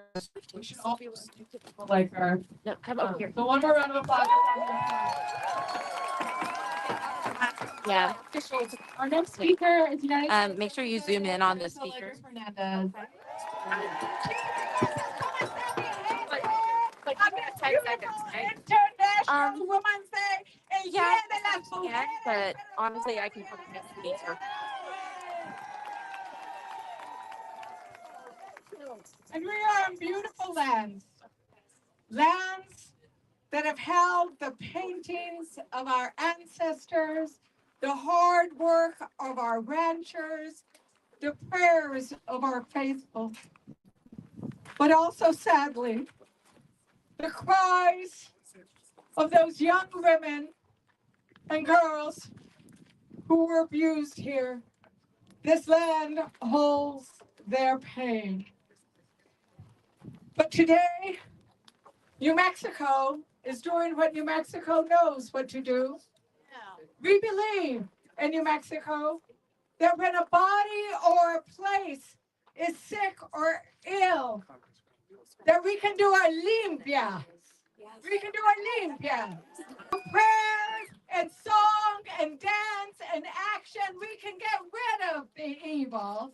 And today, we, all of us, together with the Epstein survivors and all the survivors of sexual violence, we are all the curanderas, we are all the healers. Because we are doing a limpia, we are saying that women will not be abused, used, and discarded. They will not tell us that our voices will not be heard, because we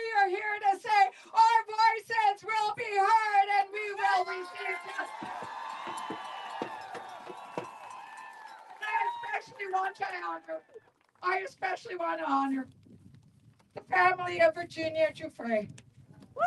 Because she suffered here. She rode horses here. She walked here. We have heard from her family that despite the pain that she suffered here, she also saw the beauty here. And your family, her family, has joined us so that we can all heal together. Your story is contagious. So Virginia wrote, and I'm going to read it so I get it right. Oops. What do you call it? I know. I don't know how to turn this thing up. You're the best brother and sister. So this is what Virginia wrote. If we see cruelty or wrong that we have the power to stop, and we do nothing, we make ourselves sharers in the guilt. Virginia demanded that we not look away, and the Epstein survivors have not looked away. They are some of the most consequential heroes of our generation. They are legends. They are legends because they will not be silenced. They shout instead. We are going to not let the most powerful control us, control our bodies, our story, or our history. They are showing us how to stand up for our dignity as women, but also as citizens of the United States who are tired of the rich and powerful taking our dignity, taking us to war, taking our lives, taking the lives of immigrants, and at the same time, we're tired of them taking so much from us and protecting the pedophiles and protecting the powerful. We are tired of an America that believes that we do not matter, that women do not matter, because we are telling the world we matter. Justice matters. And Virginia, we are not looking away. Here at Sono Ranch and across the globe, we are standing with you and all of your sisters to say, yeah, basta, stop. Yeah, basta, stop. And let me tell you some other words that Virginia wrote. She said, I yearn too for a world in which perpetrators face more shame than their victims do, and where anyone who's been trafficked can confront their abusers when they are ready, no matter how much time has passed. I introduced Virginia's law to eliminate the 10-year statute of limitations.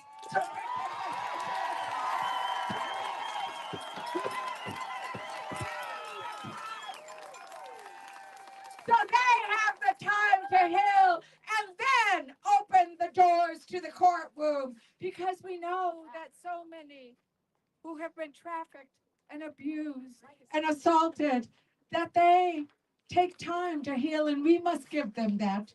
Because justice should not have an end date. Justice should not have an end date.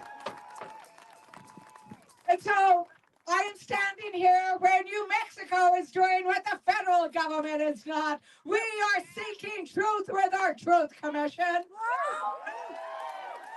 We are seeking justice, and we will go after the perpetrators. And when the women who demand justice ask for us, we tell them we will give you justice. We will tell them, we will give you, what are we going to give them? And what are we going to give them? Truth. And truth and justice must always walk hand in hand. And it is indeed the women. It is the women of the world, the women who are here today, and the men who love us, that are going to make sure that we bring justice and truth and accountability to all those who engage in this heinous activity. Muchísimas gracias a todos ustedes por estar aquí con nosotros. Get the truth. the families.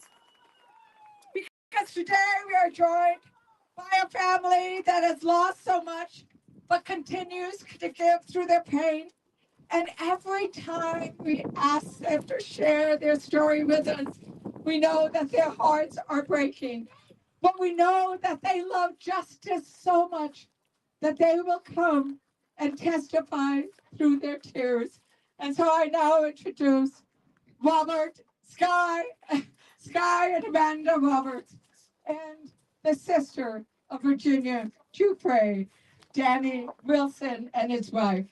Thank you so much for joining us.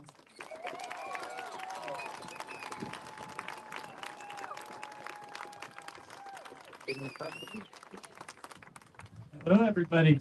Hello. I don't think I'm going to be able to top that. Thank you so much for your kind words for my family.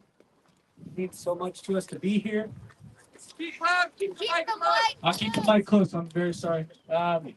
It's very good to be here. It's very good to see each and every one of you here supporting this cause. Today, my honor is I'm going to be reading a statement from Maria Farmer. Does everybody know who Maria Farmer is?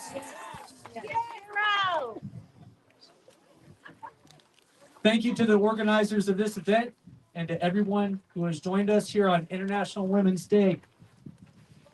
Standing here at Zorro Ranch, a place represents such trauma and nightmares for my sister and so many other survivors, is harder than I ever imagined. Since losing Virginia this past year has been bittersweet, while the void she left behind is ever present, watching the world truly begin to celebrate her legacy has been awe-inspiring. Beyond that acknowledgement, the relationship we have built with her survivor sisters have provided the deepest healing. Today, I will be reading a statement from Maria Farmer, who has become not just a dear friend, but a true family to us this past year.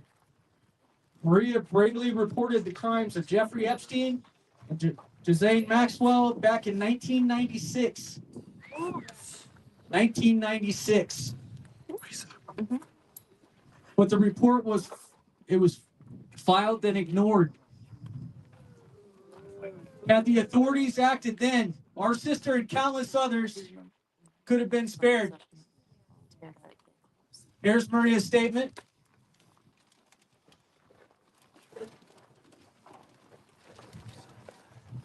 Maria starts her speech by saying, having Virginia's family speak for me is beyond an honor.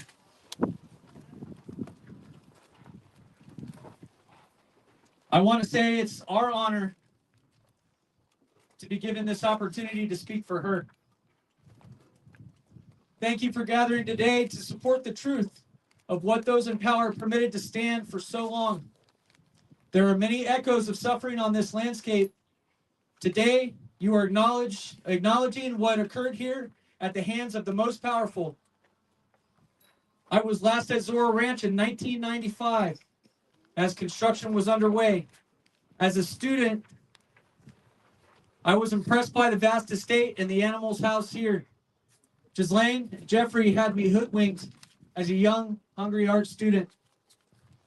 It is my hope that shining a light on the nefarious intentions of the benefactors who court students as pawns and servants will bring an end to the power differential many of Epstein and Maxwell victims endured. My little sister was tricked into visiting this ranch when she was a junior in high school. Mothers, fathers, sisters, brothers, sink in. She was a junior in high school, walking right behind us on this ranch. Epstein tricked her into believing he was running a scholarship competition with chaperones and 30 students that weekend. When Annie arrived, only Epstein and Maxwell awaited her. Jane Doe 15 was told the same promise. She was also greatly impacted by the harm brought to her after being lured by Epstein to Zorro.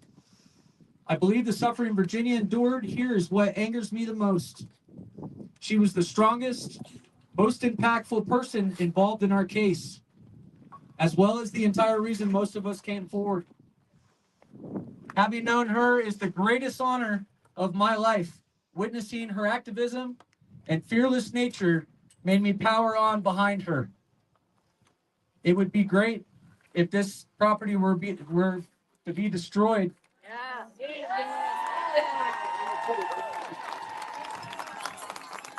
Since so many little teen girls were harmed here, since we can't destroy it, let's keep advertising how nefarious it was to deter future abuse. Much love to you all, Maria Farmer.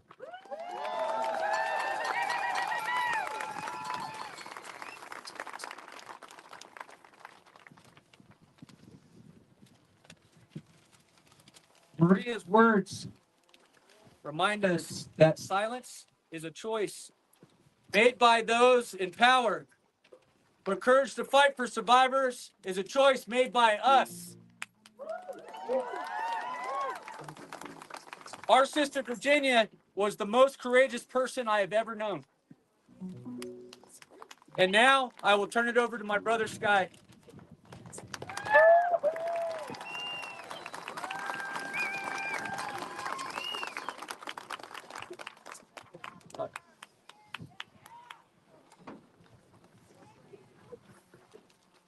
All right, everybody. Well, I'm going to start with I'm the crier in the family, and I'm not going to apologize for it.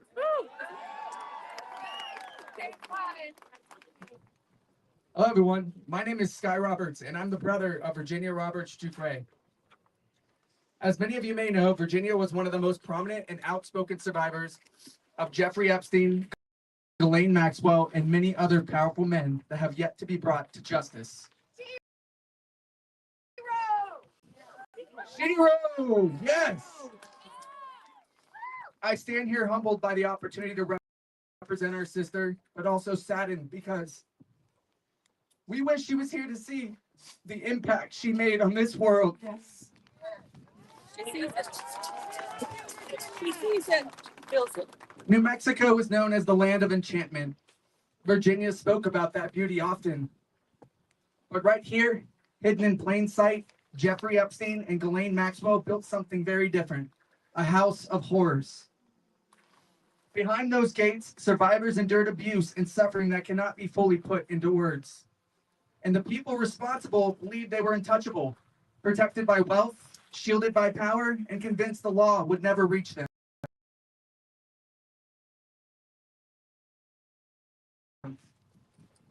Well, we're here to say that money and power do not buy you a different set of laws.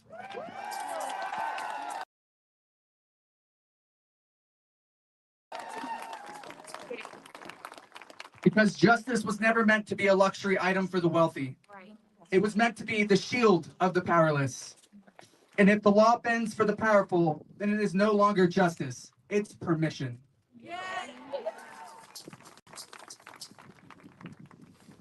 An alarming statistic is that nearly 1 in 3 women globally will experience a form of sexual abuse. More than that. Yep. In their lifetime. 1 in 3. Let that sink in. Now take a look around and look at your wife, your partner, your sister, your mother, and your daughters. Ask yourself, is this the world that we want them to live in? No. Are we going to allow this administration and our president of the United States to do this cover-up? No. Are we going to allow this administration's corruption to seep into our culture, part of their grooming process to desensitize our future generations into thinking this is the new norm? No. Hell no. I think everyone here today in the marches around the world are here to say we will not allow this to happen. Right now, we are facing a crossroads, and we want to thank Representative Teresa Ledger Fernandez and Representative Melly Sansbury, who couldn't be here today, and many of the representatives standing with us in DC, in New Mexico, and across the world. Thank you for standing with survivors.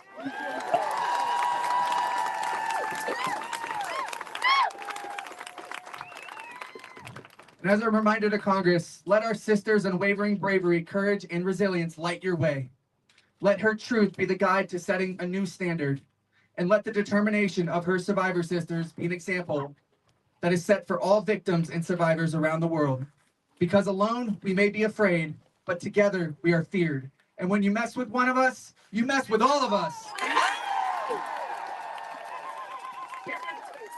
Thank you all for being here today. And with that, I'll turn it over to my beautiful wife, Amanda.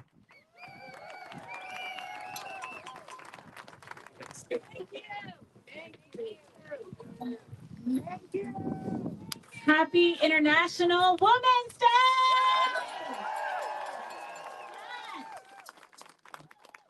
I stand here today filled with determination and with love because of a woman who has been profoundly impactful in my life, my sister-in-law, Virginia.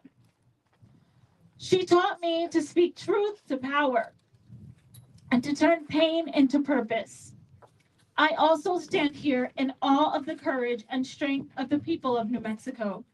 It is people like you and women like you who have dared to challenge a system that often dismisses survivors and denies women and girls the justice they rightfully deserve. Today we say, no more.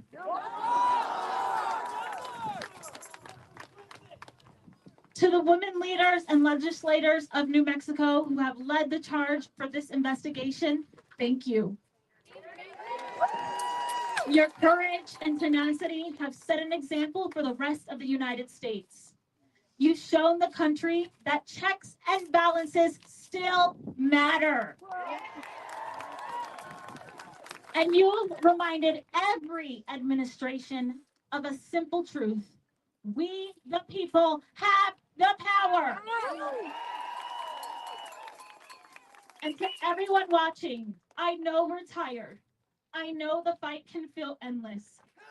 But this is the moment we keep going, to keep pushing for you and for every survivor, for every woman and girl who has been silenced or who has been told, you should just smile more. We stand here united in demanding more action from our government. Release the files with protections for survivors. We must see further investigations, and we must bring forth the hand of justice to every co-conspirator and every enabler, everyone who facilitated, participated, or covered up these horrific crimes. Ghislaine Maxwell and Jeffrey Epstein did not act alone. And to those who helped them, your days of hiding are numbered. Yeah. To my survivor sisters today, we celebrate you. We see you, we believe you, and we will not stop fighting until justice is served. I will end with a quote from my sister-in-law, Virginia Roberts Dufresne. Mothers, fathers, sisters, and brothers need to show the battle lines are drawn and stand together to fight for a future of victims. Is protesting the answer? I don't know, but we've got to start somewhere.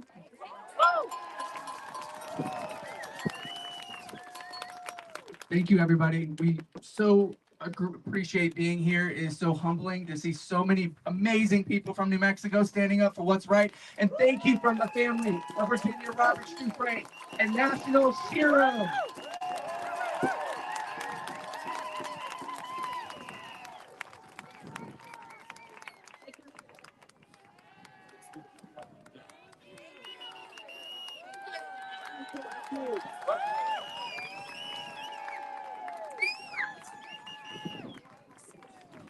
Thank you again.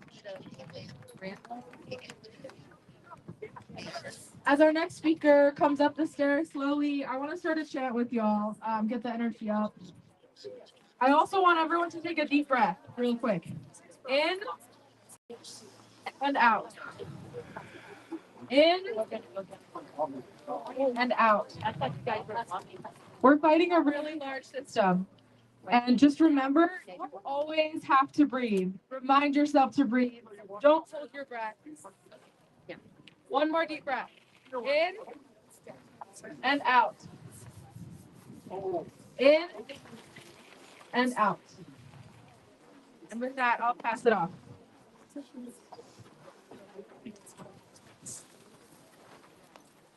Good afternoon. I bring the voice. I'm very humbled to bring the voice of morality. We stand here upon the shoulders of eons of women who lived for justice, worked for the dignity of women, raised their voices in hope, confronting the violence of systems of domination. They are with us. I am Marlene Perot, a Mercy sister who acknowledges the lineage of Catholic Mercy sisters following Mother Macaulay, who walked the streets of Ireland, befriending and accompanying women in distress, suffering from poverty, abuse, and trauma. As you stand here, we breathe the wisdom of our women ancestors. We are more than ourselves here. We witness the testimonies of survivors, the unspeakable harms and trauma done to girls and women.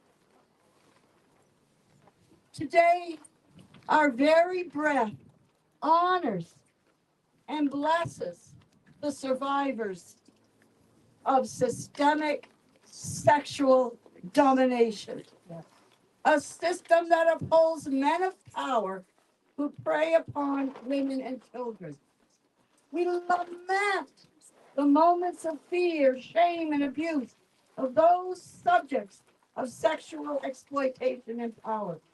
The travesties we know and which some of us have experienced within our bodies are part of the systems and mechanisms of domination and subjugation whose memories are alive in this memorial place. We lift up here, what we lift up here is courage, wisdom, and strong voices rising against the very structures of dominance and a systemic power of evil. Ethical and moral voices and witnesses cannot be subjugated.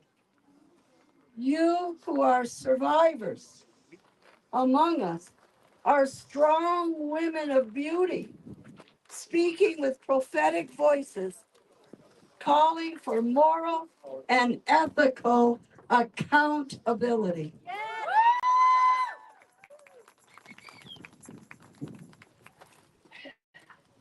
Forcing our society to face horrendous and heinous truths in order for accountability and reparation in our social and legal system. Sing it, sister. Love you, Sister Marlene. Sorrow was a masked male in books and movies. There are no male heroes in this place of Zorro Ranch. Today, we unmask the truth so that light might heal wounds, create justice, and a different future. We are morally impelled to unravel and expose these perpetrators of pedophile and rape for who they are.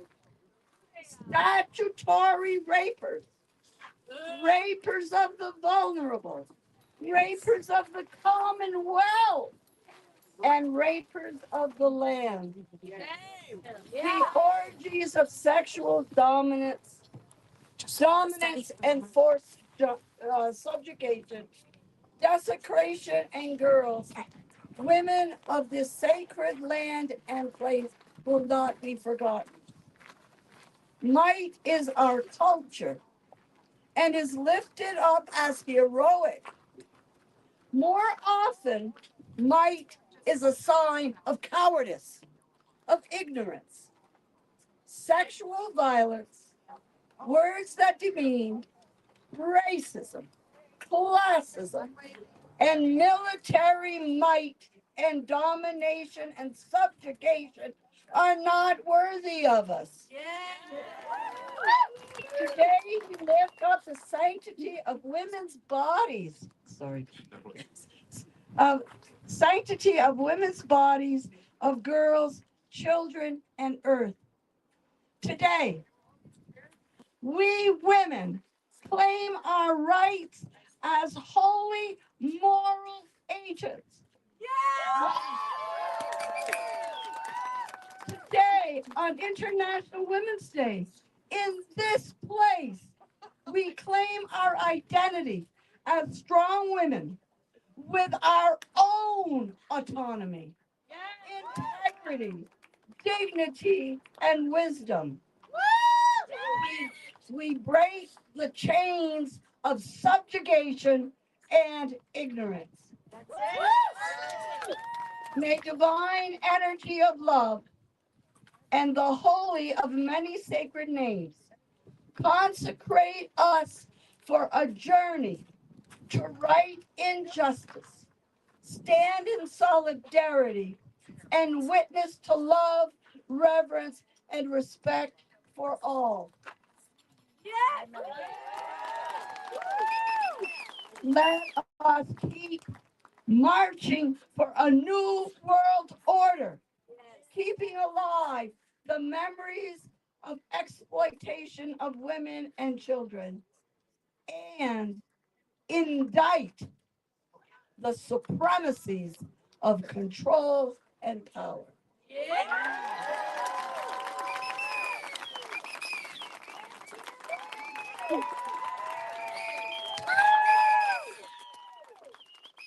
Thank you, sister. Our next speaker is New Mexico Senator Linda Lopez. Thank you very much. It's wonderful to be in your company today, especially here, where I am honored to stand where Virginia's family just stood a few minutes ago. There are so many stories of those who have survived sexual abuse, sexual exploitation, trafficking. The list is long. And as New Mexico State Senator for the last 29 years, we finally have come to the point where we actually, in my opinion, are really listening to the survivors. We've made some changes statutorily, but there's still so much more work to be done. And part of that is for you, as the constituents of New Mexico, to show up. You need to talk to us as your state legislators. You need to let my colleagues, the women, but also the men, let them know. Let them understand. Let them hear our voices from the community. The voices of the people do matter, and that's how we've made the changes in the statutes. But again, there's more to do. Remember, there have been so many atrocities in our community of New Mexico also. The murdered women on the Mesa. That's in my hood. That's in my neighborhood. Well, we forgot about them. How many other women are being trafficked out there that we still don't know where they are? They're missing. I've served and continue to serve on the Missing Murdered Indigenous Women and Relatives Task Force. Where's the voice to help those families who are missing loved ones? We still have work to do in the state of New Mexico and in this country. What is happening by those people in Washington, D.C., I'm not going to mention their names. It's deplorable. It's an embarrassment for me as an elected official to even say, oh my God, they're elected, right? What happened here behind us is deplorable. And I'll borrow the words that was said, a house of horrors. Hell yeah. This is something that should not be taking place ever. Ever. I have a daughter. She's going to be 14. For all of us who have daughters, nieces, sisters, or young daughters, talk to them. Let them know. Let them understand. My daughter's doing that. She's even educating me because she's keeping track on what's happening with this Epstein issue. She's outraged. But our young people need to understand and learn from us as the elders. We have to make sure that they learn. They too have a voice. Our young people need to be listened to. Just as these young women, these young girls being in this place and in the other locations. That should never have happened. Never. But I would ask each of you to go back home today.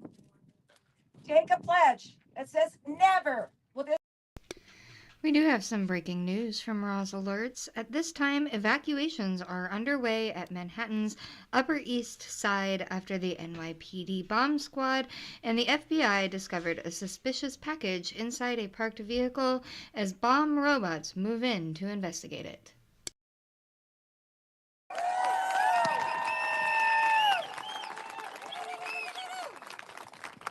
Women's rights are under attack. What do we do? Stand up. When women's rights are under attack, what do we do? Stand up. What do we do? Stand up. Thank you. Next, I want to introduce Grace Tallmatch from Feminist Generation. Hello, everyone. Thank you so much for inviting me to speak here today. My name is Grace Tallmatch, and I'm here on behalf We of continue to Feminist follow a Generation. developing a situation youth outside Gracie Mansion, the official home of New York City's mayor, who at this time is Zoran Mamdani. The NYPD says it is now investigating a suspicious device found inside a vehicle. This comes after 2 men were arrested yesterday for throwing improvised explosive devices during 2 dueling protests near the mayor's mansion. Sources tell Fox News those devices were made with a dangerous material used in some very high-profile terror attacks. Fox News contributor Paul Morrow joins us once again on the phone. I suppose it is no surprise to you, Paul, that if there were a couple of devices that were thrown yesterday, that leaving a device in a car or a truck nearby might also have been part of the operation here. Yeah, no surprise there, John. It tracks to things that we've seen in the past, certain ones that I'm sure the public recalls well, like, for instance, the Boston Marathon bombing, when the Tsarnaev brothers were actually fleeing from the police. Once they'd been discovered, they had all kinds of other devices that they were actually literally throwing out the back of the truck at investigators as they were being pursued. So I don't know what the plan was of these 2 guys, but my gut tells me that almost certainly this is connected to the events that we saw yesterday. They wouldn't be undertaking the evacuations that they're undertaking now if they didn't have strong indicia of potentially live devices in the car. And it is likely down to either some follow-on event that they wanted to do, or perhaps, as I said, something that they reasoned they might have to fight their way out. And very fortuitously, the police that were there responded very quickly and grabbed them, and very fortuitously the devices didn't detonate. Yeah, we understand that there are evacuations going on right now in some of the nearby buildings. That suggests that the bomb squad thinks that whatever device they've got here could create a pretty powerful blast. Very much so. Now, the good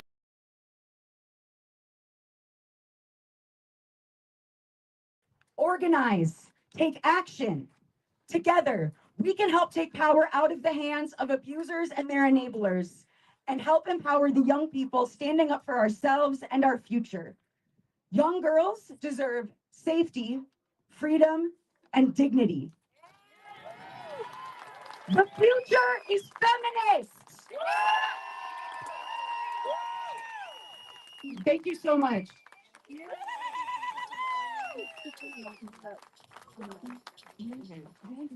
I want to introduce our next speaker, Rachel O'Leary Carmona. And really quickly from BNO News Live, Iran has announced Mojtaba Khamenei, son of the late Ayatollah, as the supreme leader. So he might not be long for this world. A round of applause to all of the speakers, but also all of the people who are here today to support survivors and bear witness to this moment on International Women's Day. Can you have a round of applause for everyone? As a survivor, I know that this can be heavy to hear stories. I know that it can be heavy to tell stories. This is a very difficult place to be for a lot of people. And, you know, the truth is that we just have to persevere and we have to keep on going. Not until the survivors of Zora Rance and all survivors of Epstein's harms have their stories heard around the world. And we'll do what we can in the name of justice, and justice also demands, especially in New Mexico, that we name that Epstein survivors are not the only survivors, and we have to hold the other survivors of sexual violence, including the murdered and missing Indigenous women in New Mexico and all over. It seems really weird to me that we are 10 years out from the moment that Donald Trump got caught on a hot mic talking about grabbing women by the pussy. And I think a lot of women knew then what we were in for. And what we were in for. I've been thinking a lot. I have a speech. I'm just not even going to read it. I just want to tell y'all what I've been thinking a lot about. I've been thinking a lot about the consent of the governed, related to the Declaration of Independence, related to the founding of our country, related to the sovereignty of our bodies, of our communities, of our countries. And I think about, until we're safe in our bodies, until we're safe in our communities from stormtrooper incursion, until we're safe in countries all across the world from U.S.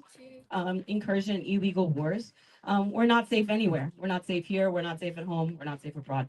And we're only as safe as the least safe among us. And so it's really important for us to understand today that when we're thinking through the demands of this International Women's Day, the ways in which all of these struggles are bound up, and the ways in which women are oftentimes the first harmed, and also the first in the fight back. So shout out for everybody out here fighting for International Women's Day.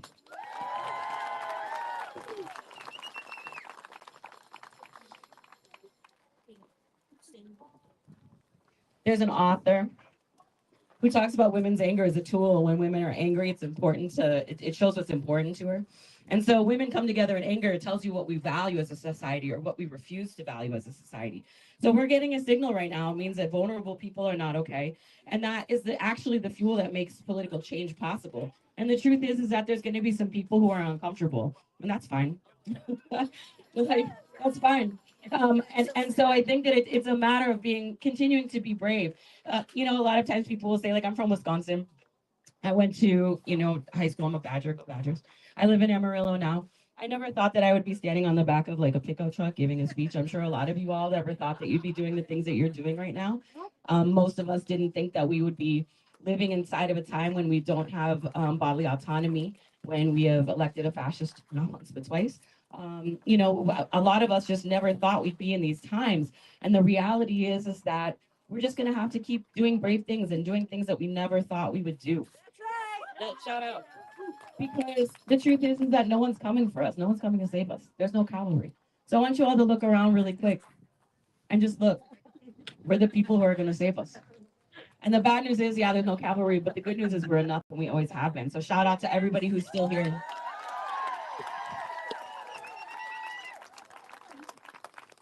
I have been given an honor today to read a statement from Rachel Benavides, who is an Epstein survivor. So I'm going to finish up my portion here, and I think the whole portion of the program with a letter from her. And I feel really honored to do that, not just as a survivor. As a survivor, I was 10, but to say that we need to ground in the real world impacts of what has happened and what will continue to happen if we don't fight. I'm going to start the letter. My name is Rachel Benavides, and I'm a survivor of Jeffrey Epstein. When I was a young woman, I was recruited by Ghislaine Maxwell and endured severe abuse here at the Zorro Ranch in New Mexico. It's because of the support of my survivor sisters that I'm able to continue to speak out in solidarity despite prolonged abuse, harassment for speaking out, and personal shame for revealing the truth. When I was younger, I didn't have the vocabulary to describe what happened to me, and I couldn't fully understand what was being done to me at the hands of a predatory class. Now I know that I was groomed, my boundaries ignored, my autonomy stolen, my voice silenced. And for a long time, I carried confusion and shame that were never mine to bear. Now I understand what was taken from me, and I refuse to let that silence define my story any longer. Can you imagine how hurtful it is for a young woman or child to tell the truth only to be turned away by those responsible for keeping them safe? Slap in the face, and no one knows this better than the survivors, Maria Farmer and Annie Farmer, who endured abuse at the hands of Epstein and Maxwell, some of which occurred at Zorro Ranch. When Maria bravely came forward in 1996 to report Epstein and Maxwell and to protect her sister, the FBI hung up the phone on her. Imagine a world in which Maria's claims made almost 3 decades ago were taken seriously. How many women and children would never have been harmed? On this International Women's Day, I'm asking anyone listening, believe women and children who report predatory behavior. Believe that their voices matter and that speaking up takes courage. Believe that seeking the truth is essential to creating a safer, more accountable world. Today, I dedicate my life in serving those in their worst hours as a hospice nurse. I support vulnerable people, giving to others what was never given to me, a shoulder to cry on, an ear to listen, and steady care that reminds them that they're not alone. I wish I didn't have to speak out, but I hope in sharing this statement, real change can follow. Survivors need transparency from our government, and we demand that any withheld files are released, any survivors and JDOs are properly protected, investigations open, and the people who perpetrated our abuse are held accountable to the fullest extent of the law.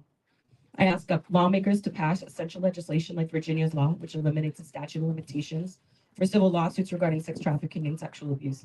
And right here in New Mexico, I ask the FBI and local law enforcement to continue uncovering the evil abuse and trafficking that took place on Zorro Ranch and to hold all those involved who turned a blind eye fully accountable. The time is now. Thank you.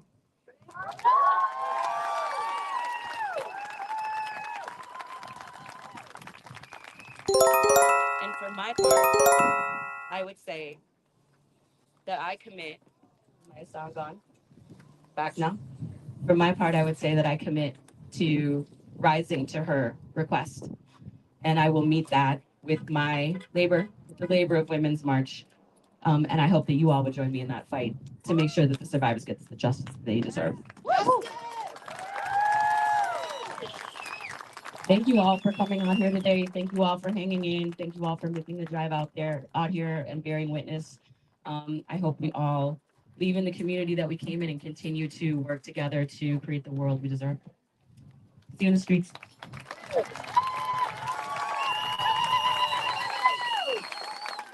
Thank you, Rachel. One last round of applause for everyone who spoke today.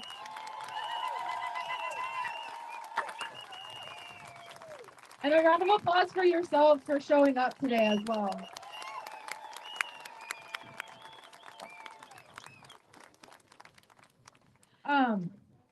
As Rachel said, we got to keep going. We're finally getting eyes on New Mexico and we're one step closer to justice. So let's keep that same energy. We have 3 calls to action to keep the pressure on.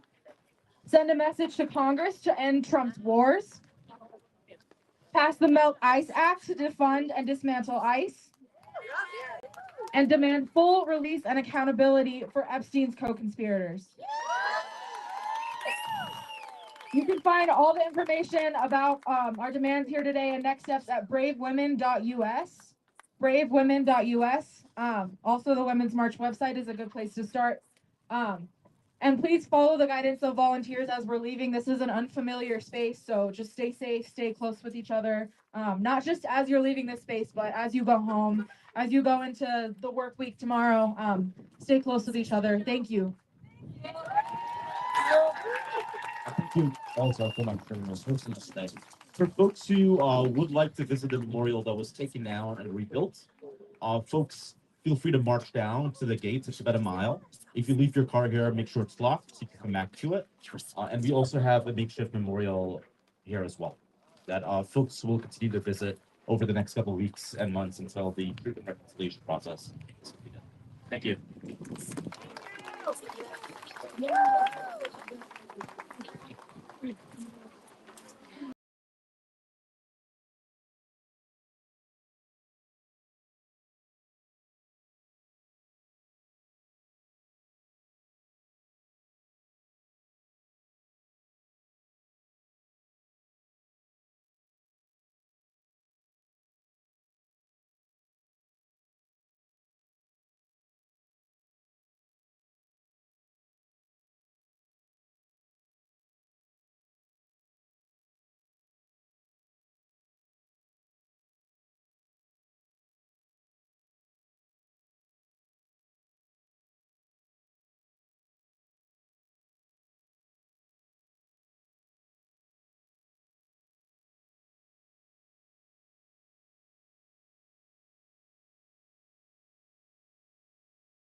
Fahid, what? I mean, Shahan, what do you think about these people? Do you think they should be out Hummingbird here? Ninja Master Why says, though? my Because you gas has support gone them up and 50 ICE. cents in a week. So why? Not You're happy out at here all. I supporting don't the want it to freedom reach of $4 Iran. again or more. They're out here supporting the freedom of Iran. And they're trying to stop it. Caper by You know, says that Mojtaba is going to want you feel blood a too, type of which way worries about it. me. We know by your silence how you feel. I can tell by the look on your face, bro, that this doesn't make you happy.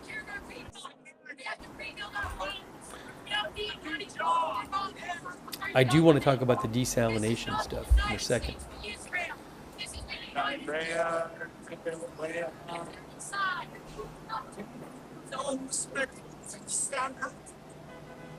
Yeah! Yeah, America, baby! Make Iran great again! Make Iran great again! Yeah. It's Iran now.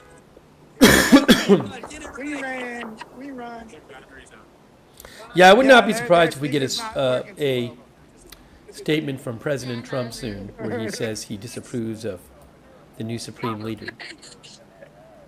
It's not new. Is that new? Yeah, you can tell it's used. It's had it in retirement. Worn. I used to come with this. I used to come down with this. That we got agitators, but their speaker don't work, so it's good. God bless you guys. Yeah, they're trying, but there ain't enough of them.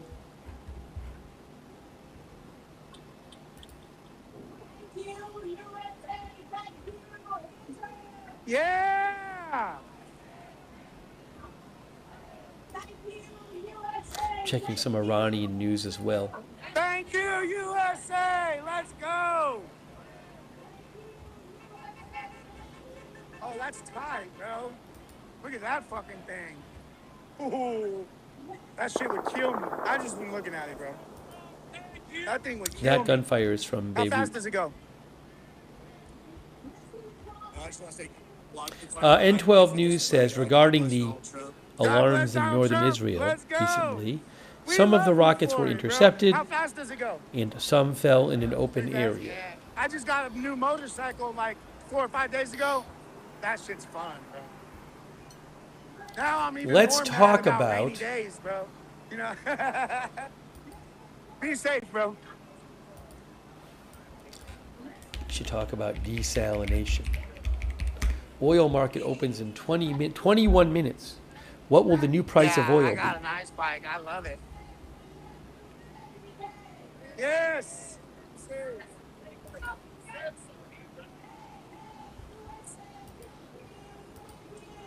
Hey, USA! Thank you. Check it out, guys. So last night, Bahrain said that Iran had attacked one of its desalination plants. Many countries, a lot of the Gulf relies on, for drinking water, on taking the salt out of the ocean water, the salty ocean water. And it could be a disaster if desalination plants were damaged and stopped working. So you can see here, it says, oil built the Persian Gulf. Desalinated water keeps it alive. War could threaten both, says AP. And they say as missiles and drones curtail energy production across the Gulf, Persian Gulf, analysts warn that water, not oil, may be the resource most at risk in the energy risk but arid region. Oh, the clock has stopped. I'll fix that. Sorry. Take your mask I restarted. AP says yesterday or earlier today, Bahrain accused Iran of damaging one of its desalination plants. Earlier, Iran said a U.S. airstrike had damaged an Iranian plant. Hundreds of desalination plants sit along the Persian Gulf, putting individual systems that supply water to millions within range of Iranian missile or drone strikes. Without them, major cities could not sustain their current populations. In Kuwait, around 90% of drinking water comes from desalination, again, taking the salt out of the salt water from the ocean, along with 86% of drinking water in Oman and about 70% in Saudi Arabia. The technology removes salt from seawater, most commonly by pushing it through ultrafine membranes in a process known as reverse osmosis, to produce the fresh water that sustains cities, industry, and some agriculture across one of the world's driest regions. That's right. I was just about to throw my phone down. For people living outside the Middle East, the main concern of the Iran war has been the impact on energy prices. Literally the propaganda. They ain't getting away with burning no flags out here. Hell no. The Gulf produces about a third of the world's crude exports, and energy revenues underpin national economies. Fighting has already halted tanker traffic through key shipping routes like the Strait of Hormuz and disrupted port activity, forcing some producers to curb exports as storage tanks fill. But the infrastructure that keeps the Gulf cities supplied with drinking water may be equally vulnerable.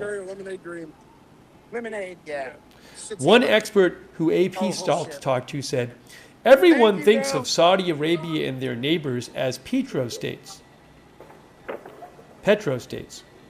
But I call them saltwater kingdoms," he says. They're human-made, fossil-fueled water superpowers.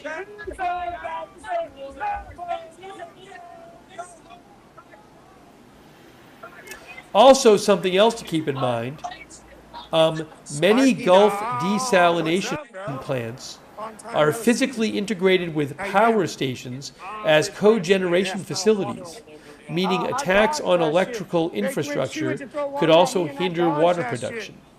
I said, I did the Matrix, like.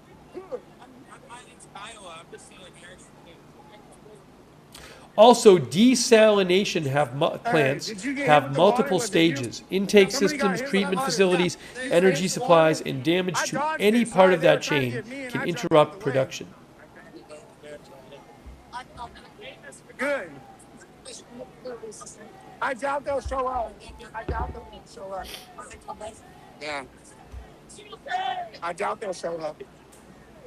AP says Gulf governments and U.S. officials have long recognized the risks that these systems pose for regional stability. If major desalination plants were knocked offline, some cities could lose most of their drinking water within days. Again, if major desalination plants were knocked offline, some cities could lose most of their drinking water within days. And that's what Trump's trying to deliver. A 2010 CIA analysis warned attacks on desalination facilities could trigger national crises in several Gulf states, and prolonged outages could last months if critical equipment were destroyed. More than 90% of the Gulf's desalinated water comes from just 56 plants, the report said. And each of these critical plants is extremely vulnerable to sabotage or military action. I dodged the water, but the Red Bull got I don't know more, so I'm okay.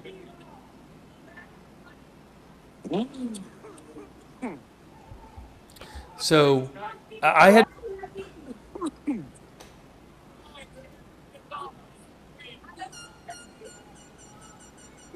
They ain't letting them burn no flag out here. There's too many patriots out here for them to be able to burn those things. So that is something to keep an eye on.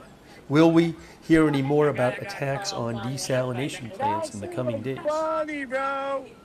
Did you guys see the dude at ICE get caught on fire last night? That shit was so funny.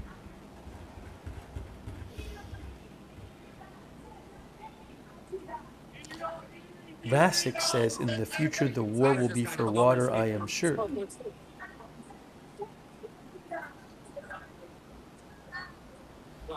That motherfucker in the white thing, he was throwing that dildo on the string at me over last night. I'm gonna fuck him up tonight. Look, oh, there's what's his name? He got off the scooter. Yeah, in the mask. I think he's with us.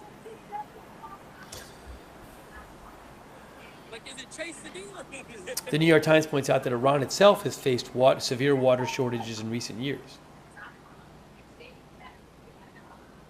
The Times says that desalination infrastructure is one of the most vulnerable military targets in the region because without it, the Gulf's sprawling metropolises would effectively collapse. Thank you, USA. Thank you, Israel. Thank you. One expert the New York Times talked to said that striking desalination plants risks turning a military confrontation into a direct threat to civilian survival. I love it. Thank you. We love you. Yes, sir. We love you, President Trump. Let's go.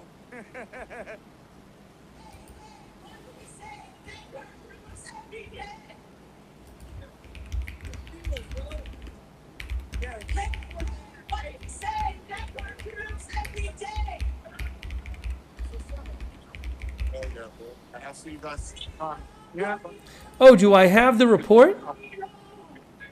Oh, I have the report. Let's see. It's just online. Well, that's an old report, though. This is 1983.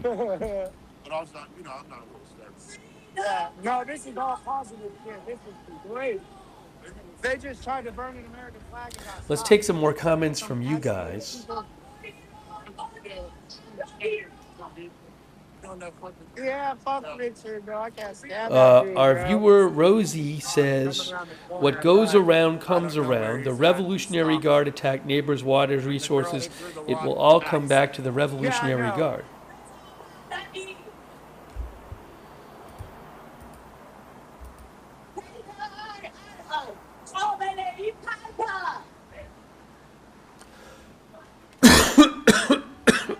Excuse me.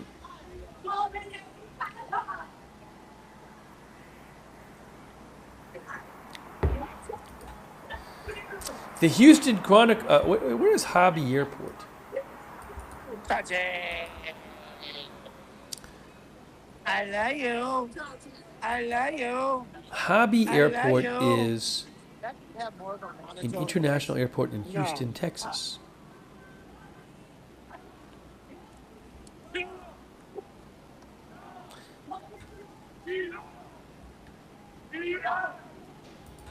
Houston Chronicle said TSA wait times at Hobby Airport soared to 3.5 hours today amid the partial government shutdown and a spring break travel surge. It's great vibes.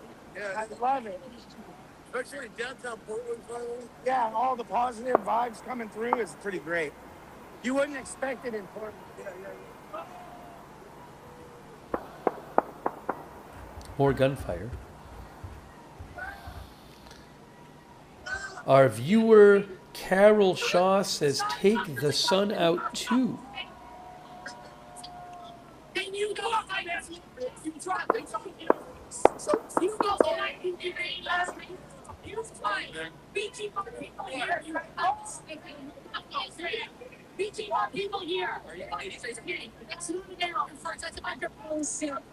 You guys cry about Palestine. You guys cry about Greg Jones said, Palestine. "Hobby is the You crappy guys old cry airport about in Houston." Palestine all the time. I didn't. I cried. Yes, you did. I cried. My eyes are watering because I have mace in them, you dumbass. Hey, don't spit on me, bro. Is something Yeah, going he's on in wearing a Bahrain right woman's now? I have shirt. to check. Oh, let's do it, bro. Bahrain said like dealing with 37 that minutes negative. ago the siren has been sounded. Citizens and residents are urged to remain calm and head to the nearest safe place. That was 37 minutes ago. A reminder, tomorrow I will be traveling. I am returning home tomorrow. So do not expect a stream tomorrow because I will be traveling. Hopefully, by later the following day, I will be ready to stream. But it would be later the following day. So It just is what it is. It's a long trip. So I will do my best to get back on as soon as I can. But I apologize in advance for any news I miss while traveling.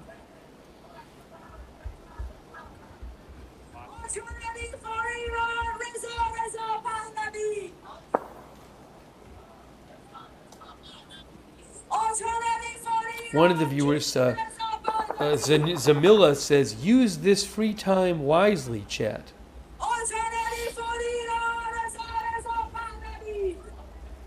Shout out to our moderators. Ain't nobody gonna let them.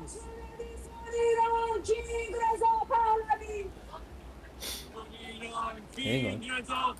One moment here. I would like to shout out our moderators. I gotta pull everything up here.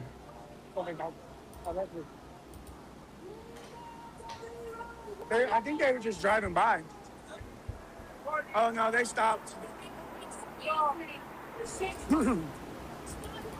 Wait. I'm hearing two of myself. No flag burning here. Thank you to our moderators. Leslie Ladyhawk is moderating. Thank you so much. Richard said, you're a traitor, race rebel. And I said, yep, Richard, and you're retarded.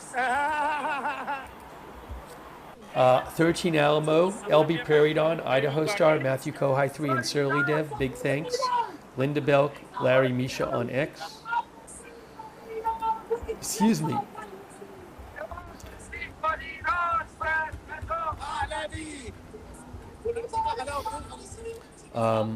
Margaret Riley K. Lowry Body on Facebook.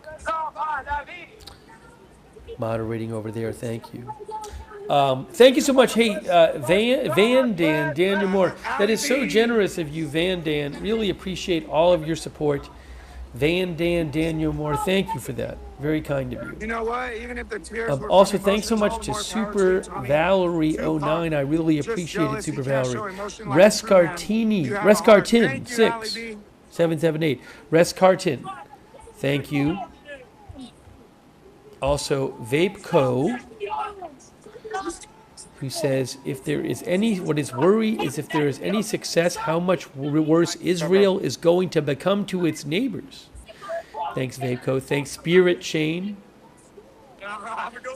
who says, we're going after their water, they're going after our, in quotes, oil prices. Thank you also to Extra Mile 150. Extra Mile 150, thank you very much. Jake Joyner, thank you. We love you, President Trump. Let's go. Thanks to Jake Joyner, Extra Mile 150. Belfast Stargazer, who fears that with Mojtaba Khamenei being younger, he will be even more radical. Thank you, London Bridge, so nice of you. Not my real name. Says crude futures up 28% in the last few days. Hey guys, the oil market opens up in 5 minutes, so we're going to see what the price of oil is. Thank you, Camus. Camus says, so happy we're spending $1 billion a day to replace Khamenei with Khamenei. Israel first, says Camus. Thanks, Ria Mendez and Miss Curvy, thank you. And Luis Fernandez, thank you. Thanks for the recommendation, Luis. David W. David Witch Childall. Anybody talk about chemical weapons? I mean, I haven't heard any kind of anyone that has special knowledge in the area think that that's something that might happen soon. I mean, I've heard some analysts say though, if the regime thought it was, if the Iranian regime thought its existence were threatened, what could it do? You know, if they think like the regime might collapse, who knows what they could do? I don't know. Thank you, Peter Messier, very much. And Sushi Jezebel for the memberships. Thank you. Thank you, Tiberius Rex. Here, throw it over here. This lady's. Tiberius Rex says, I didn't say Iran was a reliable source. I said they claimed they hit our bases. Oh yeah, for sure. Tiberius says, our cameras go dark with along with denials. You notice how it's all Thank you, Tiberius Rex. Thanks to the Weather Buff, and Big Dummy, and Larry Talbot, and Longboard Ninja Master, and Hank Dieterin from the Netherlands. Thank you, Hank.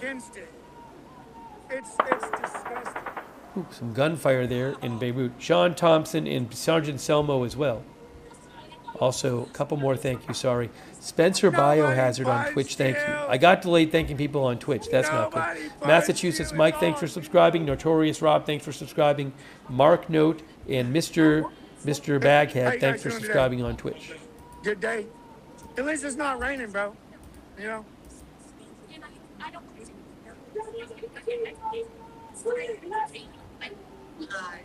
This cop is based. He's the one that arrested that lady in front of my house. He just pulled up on me the other day, a bunch of them, and with guns drawn, snatching this tweaker that I just walked past. And I threw my hands up like, oh, but then I noticed they weren't pointing the guns at me, bro. It was crazy. Crazy. She's super Checking crazy. for updates here. Nobody punched you. Nobody punched you. Oh. What? 2 minutes till oil market, said Michael. Let me see. I'm going to pull up. I don't think I have a live shot I can pull up of it, but I can pull it up on my desktop.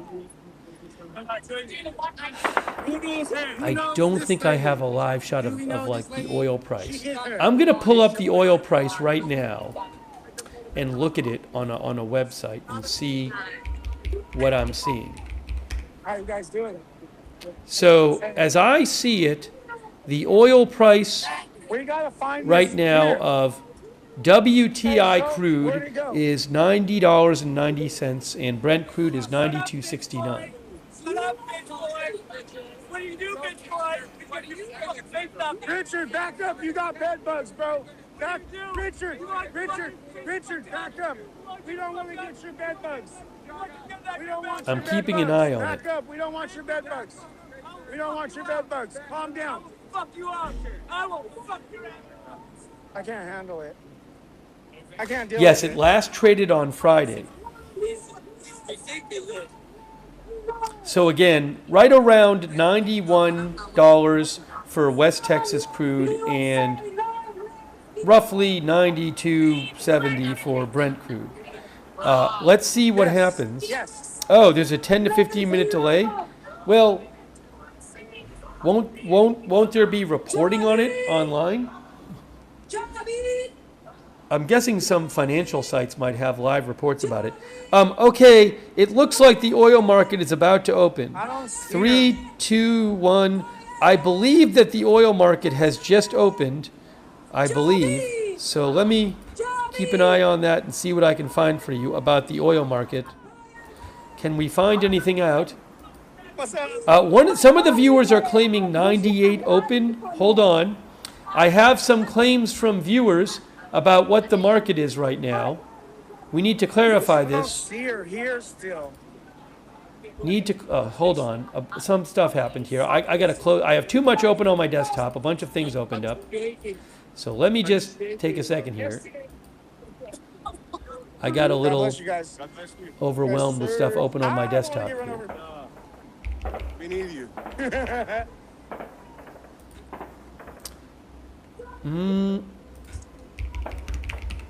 Oh shit. Viewers are saying it's 100. I have viewers saying it's 100. I am seeing over 100 right now. I am seeing about 101.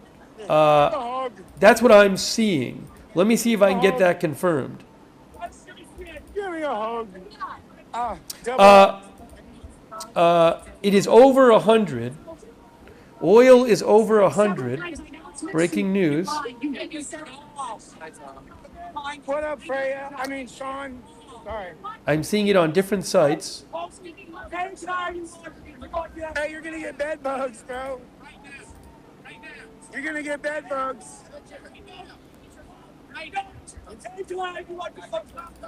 Let me try to get you an official report here. Hold on. I had a bunch of stuff open up on my desktop, so I. You're scary. You guys are scary. There's no more. There's a fight for Jesus. Freaking God. Yeah, the reports I'm seeing is online is a bit above 100. Just another beautiful day. A bunch of the viewers are seeing a bit above 100 as well. Our boys from the beginning. Girls are girls from the beginning.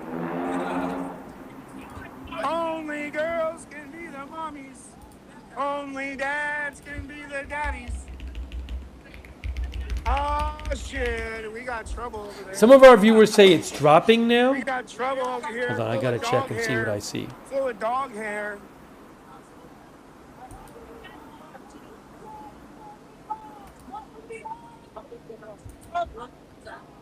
Your credit card. Oh yeah. But other viewers say no.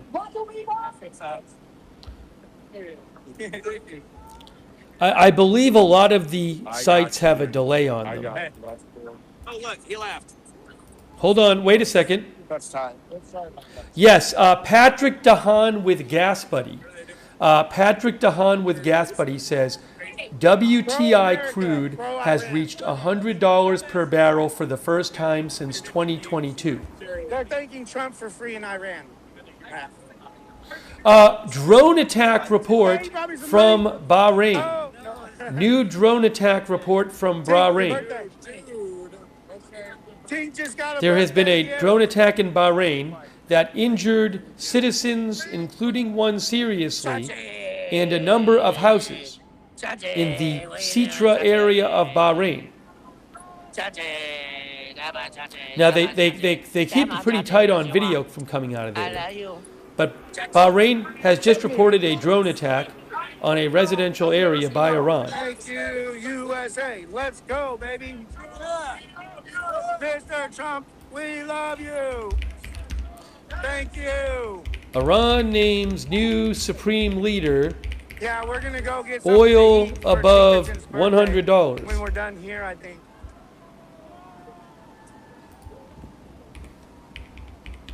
Oh shit! I thought we had some tofu turbans out here. Yeah. What the fuck does that mean? I don't know. The T-birds wearing the turbans. Oh yeah. Oh. Tofu turban. They left. They all left. Here is what Bahrain says.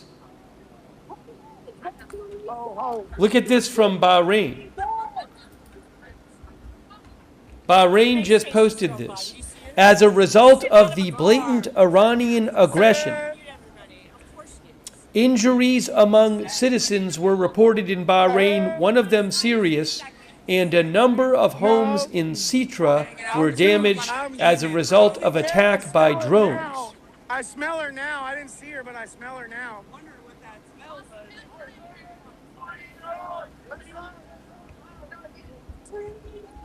What you One doing, moment, please. little guy? What you doing, buddy? What you doing, my dog? What you doing? I love you too. I love you too. Yes, yes, yes. Yes, yes, yes. I spent you the moon. To remind you where Bahrain is, from Google Maps, He is freaking adorable. it's across the Persian Gulf from Iran. There's Iran up at the top, and Bahrain is here, next to Qatar. It's across the Persian Gulf from Iran. Machine must go. Children, you probably have fucking child pornography on your computer. Holy shit. Exactly. Yeah, you can't prove shit. He's in the house times and then Epstein files. Can I bet that down?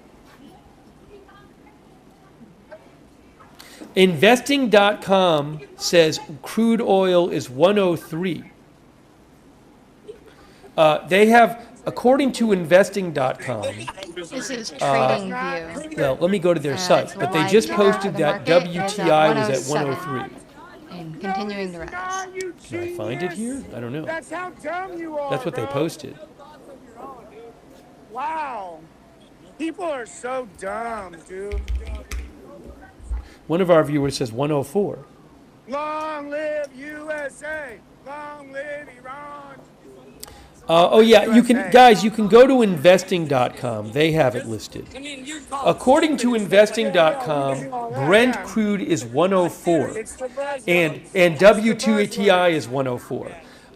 So guys, Brent crude is up 12%, 12.5% now. Trading just started, and it's at 104, roughly 104.5. And American crude is up 14.5% to above 104. Okay, that's what I was wondering. I was wanting to stay close to try to see him. We're saving the money for those scooters. I know.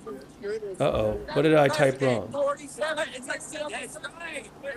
Iran names, oh, not new Supreme Leader. Oops. Sorry, it's not new Supreme Leader.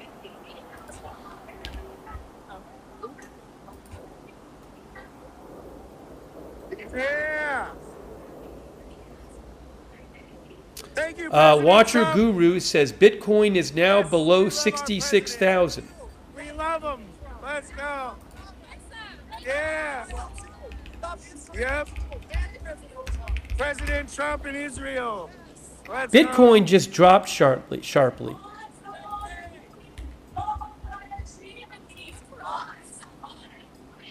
Oh. I see. It's roughly. I'm seeing in the low 66,000s right now. Anyways, we'll keep an eye on that. We'll keep an eye on that. Yeah. You notice how it's not all. Javier Blas, who is with Bloomberg. Javier Blas with Bloomberg says Brent and WTI crude oil jumps more than 10% to well above $100 a barrel. Legal citizens. Not like the other protests where it's all white liberals and their cuck husbands.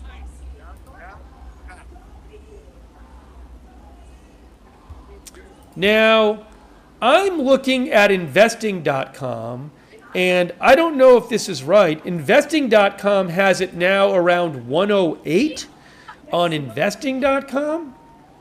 Again, investing.com says 108, roughly. It's so nice out here. I could get used to positive vibes, bro. Love it. It's now 110. It seems to be 110 and 111. On investing.com, it looks like it's 110 and 111 now, guys. Yeah. Oil. It is going up.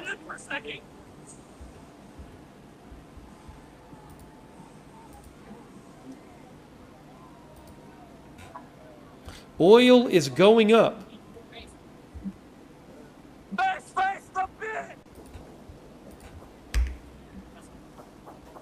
Cops should pull them over. Why are they just letting? That's illegal too.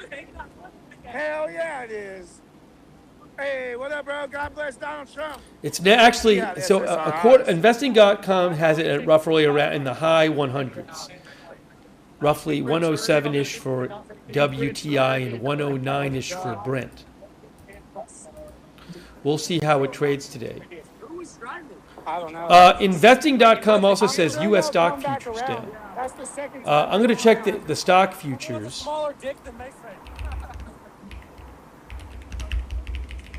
I am seeing for U.S. stock futures right now, I am seeing Dow down roughly 1%, S&P down roughly 1%, NASDAQ down roughly 1%. That's what I'm seeing. Although maybe you're seeing different. I'm sure they are. Oil is close to 110 right now. Yeah, that road goes that way. That's what I was thinking. Breaking news. Oil prices up The oil market just resumed trading about 10 minutes ago.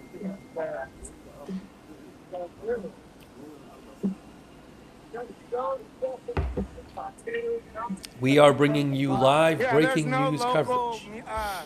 Mainstream media out here. None. I haven't seen any. One of our viewers thinks it'll go to 200. We might do a poll. The Wall Street Journal says U.S. oil tops $100 a barrel for the first time since 2022.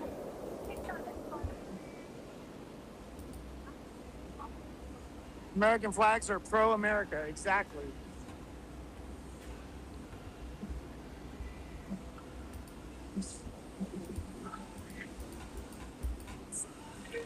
What's going on here?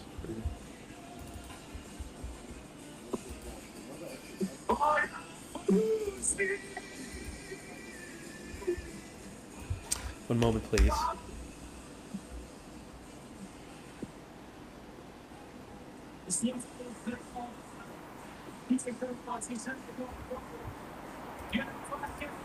Looks like it's around 109 right now, oil.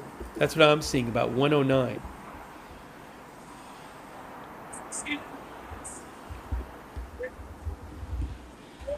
China's bitch giving you hope. Yep.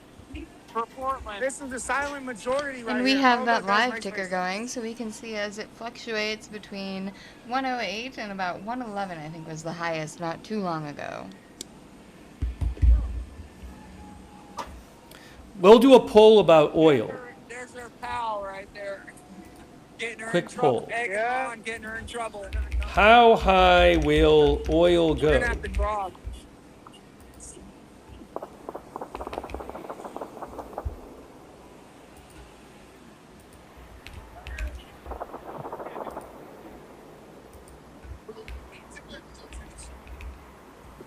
God bless America, baby.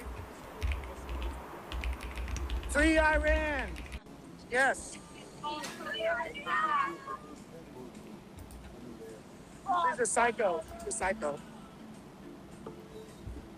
I am posting the oil poll on Facebook. Then I will give you the results of the poll. She's stepping shit. She's stepping shit. All right, so I said, now by the way, as I see it, it looks to me like oil is around 108, 109 right now. That's what it looks like, 108, 109-ish.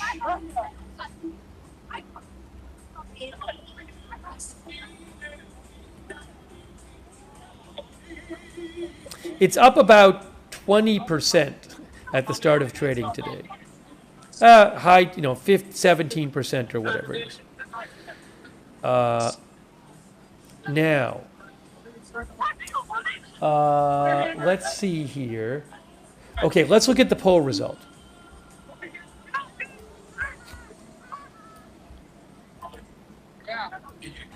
I got to get it on the screen for you. Here is the YouTube vote in our poll of how high oil will go. No, can't see it yet. Oh, now you can see it. 22% say 120. 38% say 150. 30% say 200. Only 11% say less than 120.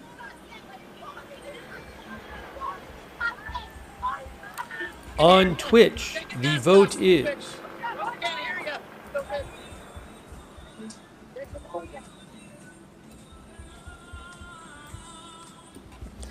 Don't let them get you angry. 20% say 120.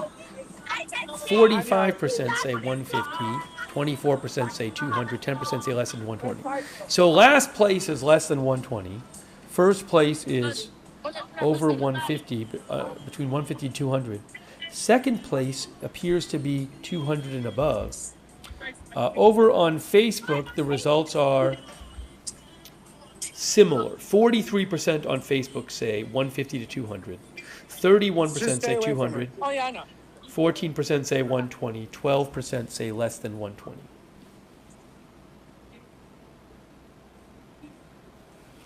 Let me grab some water. Give me about, actually, I need about 15 seconds to grab water. Hold on.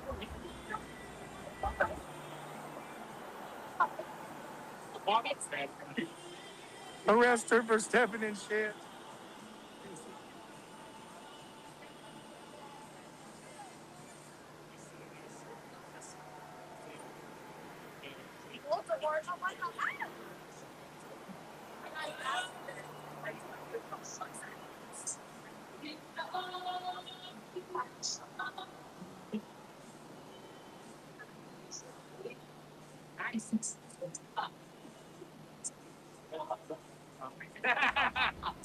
All right. Thank you for voting in our poll. This is one of our most voted in polls ever, I think. One of the most votes we've ever had. All right, so 150 wins on all three platforms. 150 to 200 is the winning vote. Yes, she is, Dartfish. We're getting rid of this now. Fist to fist. Get rid of that.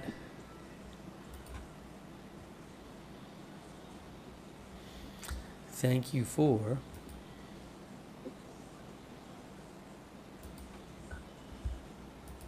Oh, hold on a second. Yeah, here. May's face. Yeah, she acts like a victim, and she's not. I think you can see this over May's on face Facebook. over there now. Let me causing just check the issues. Facebook and see what I can see over there. Nothing. Let me just go check there. Ah, let's see. What am I seeing on Facebook here? Barely see it. Okay.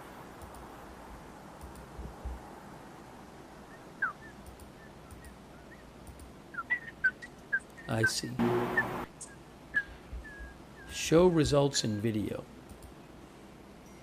Oh, I see. I can put it on the bottom on Facebook, but it's hard to see. I think I see how that works on Facebook now. One that would just walk away after her. Okay, Facebook. I'm understanding the poll a little better over there. So right now, I'm looking. Hey, it's dropped a little bit. Looks like it's around 106 right now. Looks like around 106, 105, 106. Around 105, 106. I just checked.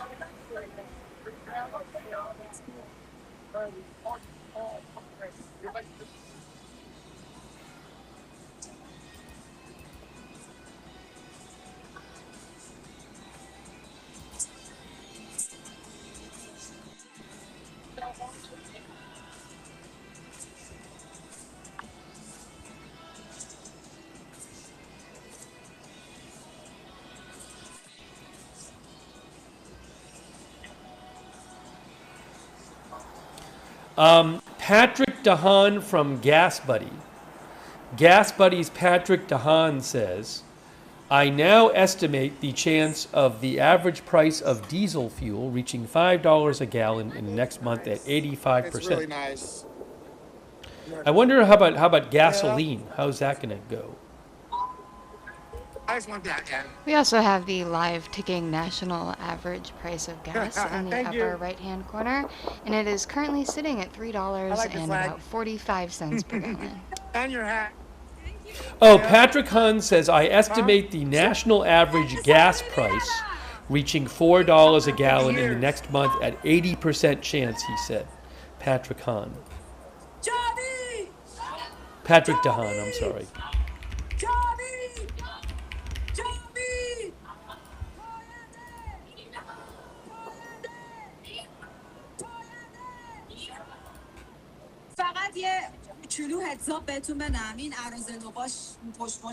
Hey, thanks so much to on Facebook.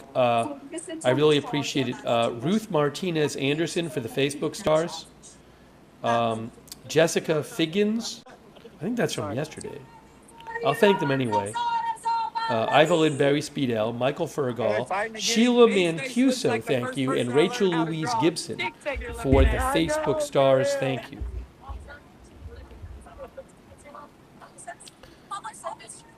Nocturnal thinks oil will get close to 150, it looked like.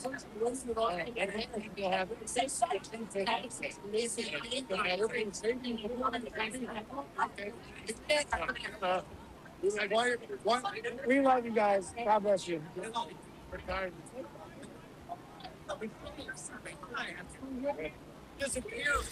Big news.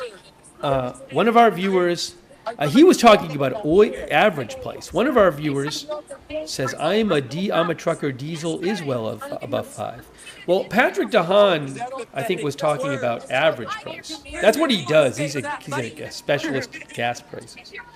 But thank you so much to the Christian Fight, who says where he is, diesel is above $5. You notice how it's all Iranians out here supporting and not white liberals? That's how you know it's real. Hang on a moment here. Let's talk more about the oil situation. Let's talk more about the oil situation, guys. Oh my gosh, I have a headline here already for you about the oil situation. It's right around 108 right now. Oil is trading around 108 right now. And now oil, if you were wondering, guys, about where was it when this all started? That's right.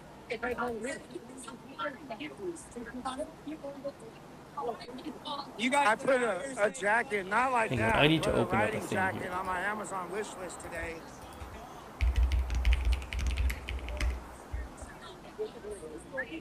Hey, what is that? That's nothing dangerous, right? So back when this started, oil was in the mid to high 60s. On Friday, February 27th, oil was 67. And now it's roughly 109. So basically, oil since the war started has gone up. I got to do the math. Yeah, Jake Lang just got an improvised bomb thrown at him. About 60%. It's about 60% in the last month. No, in the last like week and a half. Again, oil is up about 60% since the war started. From the mid-ish 60s, 65, 67 or so, to like 108, 109 kind of thing. Exactly. I can't take that negative energy, man. Trump, thank you. Mr. Trump, thank you. Let me tell you, look at this, look at this. Look, AP, crude oil prices surpass $100 a barrel as the Iran war impedes production and shipping.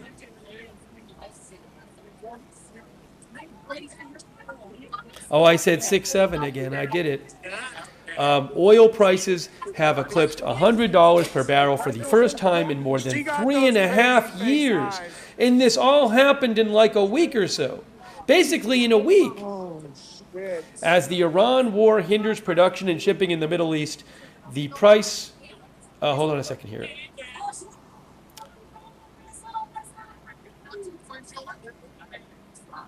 Oil prices have surged as the war ensnared countries in places that are critical to the production and movement of oil and gas from the Persian Gulf. Roughly 15 million barrels of crude oil, about 20% of the world's total, typically are shipped every day through the Strait of Hormuz. The threat of Iranian missile and drone attacks has all but stopped tankers from traveling through the strait, which is bordered on the north by Iran. NC Kelly, thank you. I ordered it a week ago. Okay. And then I ordered a case. Iraq, Kuwait, and the UAE have all cut their oil production as storage tanks fill in the countries due to the reduced ability to export crude. I believe Iraq has cut about 70%, if I have that right. I thought I saw that this morning. Oh no, it's the rain. Israel, Iran, and the U.S. have also attacked oil and gas facilities since the war started, exacerbating supply concerns. That's false. I'm seeing it every day. That's a fucking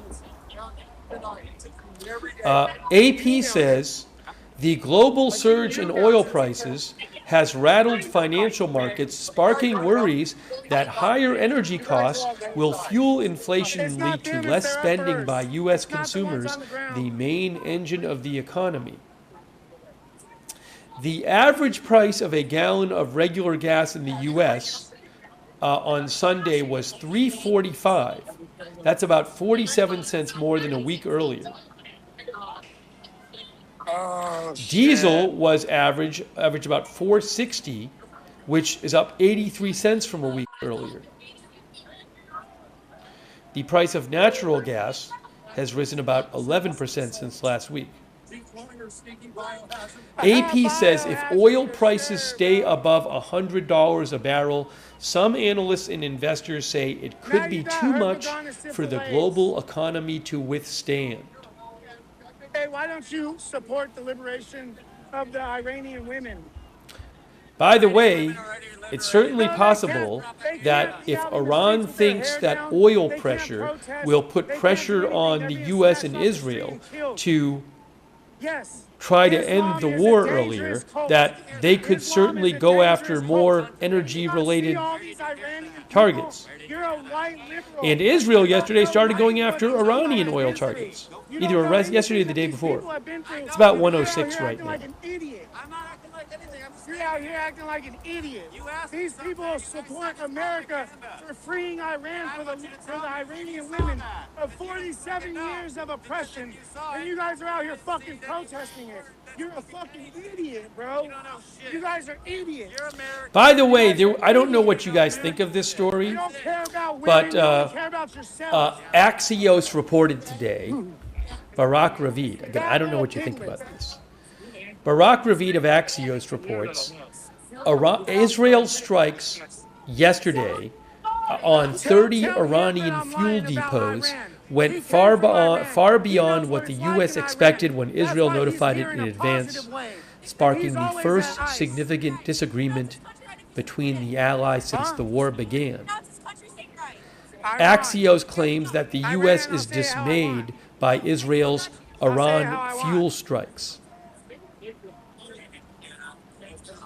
Axios claims that the U.S. government is worried that that Israeli strikes on infrastructure that helps ordinary Iranians could rally support for the regime and drive up oil prices.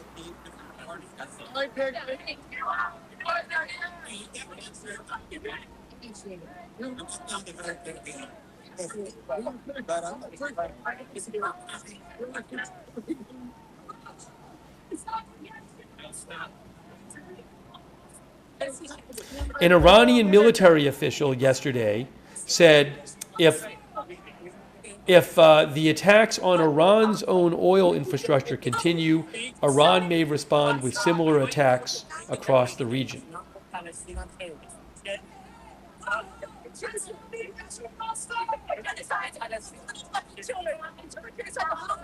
You guys call everything a genocide. So certainly something to keep an eye on is, does Iran start carrying out more attacks on oil-related places, facilities, as well as Israel and the U.S.?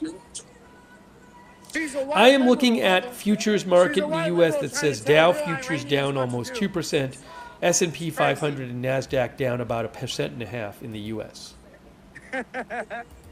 Pathetic, bro. We're looking at oil at about 107 right now, it looks like. 107 I'm seeing for oil. Ish. Hey, thanks so much to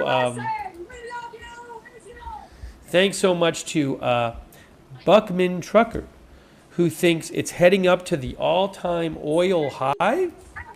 What do we say? Hello. I am looking at, because there's the inflation-adjusted high and the nominal high because of inflation. The nominal is just the number you see, but the value can be different. Inflation can mess with it. Yeah, perfect. Thank you. Google says that Drink, man, I'm dying of thirst. the highest nominal price, just by the pure number, was roughly around 147 in July 2008. The highest, but today that would be worth about 160.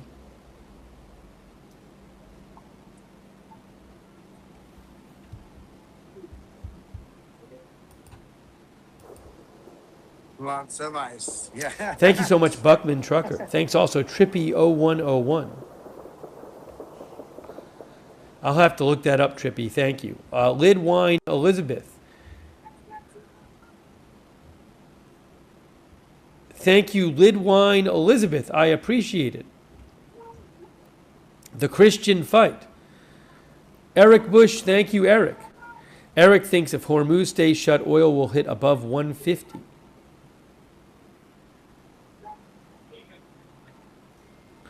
And talks about how it can take a long time to reopen wells if countries close them.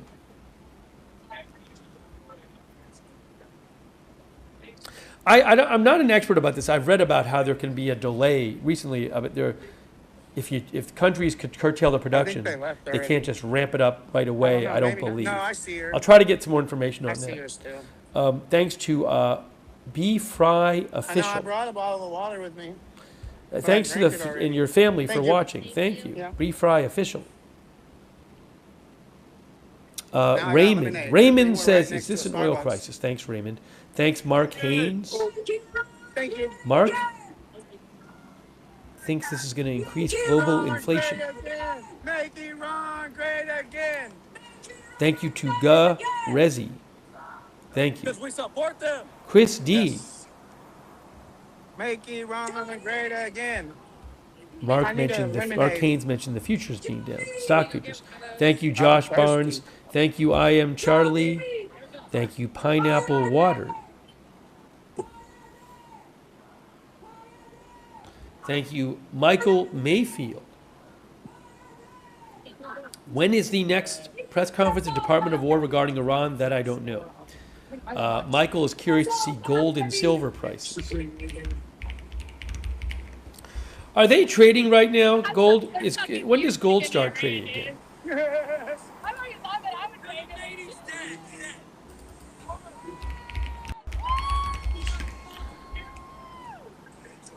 Mm. 6 p.m. Eastern? No. Is it open now? Is gold open now? I'm looking at 6 p.m. Eastern. Let's see.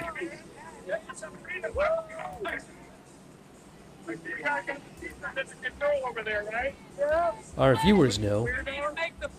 Gold is open now.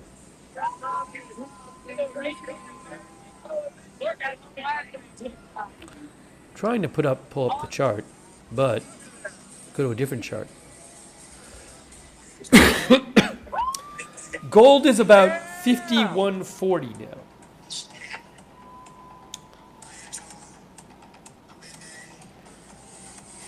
About 51.40 it looks like to me. One of our viewers said all commodities are open now.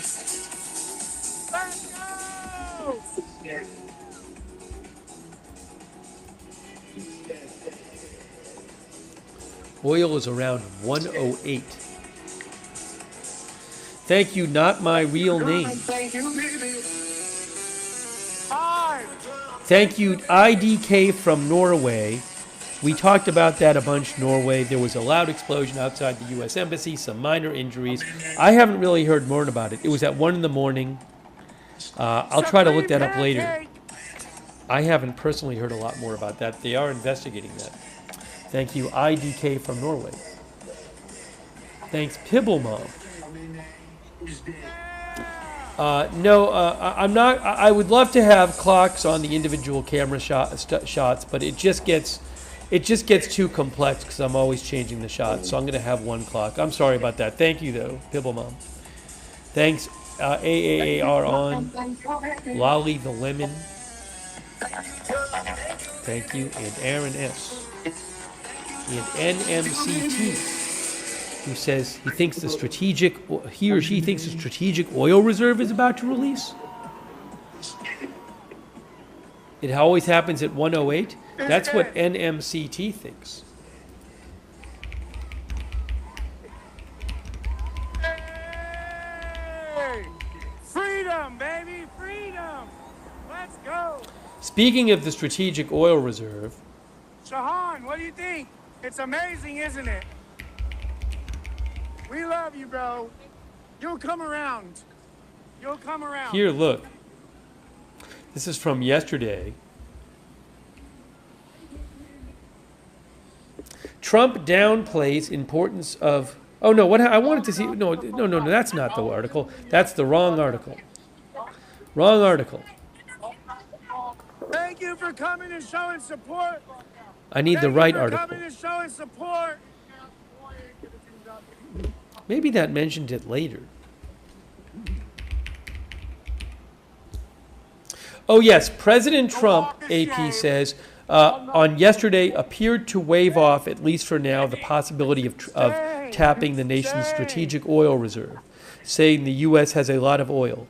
The reserve, a supply of oil that the U.S. government can tap in case of emergencies, held more than 415 million barrels of oil at the end of last month.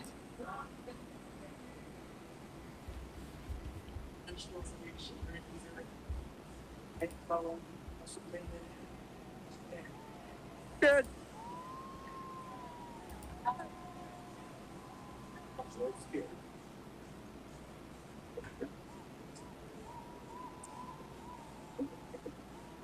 Did you hear me last night? Tommy screams. Yeah. I put it on repeat. That shit. Javier Blas with Bloomberg says that Japan might release some of its strategic petroleum reserve. They have the world's largest. Iceman in the house. And he lives here. Hey, Tommy. Let's go. Look at that freedom, man. This is great.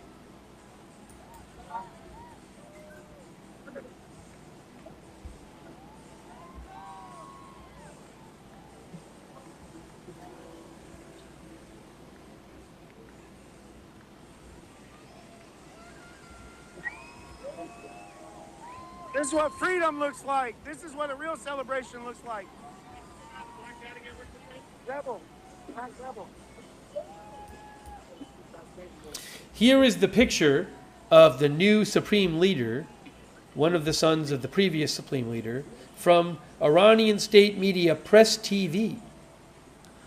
They have appointed Mojtaba Khamenei, known as a hardliner, as the new leader of Iran.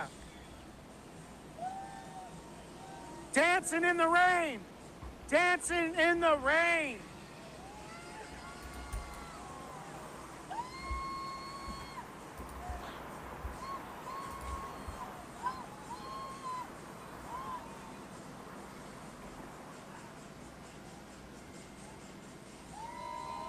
No, it's not an interview kind of time right now, especially with the music.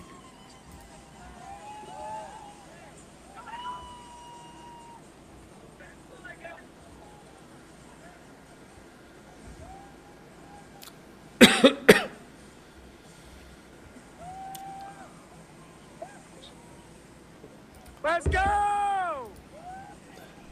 Oil at about 107 or so. 107.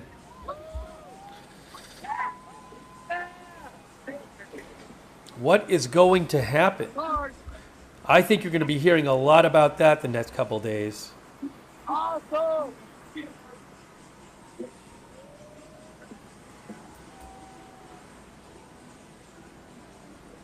What is this? Hey guys, what's this?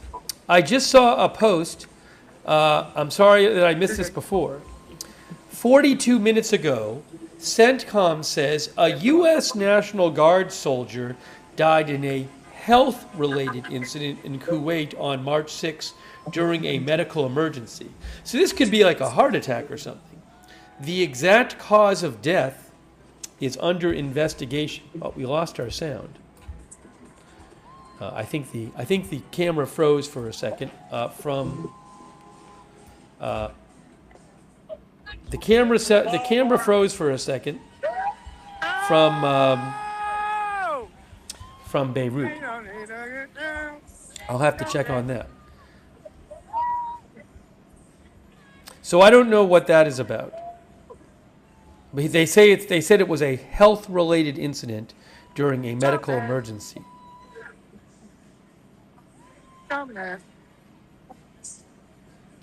If you missed it, the U.S. already announced earlier today that last night a U.S. service member passed away from injuries received During the Iranian regime's initial attacks across the Middle East, this service member was seriously wounded at the scene of an attack on U.S. troops on March 1st, which is, I believe, the second day of the war. The U.S. It was an attack on U.S. troops in Saudi Arabia.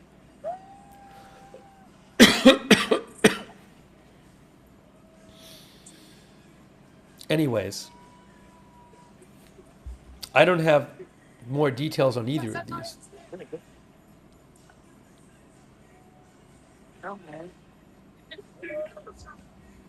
See, I think they might. Let me hang on a moment here. I'm going to put the Tel Aviv cam big. I'll make Tel Aviv big, and then we'll figure out what's going on with the feed from Beirut.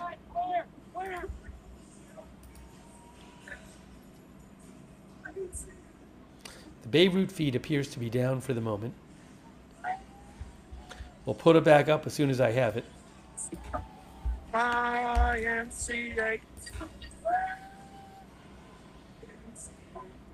We can look at Tel Aviv for now.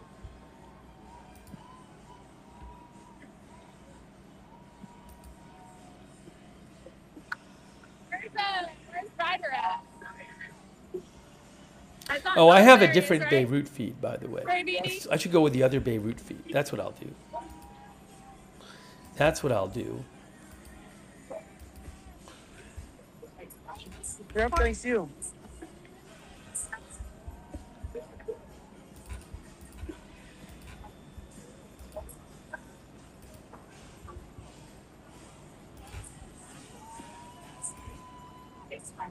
All right, that's obviously two Tel Avivs. That's not going to work.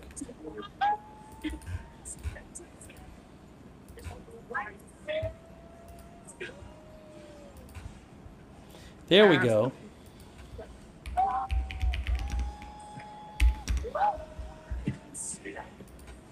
Beirut and Tel Aviv.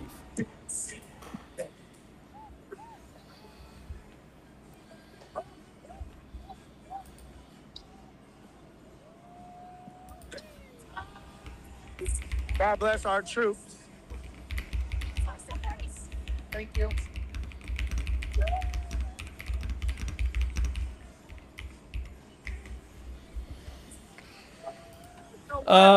Oil price right now about 108. It's about 108 oil price. We already did that. That never hurts that much.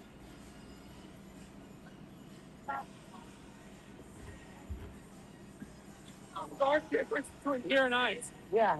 Complete stark difference. Yep.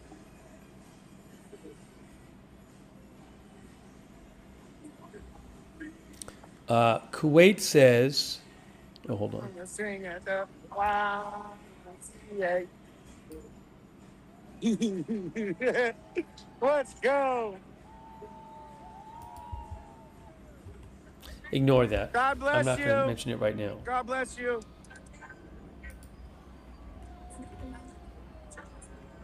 Go Trump, yes.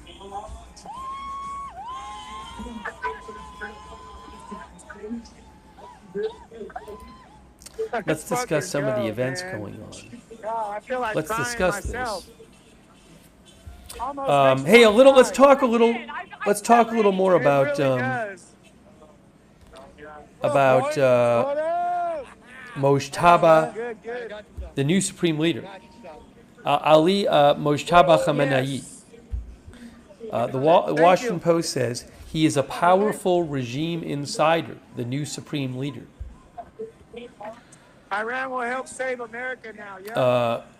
Just over a week since Ayatollah Khamenei was killed in a strike on his compound, his son was tapped by a body of senior officials to be the country's next supreme leader. A powerful regime insider, deeply intertwined with the Islamic Revolutionary Guard Corps, Mojtaba Khamenei 56 is a choice by Iran's Assembly of Experts that sends a strong message of defiance against President Trump as Iran remains locked in a war with the U.S. and Israel, the Post says.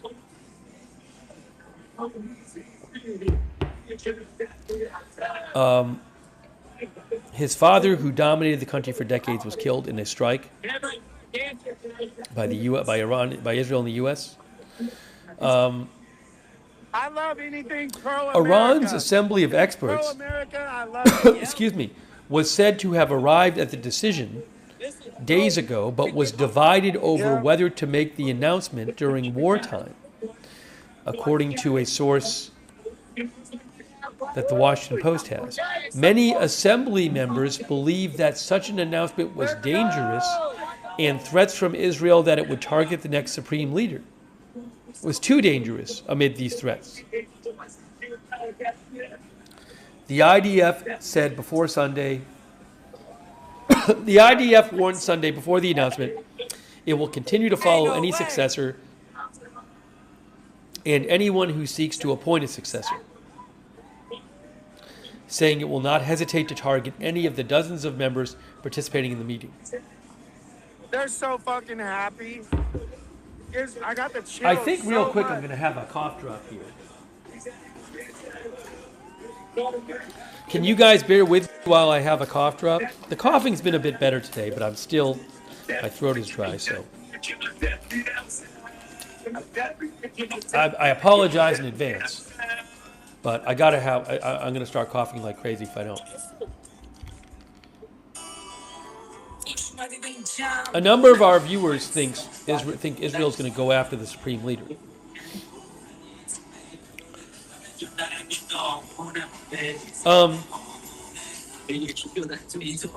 Remember, Trump said that he wanted to have a role in the choice of the ruler of Iran. Trump had said Sunday that if he doesn't get approval, he told ABC News, if he doesn't get approval from, if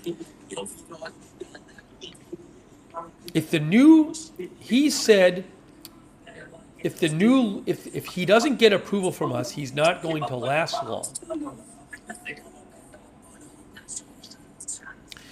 The Assembly of Experts, which chooses the new ruler, has already been targeted twice by Israeli airstrikes since the strikes began, says the Post. One attack targeted the group's headquarters in Tehran, and another hit the group's main building in Qom. In response, the powerful religious body decided to hold deliberations and votes on the next supreme leader virtually. I guess they had a virtual vote. Mojtaba Khamenei was long considered to be the top contender for the position, but he was initially discounted because of concerns that passing the position to a descendant of Ayatollah Khamenei could be controversial. The Islamic Revolution in Iran was waged in part against hereditary rule of Iran Shah, and hereditary succession is generally frowned upon by the Shiite Muslim clerical establishment. Interesting. Still, even before this appointment, Mojtaba Khamenei was considered to be one of the most powerful people in the country. He acted as the keeper on the Supreme Leader's office, a kind of informal chief of staff for his father. The U.S. imposed sanctions on him in 2019, saying his father delegated a part of his leadership responsibilities to I him. need to figure out the name of this song so I can play that. The designation also said Mojtaba worked closely with the IRGC's Quds force in the Basij, the paramilitary forces responsible for internal security under the Revolutionary Guard, to advance his father's destabilizing regional ambitions and oppressive domestic objectives.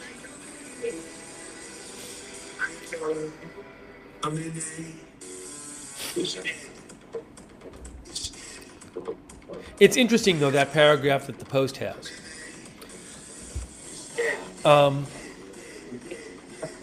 Initially, Mojtaba Khamenei had been discounted as a successor because of concerns that passing the position to a descendant of Ayatollah Khamenei could be controversial. The Islamic Revolution in Iran was waged in part against hereditary rule of Iran Shah, and hereditary succession is generally frowned upon by the Shiite Muslim clerical establishment. But they chose him anyway. Thank you, Anne Ryan. I appreciate that. I will put it towards cough drops. Thank you. I am Charlie. I really appreciate that. Thank you. Anti-Slayer.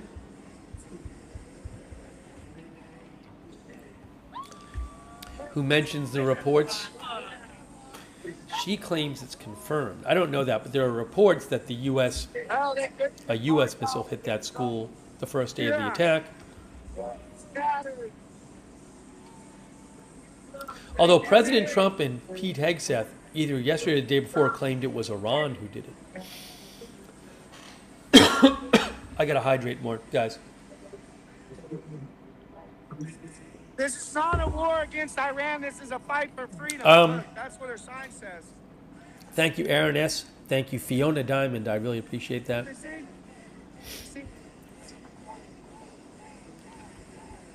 I love it. Thank you. The new Supreme Leader, I think, is 56. Thank you. It's a message. Oh, the from Beirut feed is back. Good. Thank you. The other Beirut feed. Let me get that back on the screen for you. I like that one a bit better. And I looked up and I was like,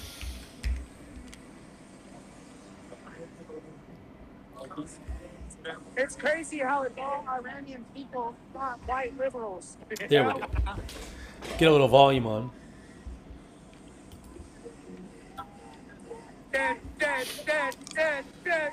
One of our viewers just said oil is going to $200 a barrel? This isn't the start of a war, it's the end of one. Get a little sound on. Invite them all to ice. Yeah.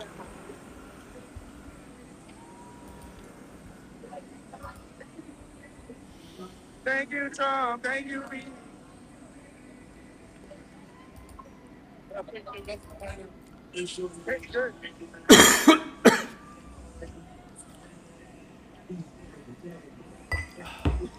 Thank you, Trump. Thank you, baby.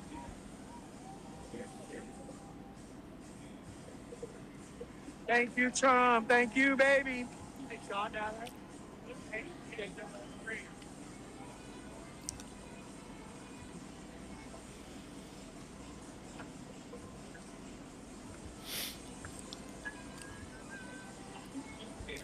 NYPD says it has safely removed a suspicious device that it was looking at, I think, about 6 blocks from the governor's BB, not residence. baby. I was just reading the chat.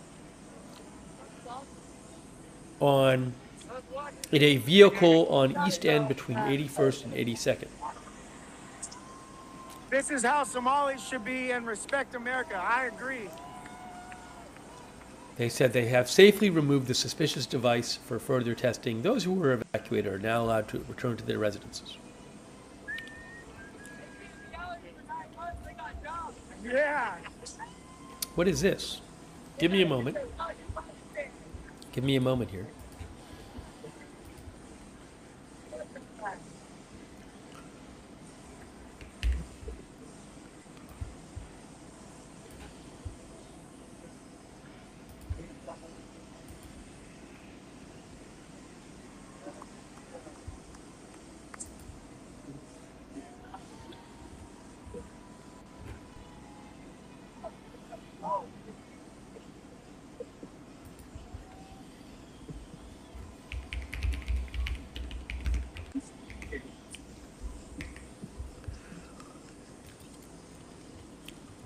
Hang on one sec. I'm just translating a couple things here.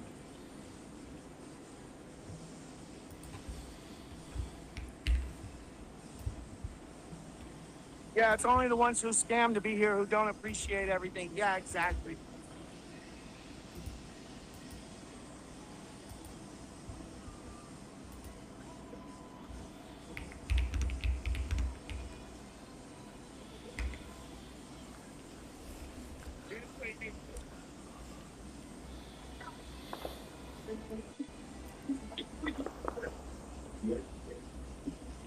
Oh! Hey guys! Look. I have an update from Kuwait. I have an update here from Kuwait. Hold on a moment here. I like your bouquet. I like your bouquet. God bless you guys. She supports it. She supports America. Let me translate this so I can show it to you. Thank you guys. Look at that cup. Look, she has all the roses in the dress. Yeah. Not pro Trump though. That's all right. I talked to her already. That's all right. Excuse me. Sorry, I'm having a cough drop. I know it's not pleasant to listen to.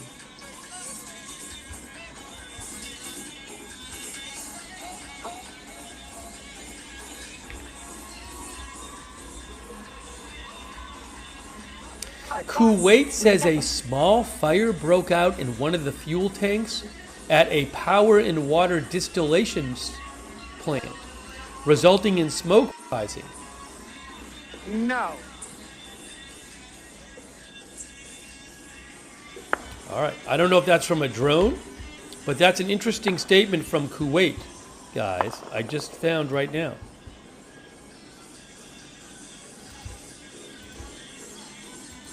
It already was raining.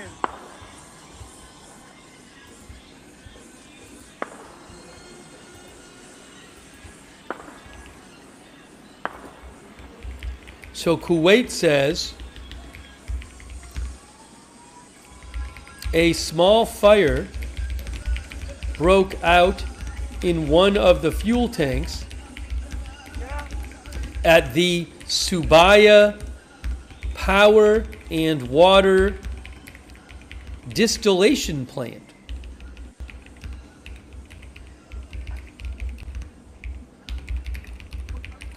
Resulting in smoke rising from the site of the incident.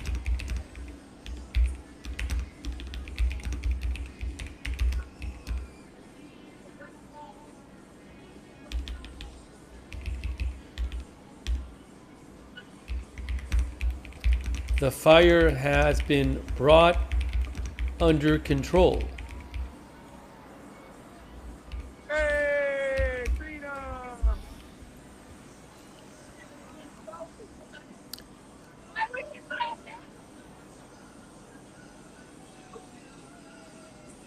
Hang on one moment here.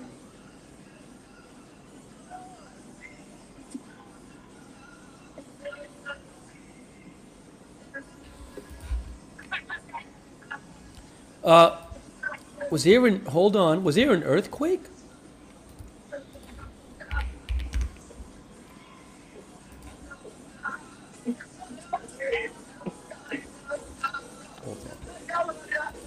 Some people are claiming there's a big earthquake. I don't see it on USGS.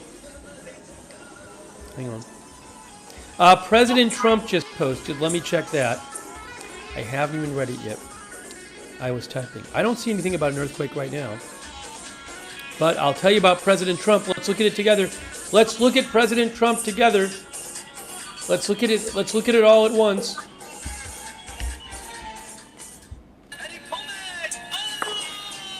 Hold on. President Trump just posted about oil prices. He just posted about oil prices, guys. Look. Look what he posted. President Trump. Oops, that's not what I wanted. Here, right here. Short-term oil prices, which will drop rapidly when the destruction of the Iran nuclear threat is over, is a very small price to pay for USA and world safety and peace. Only fools would think differently. If you think differently, President Trump thinks you are a fool. Breaking news. Only fools would think differently. There's just as many American flags as there is Iranian flags. The difference here is that fucking Antifa would be blocking off the street with their fake cops. These guys are letting the traffic flow. That is brand new from President Trump. And it's all real Short-term oil prices, which will drop rapidly when the destruction of the Iran nuclear threat is over, is a very small price to pay for USA and world safety and peace. Only fools would think differently. Supports this, but he still burns American flag, dude. I don't get it. No, he don't. Yeah. I've never seen him do it. Yeah. Yeah.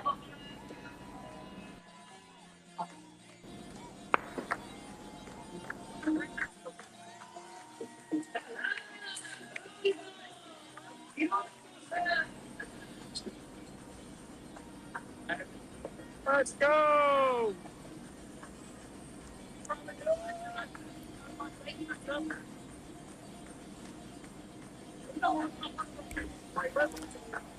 That is the new post from President Trump.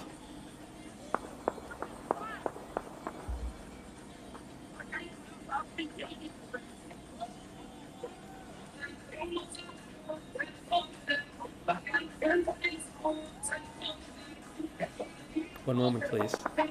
She's feeling herself. Hearing a little gunfire from Beirut, that's not so uncommon. Oh my God.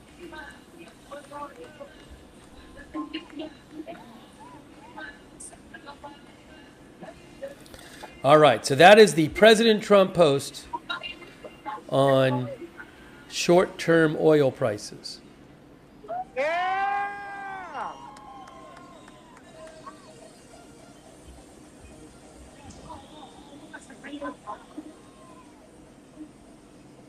That sticker's a bit finicky, but you can move it. You can take it off and on.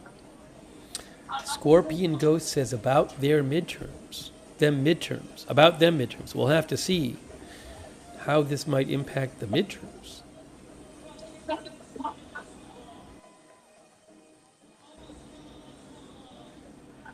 That's the good part about not being a nerdless. I don't have to be objective. Yeah. This is great. These people are making Iran great again, but they're making America great again. Yep. They're making Oregon great again. Yep. Andrew Vaughn thinks he's right. Yep. Free safety downtown Portland. We gotta get them to come to Patriot Corner every Friday. Would that be awesome? Yeah.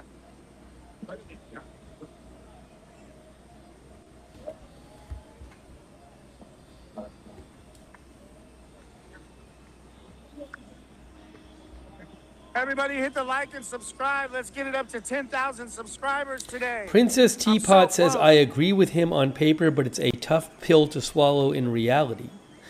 Thank you, by the way, to Testosterone Mixes, who says, don't be a panickin'.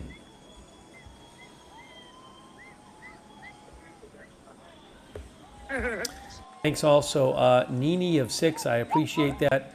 Rachel Gibson Bayhans. Thank you, Great to see. Rachel, Iceman is so happy. for being a member. Iceman is Thanks so to happy I Am Charlie. today. I Am Charlie says Venezuelan people, Iranian people, Cuban people all deserve freedom.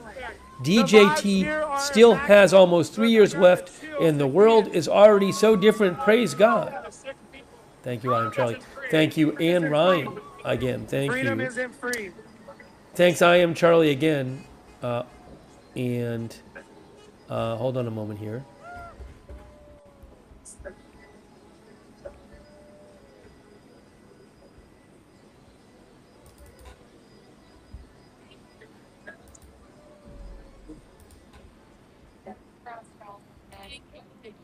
Give me one moment. Oil's about God bless our 107. soldiers.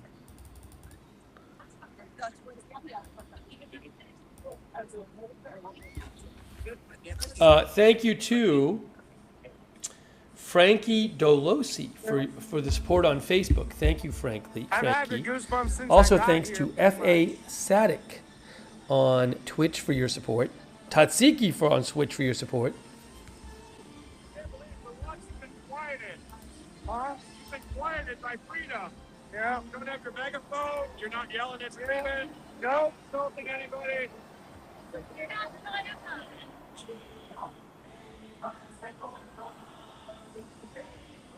It's here.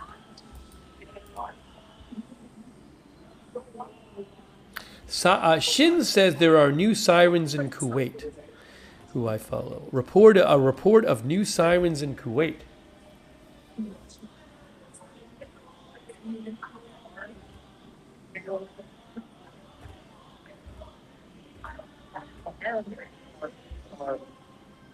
Smells like freedom. Let's go!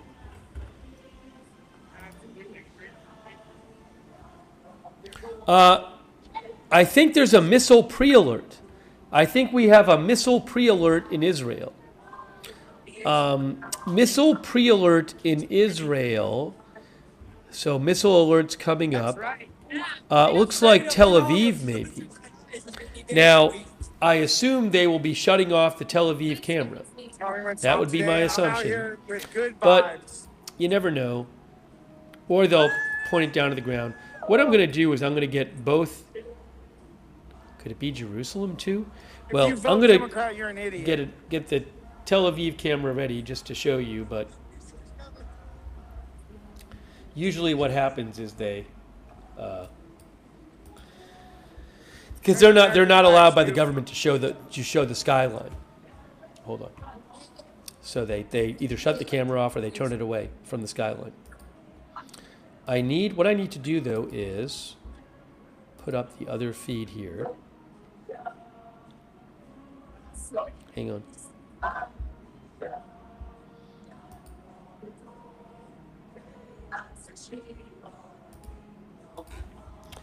I'm going to get both Tel Aviv feeds up. It might be a Tel Aviv alert, I'm not sure.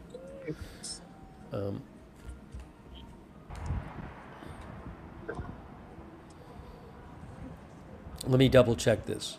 It might be, I am not sure. Oh, you're good, you're good. Oh, could it be Jerusalem too? Is it like is it the center region? Let's see. North and center of the country. North and center of the country says N12. It could be Jerusalem too. So let me look out. I'll try to get a Jerusalem one ready just in case. I don't know that they'll actually let us see any of it. I don't have it over there. They love the American flag just as much as they Anyways, love these are two. Their country. Uh-oh, it's the same. No, these are they're actually. Their flag, they're respecting our flag just as much. Wait, why don't you have the right one on the bottom? No pepper spray or nothing. Yeah.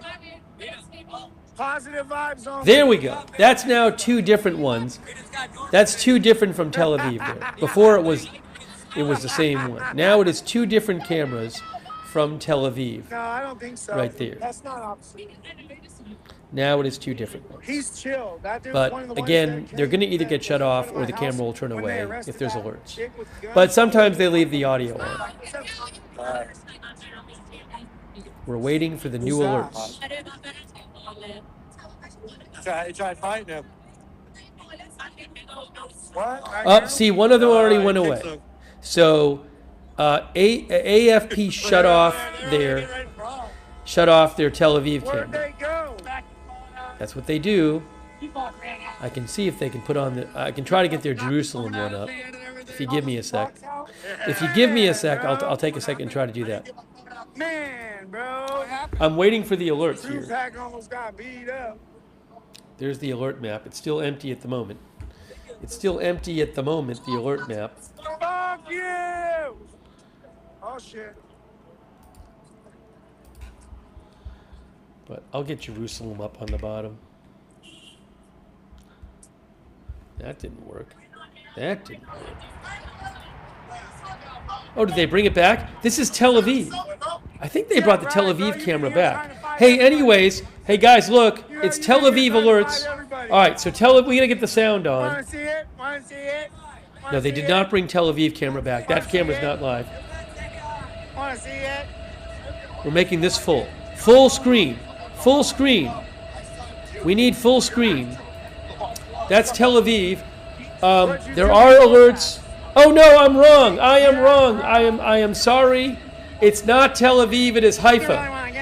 I had it wrong. It's Haifa area. It's north of Tel Aviv. My bad.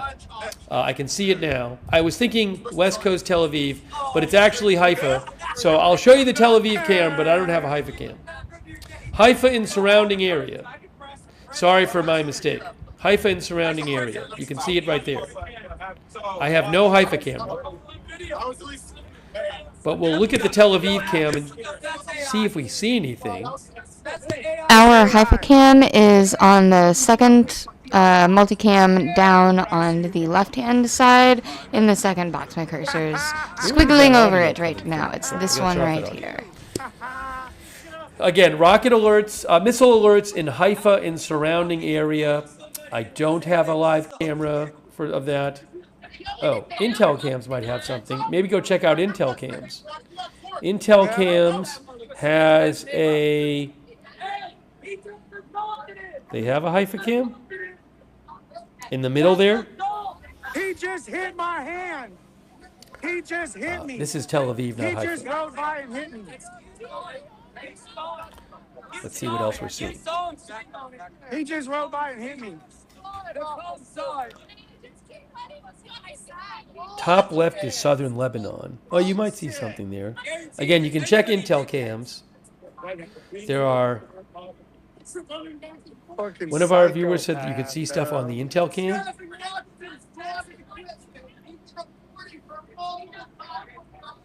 It's in and around Haifa.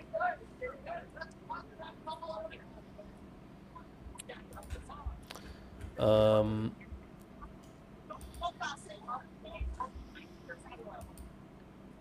right, the alerts are now off the map. They're not on the map anymore. Just so you know. The alerts are not posted. One of our viewers said Intel cams had rockets going up on the Haifa cam. Intel cams on YouTube.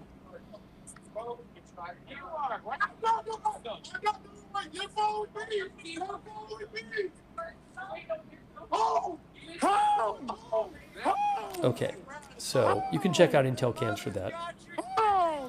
I'll see here if I get any reporting on what happened. I'll get the Beirut stream back. I know it's black there. I know everything is black on the screen, but I'm gonna.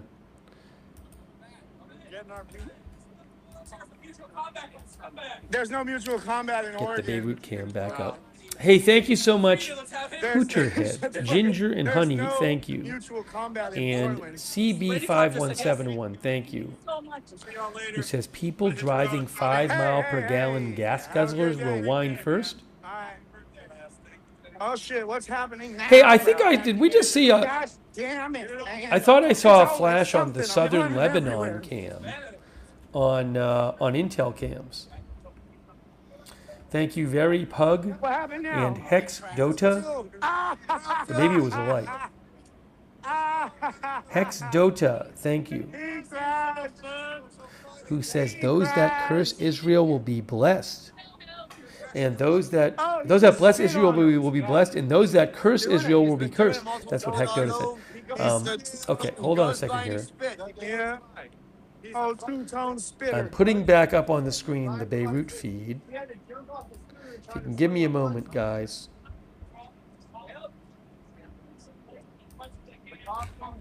It's always something, yo. It's on 3 different people. One moment. Always something.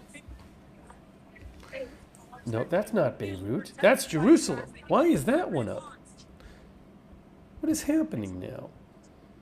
Why did that one go up? That doesn't make any sense. I need a moment. Beautiful. You're seeing Jerusalem. What's happening? Oh, hold on. Let's try this again. I think I got it this time. There's Beirut. There is Beirut. Beirut is back. Let me see if I can find anything about that latest rocket alert, that missile alert.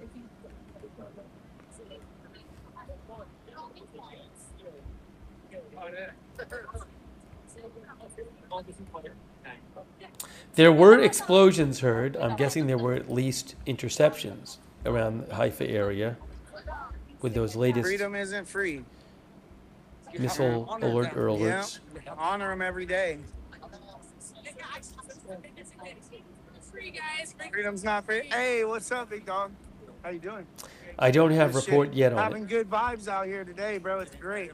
Yep. It's good vibes only out here tonight. What's up, bro? God bless you, bro. Actually, God bless our soldiers. God bless all our soldiers. Actually, Guys, where is this coming from? Yeah. Yeah. They work hard. Great. They work hard. He crashed because karma will get you one way or the other. R.I.P. Pray for their families. No calls received so far at Never MDA forget. about either missile falls or injuries from the latest wave of missiles. That is from N12 News. No calls have been received. Makes you want to cry, bro. I know. I was getting already. All right, I'm going to take I'm going to take 2 minutes here. Almost an hour of sleep. I just slept for an extra Oil hour. prices, by the I way, just slept for an about extra hour. 107 now. They're up about 15, 17, 16, 17% as trading started today. What I'm going to do is I just need to take 2 minutes here. Like I was literally up. So at please be 1:59, patient. And as soon as it was supposed to say 2, it just said 3. You know what I mean? On the iPhone, you just do it automatic. Here, will you hold this? Did you guys want it? I'm coming back in 2 minutes. Take a picture. Hang tight. Continue our live breaking news coverage in 2 minutes. Yes, sir. Thanks for your patience. Putting the audio up a bit. Thank you. All right, give me 2 minutes. I'll be right. Oh, I gotta make it. This is Tel Aviv and Beirut, by the way. It's not just Tel Aviv. I gotta fix the clock. It's Beirut and Tel Aviv. All right, 2 minutes. Coming right back. Oh, man. I told him, go cry to your gay dads. And he tried to like urge him to stop and he just slid out. Hey, you want to have a prayer? Yeah. Will you do it? Will I do it? Yeah. Right here, right now? Yeah. I just let the Lord speak. Yeah, we're going to do a prayer. All right. We're going to do a prayer. Do a We're prayer. going to do a prayer. All right. You ready? We're going to do a prayer, everybody. Hey, you guys, we're going to pray. We're going to do a prayer if you guys want to join. Yeah. Yeah. All right. Dear Heavenly Father, we just come to you today, and we just ask that you bless this place, and we let our fallen soldiers rest in your loving arms, Lord, for the rest of eternity. We know that they fought for freedom for all people, and we love that you are bringing Iranian people and American people together in this. Yes, sir. We need unity, not division, and we pray that you continue to unite under your holy name, Jesus Christ. Amen. Amen. God bless you. Thank you, guys. God bless you guys. Bless you guys. Miga! Miga! We love you. Thank you, guys. Some hats now. Yeah. Hey! Yes, sir. God bless Donald Trump.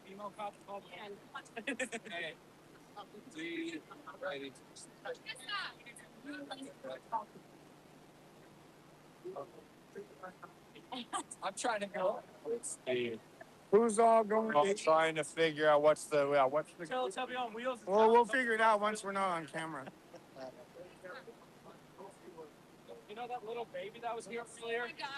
That's the next Iranian here. Are you going with us to eat for Tinkerton's birthday? Yeah, we were all. All right. I dropped off down there. All right. Say if not, I'll call my managers. Sizlerden öyleydi dava oynayalım. I'm sure we have enough room. Bizde Amerika iptal oflar. Because Josh and them are going too.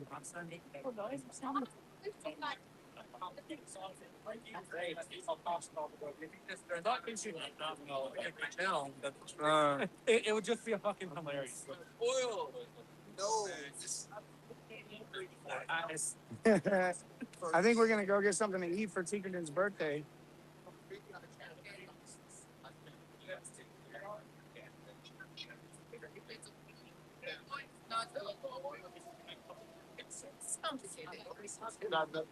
So it seems like it's gently down. God bless PPB and God bless America. Yeah. Trump freed Iran. Iran. Sarah. Easier for you. I get yelled at for it all the time. He says it. That's just how we do it. He says it the right way, you're gonna get yelled at. Says it. Yep. Get yelled at. 10K subs, let's go. I got the 10K just now, bro. Let's go. We gotta get Ground Zero PDX to 5 so we can have the Patriot Party. Yep. Go follow Ground Zero PDX.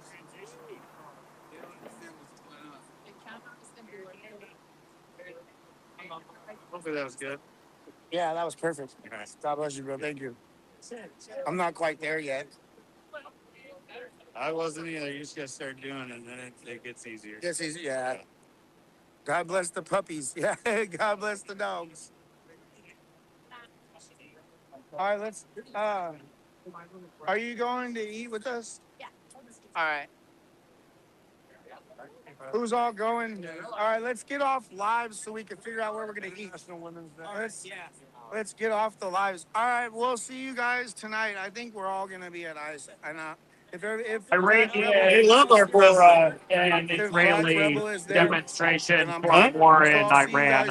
And I love it. It's a great. So a guy who's Portland local. All these people are trying against the street. Swinging at one. The Iranians.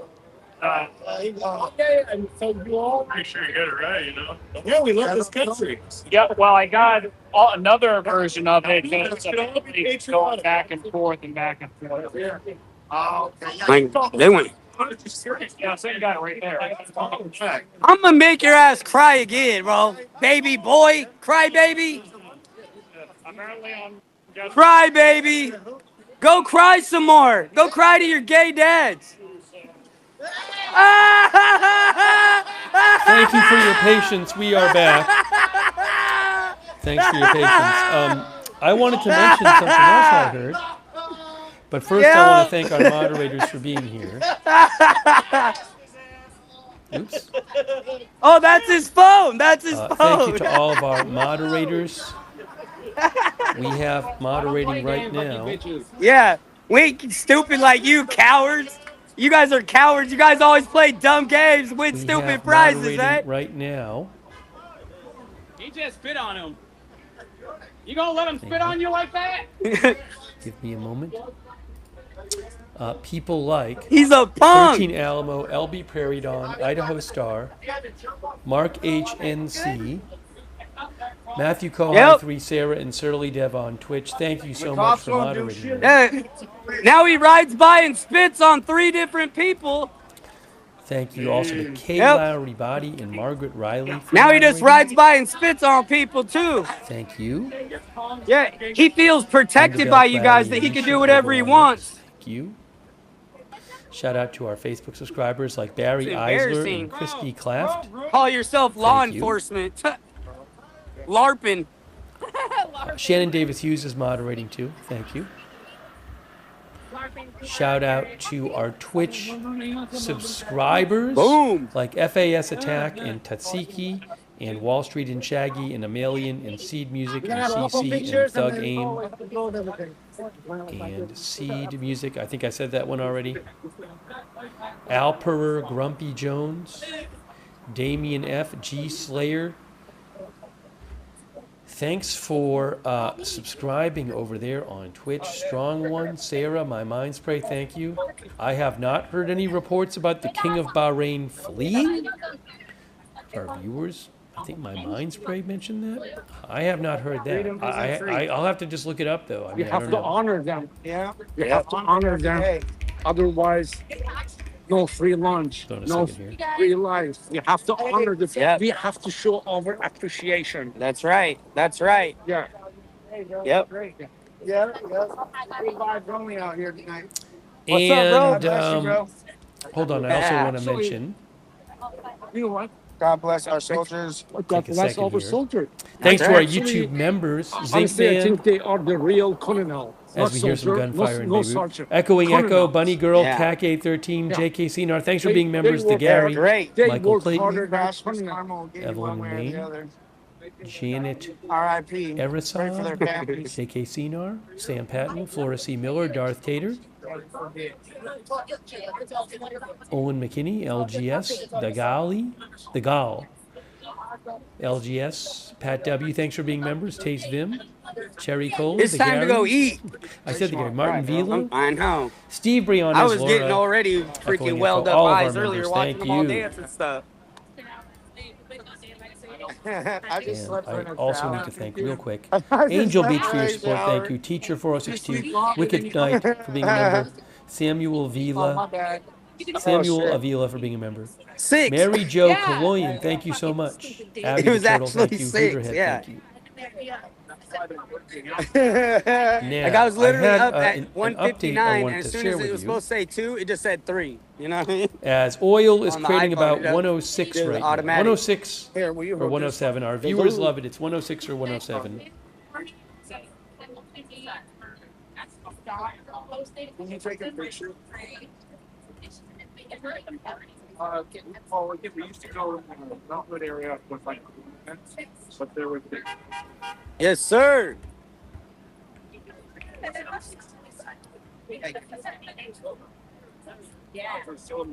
Oh yeah. Yeah, he does it every day. Oh, God, I wish I would have got that. Yeah. It was great.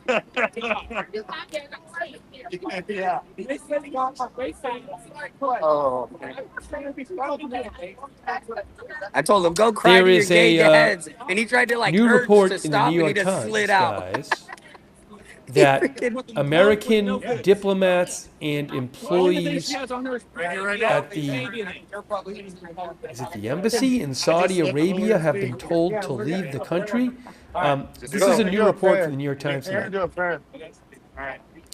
The State Department has ordered diplomats in Saudi Arabia to leave.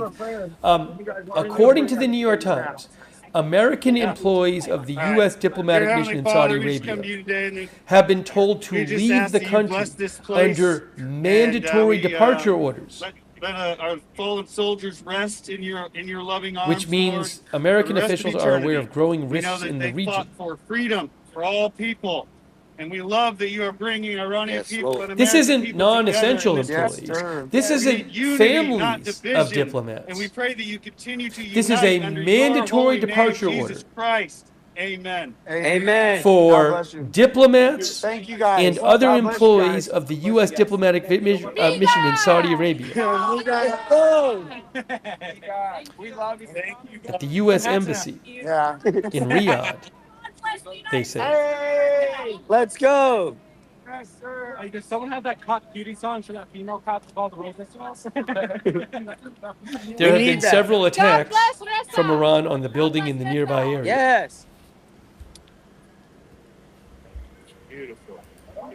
I'm not seeing a missile alert right now. Bonus fact says doesn't mean You know anything that little yet. baby that was here earlier? That's the next Iranian leader. Very good. Great. Kyle So says great. it's getting real. Marie thinks that's a That bad baby's gonna bring sign. change. Not just in their diaper.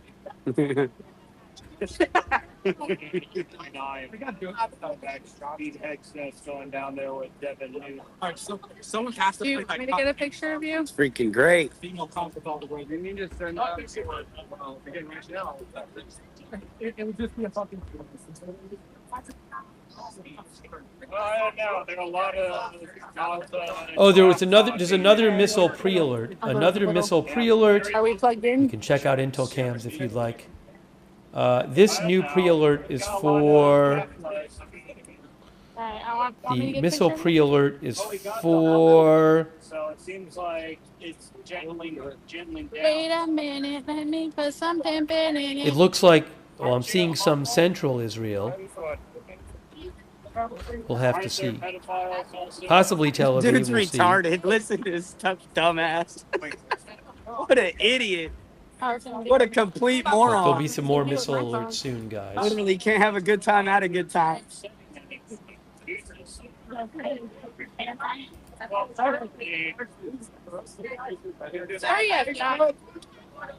Just to do it, I'm going to get rid of this. I'll make this full screen.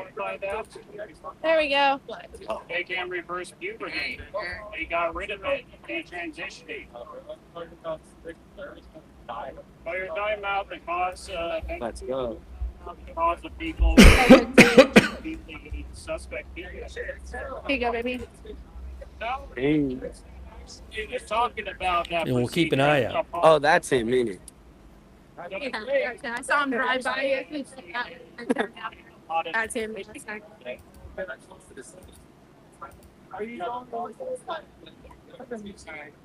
All right, everybody. Whoop. Who's all going there? All right, let's get off live so we can.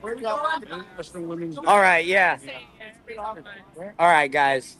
You know what time it is. Hold on. We're not playing the sound on this right now. We gotta go like Alarm. this. יבנה, רחובות, חולון, מקווה ישראל, אור יהודה, יהוד מונוסון, Tel Aviv, Southern City and Jaffa, Tel Aviv East, Savion, Ramat Gan East, Elad, Kiryat Ono, Tel Aviv Center, Givatayim, Ramat Gan West, Bnei Brak, Givat Shmuel, Petach Tikva, Nes Ziona, Ramla, Be'er Yaakov, Rishon LeZion Maybe East, I'll put the Lod, Jerusalem camera. Rishon I'll catch LeZion y'all on the West, flip side. Shoham, We'll be back at it Bat again. Yam, We might go down to ice. Bet Elazari, Petachia, Let's see. Mishmar Ayalon. Love you guys. God bless you all.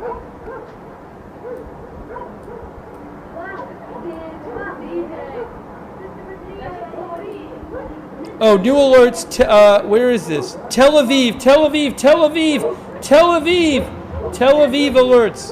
Tel Aviv alerts. I put the sound on. Tel Aviv alerts.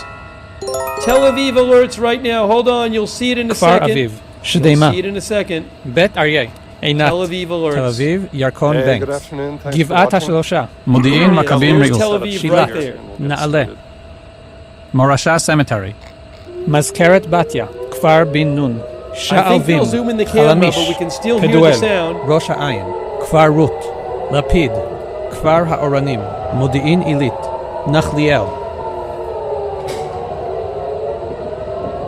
They're going to zoom the Aseret, camera in. Kfar But Mordechai, hopefully they don't turn the camera off.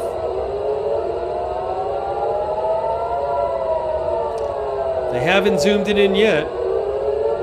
You never know, they might forget. Nir Galim,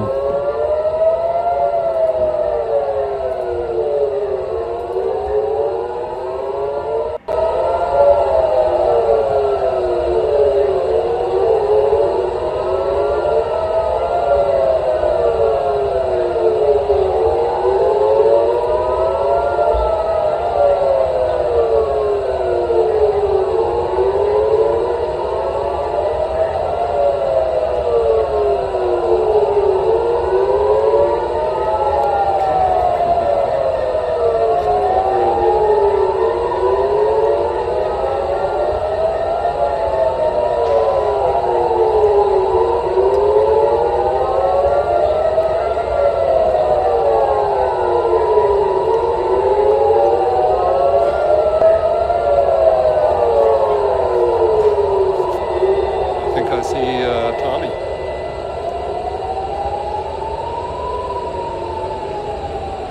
Hey, somebody send me a chat so I can see if the chat's working. Should be working. Just say hi. There we go. Thank you. Thank you, Huey. Hey, They Kelly. zoomed in the camera. Good to see you. See, I think they had forgotten to do All it. right. Oh Let's walk around a no. little bit. I think the cameraman probably was like, oh, I forgot.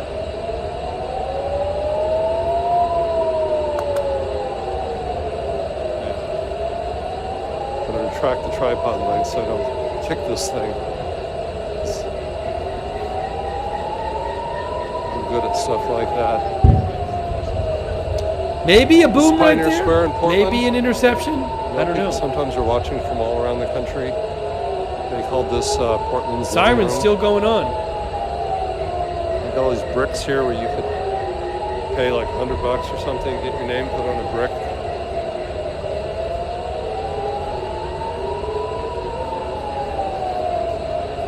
Oh no! Agitators.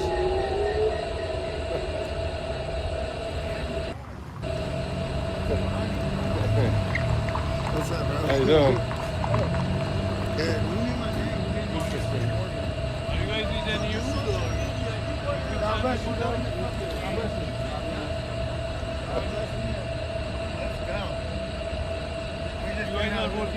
Nope, we're still hearing the audio, but the camera zoomed in.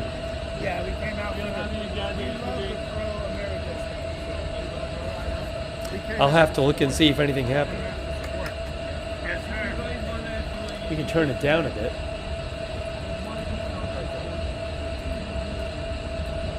Yeah, if they don't want to talk.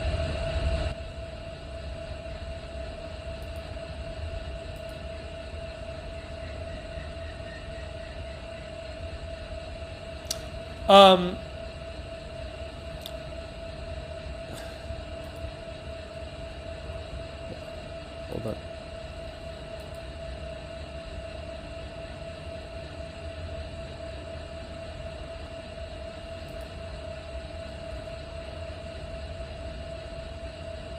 Possible another cluster munition was fired, from what I understand, because I think maybe it was intercepted.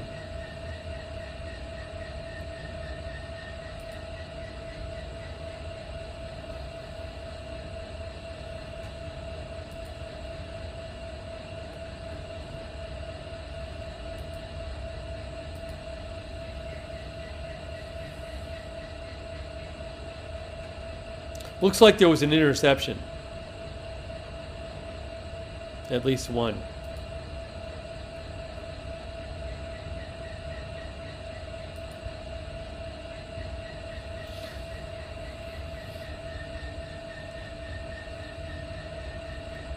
The camera zooms in because the government doesn't let them show. The government doesn't allow you to show the skyline during the attacks. It's a government thing. They don't allow it. That's Jerusalem and Beirut. No, Jerusalem and Tel Aviv, I'm sorry.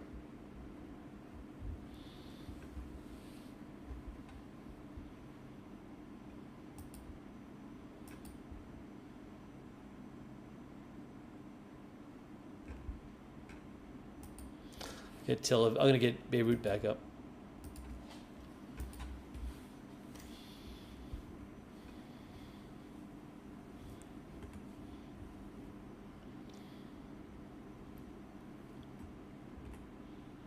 Oops, sorry. I gotta get Tel Aviv back up. Let's get Tel Aviv back. Not Tel Aviv. I gotta get Beirut back up. Why do I keep saying Tel Aviv? My brain isn't working. And more alerts? Are there more alerts now? Let's see. Hold on. We'll see what we put up.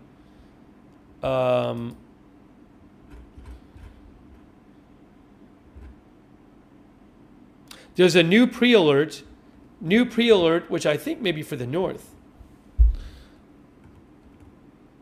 I gotta just leave the Jerusalem camera up there. All right.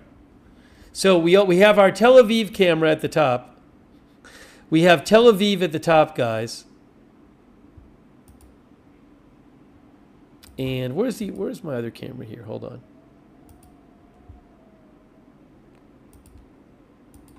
So more alerts coming. More alerts coming.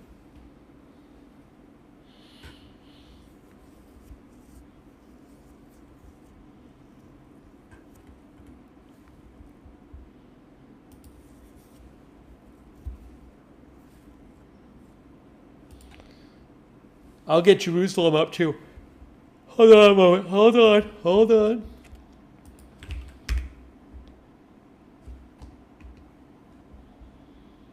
Jerusalem and Tel Aviv.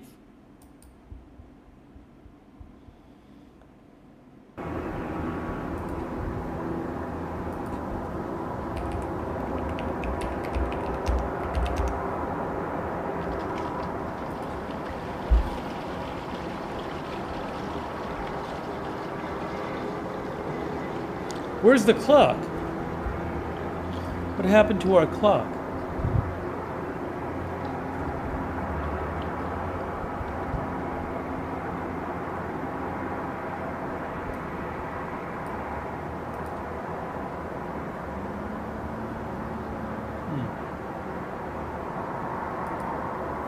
There it is. There's our clock.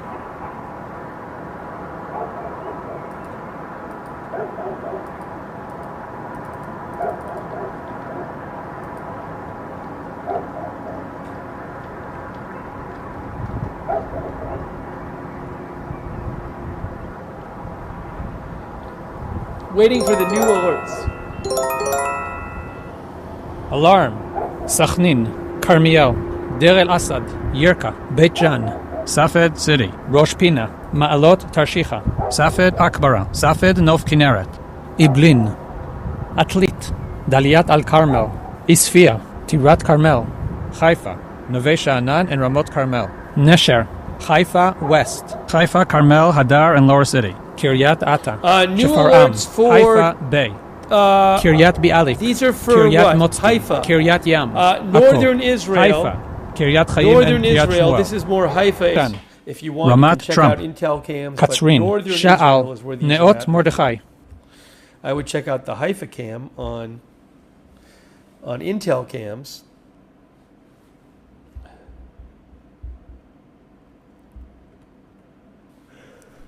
Keep zooming in when it changes.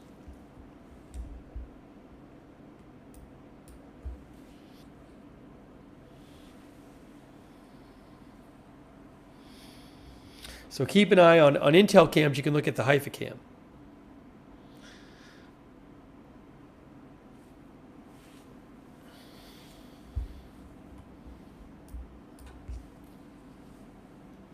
Keep zooming.